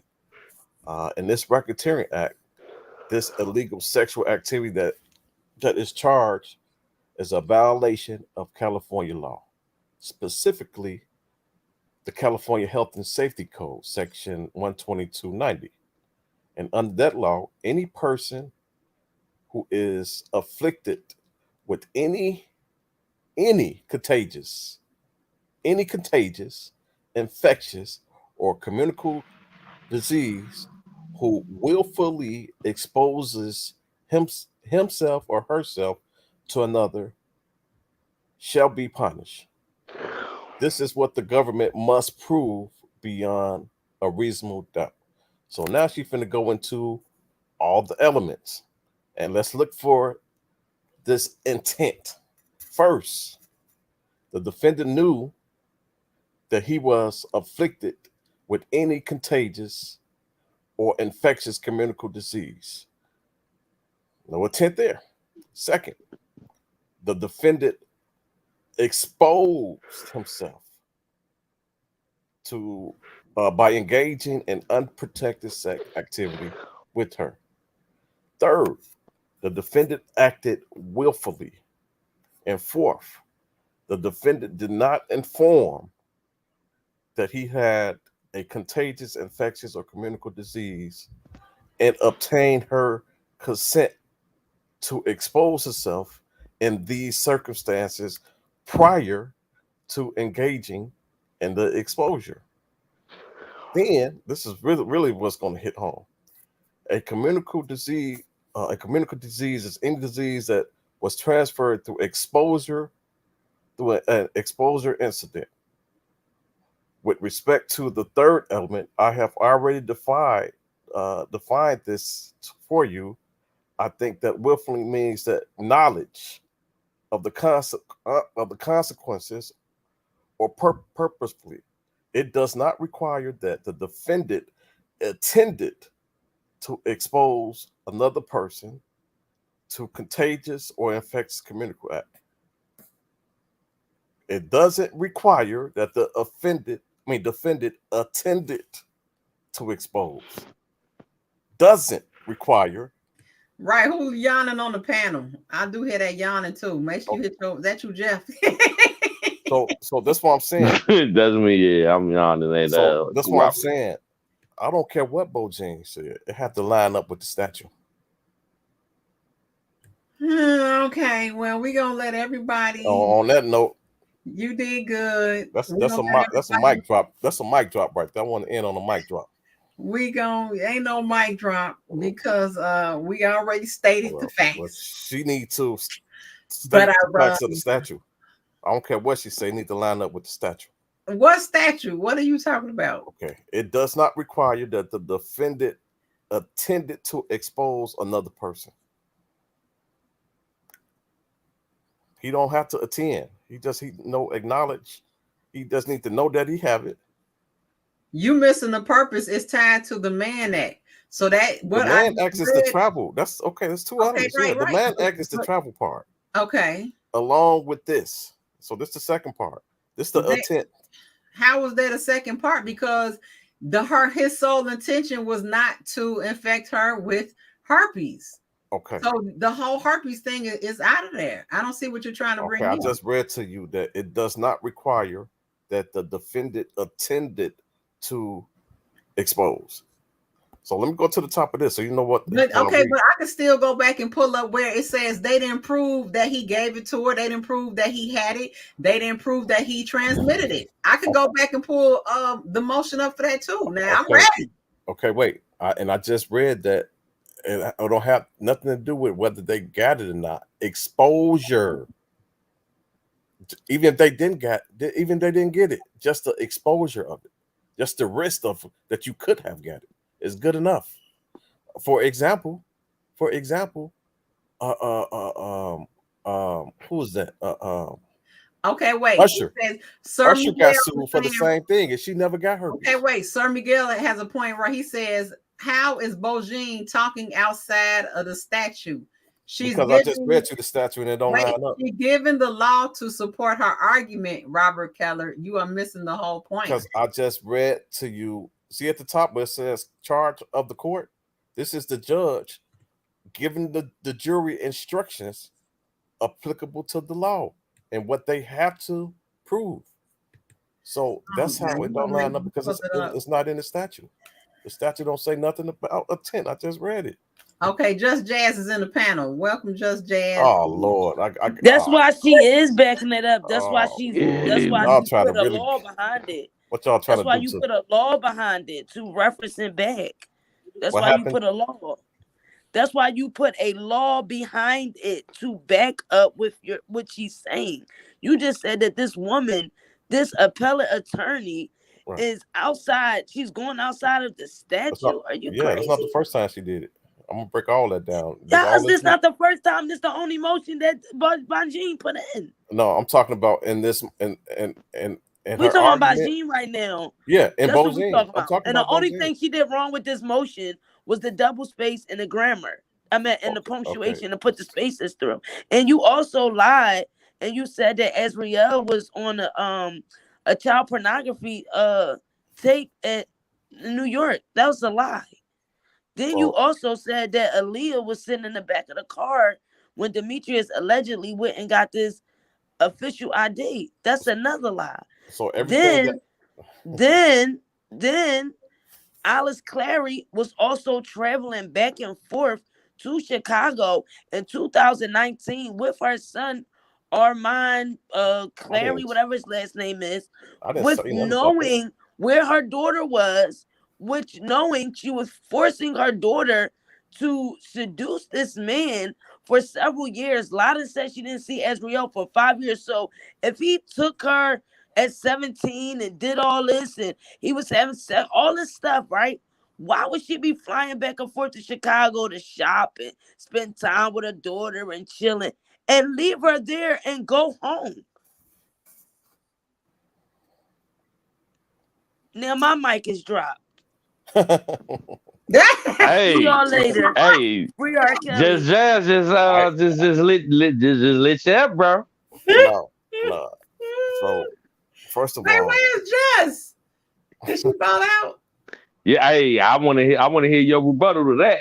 Yeah, she said a lot. I can go rebuttal for everything I can remember. She said that she wasn't in a car. She was there every day. I'm surprised he's saying that. This is in the transcript that he said she was in the car with Rob. She said that Rob get out. He said no, just Aaliyah. That's in the transcript. I can pull that up right now. What else you say? Oh, the videos with Azriel.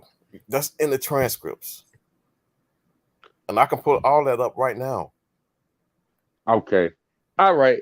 Now this is what I want to do, man. You know, because I don't want to keep Skylar. I know she's trying to acquiesce. She's trying to, you know, Get up out of here. Yeah, expedite we this did this this for this this 30 minutes. conversation. And I think I only have 5 hours left on the video, so we definitely gotta close it out. We're gonna wrap it up. And I'm gonna say this, and I want to use this as an example of the hypocrisy as it relates to Mr. Robert Sylvester Kelly's case.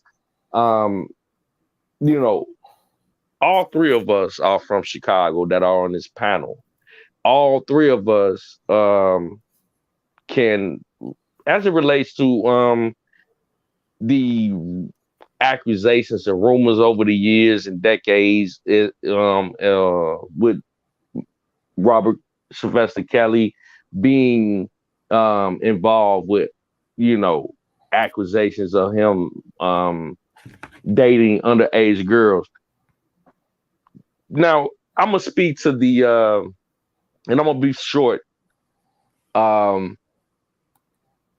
grew up in the 90s in Chicago, and I remember hearing the accusations of him coming up to Kenwood High School and other high schools in the area, and you know, outside with the cars and the high school girls and things of that nature. Now, one thing about a rumor, when you give a rumor life, it takes on a legs and it takes on a life of its own. And when that rumor, like if we sitting in a classroom and I tell you something and it's 30 kids in a classroom, by the time it go around the classroom and it get back to me, it'll be a totally different story.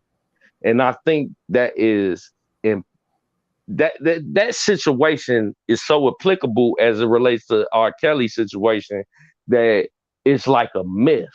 It's like a myth that was never substantiated. For example, I have a homegirl that went to Kenwood High School in the 90s. I have multiple friends that I know that would tell me that they seen him at the school and this and that.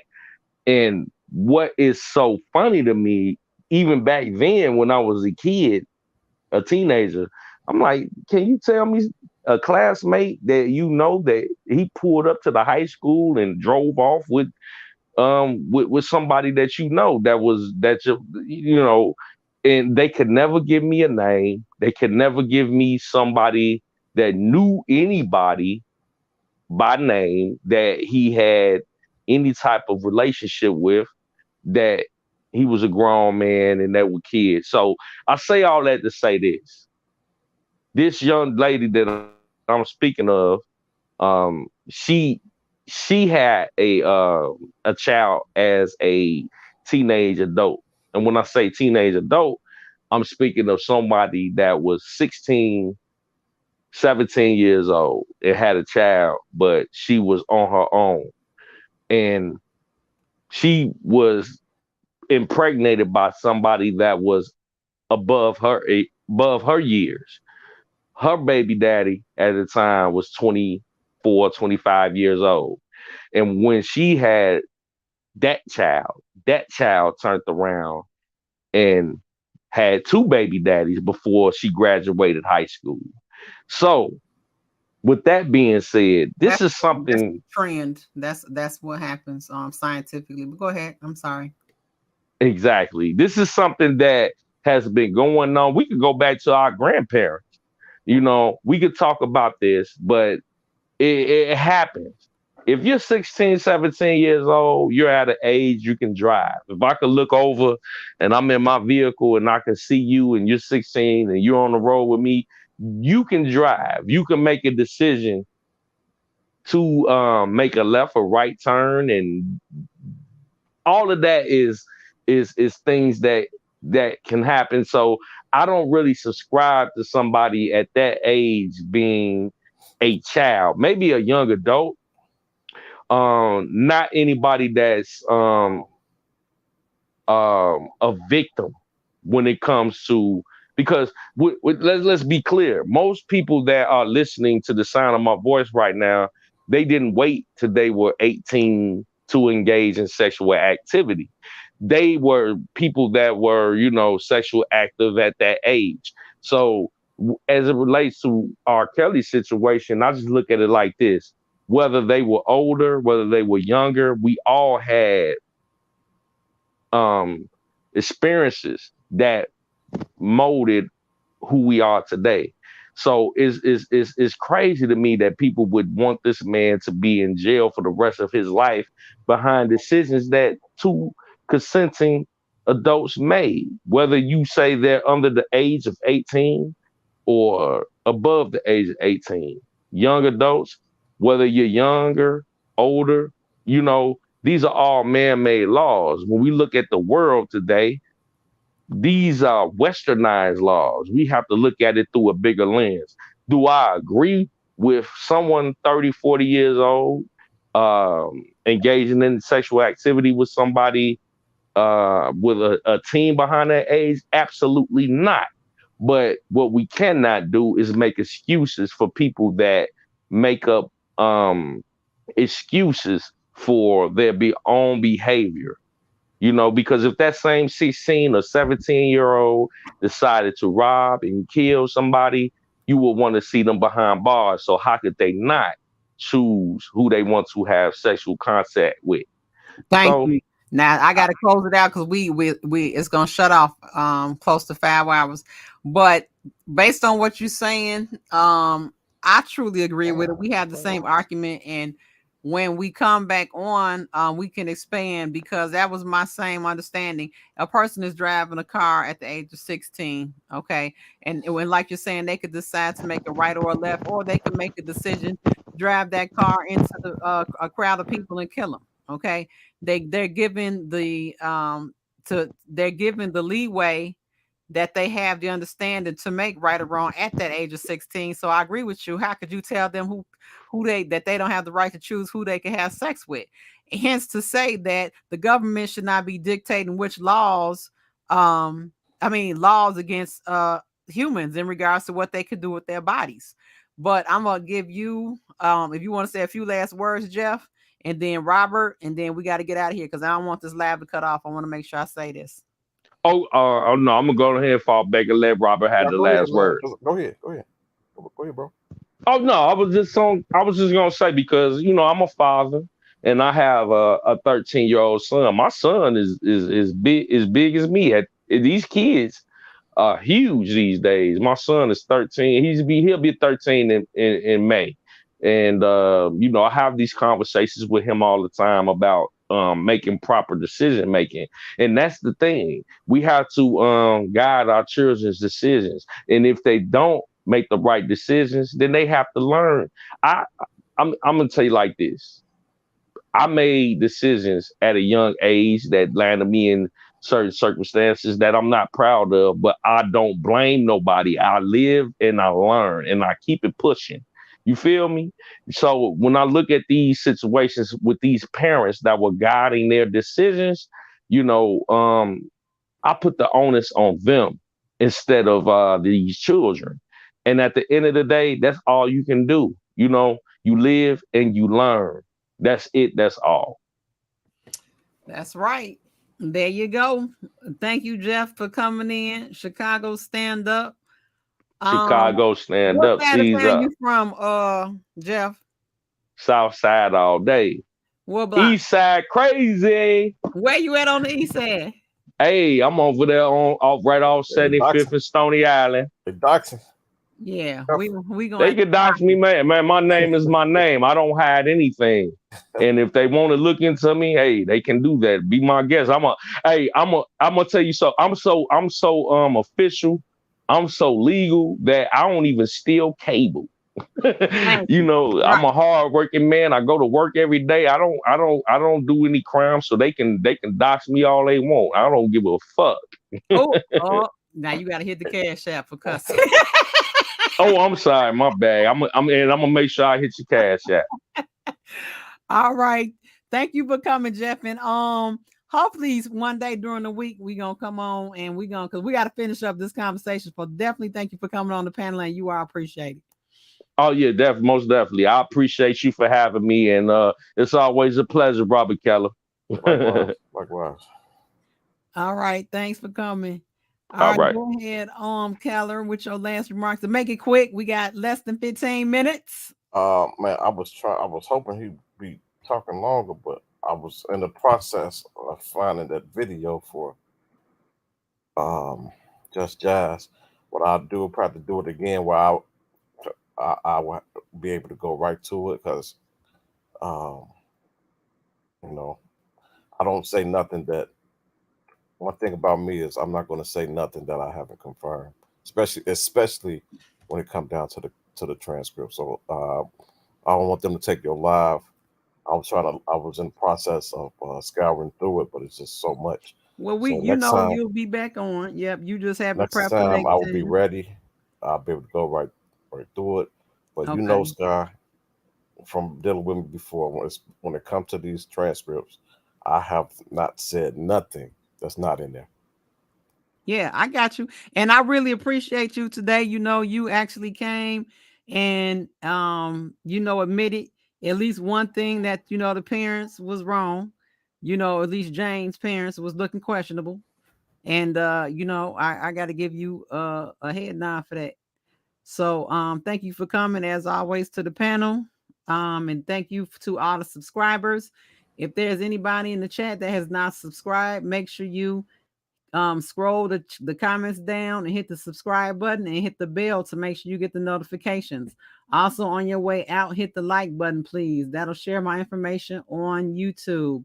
If you have what else I was gonna say? So like and subscribe. I think that was it. So I'm gonna go ahead and close out. Thank to all the moderators for moderating, all the new subscribers, and everybody for coming out the panel. Thank you. Hey, Tori and Chi-Town coming in at the end, and Just Jazz. Thank everybody for coming in and talking in the chat, coming out the bushes. I really appreciate you guys for supporting my channel. So I'm gonna close it out. As always, do everything in God's divine order, and also do everything in the spirit of righteousness to make sure righteousness prevails. Skyye Lyfe loves y'all. Bye-bye.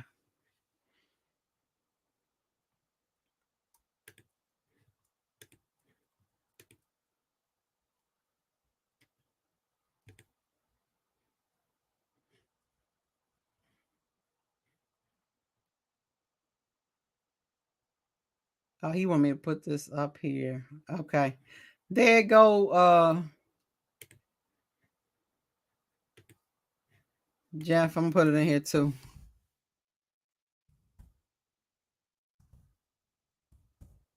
Oops. Duh.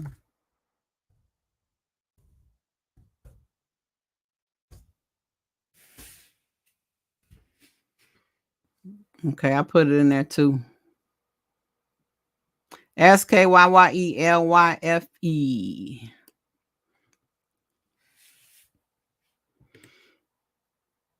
Hey, you say you from 72nd in West Chicago? Oh, okay. We got the West Side in here. Good night, Elvira. Thank you guys for coming in and bringing the legal smeagol. I really appreciate you guys. The mother had to meet me at 15 and I'm 39. That situation, yeah. Okay, thank you. All right, you guys. I'll see you next live. Thanks for coming. Bye-bye.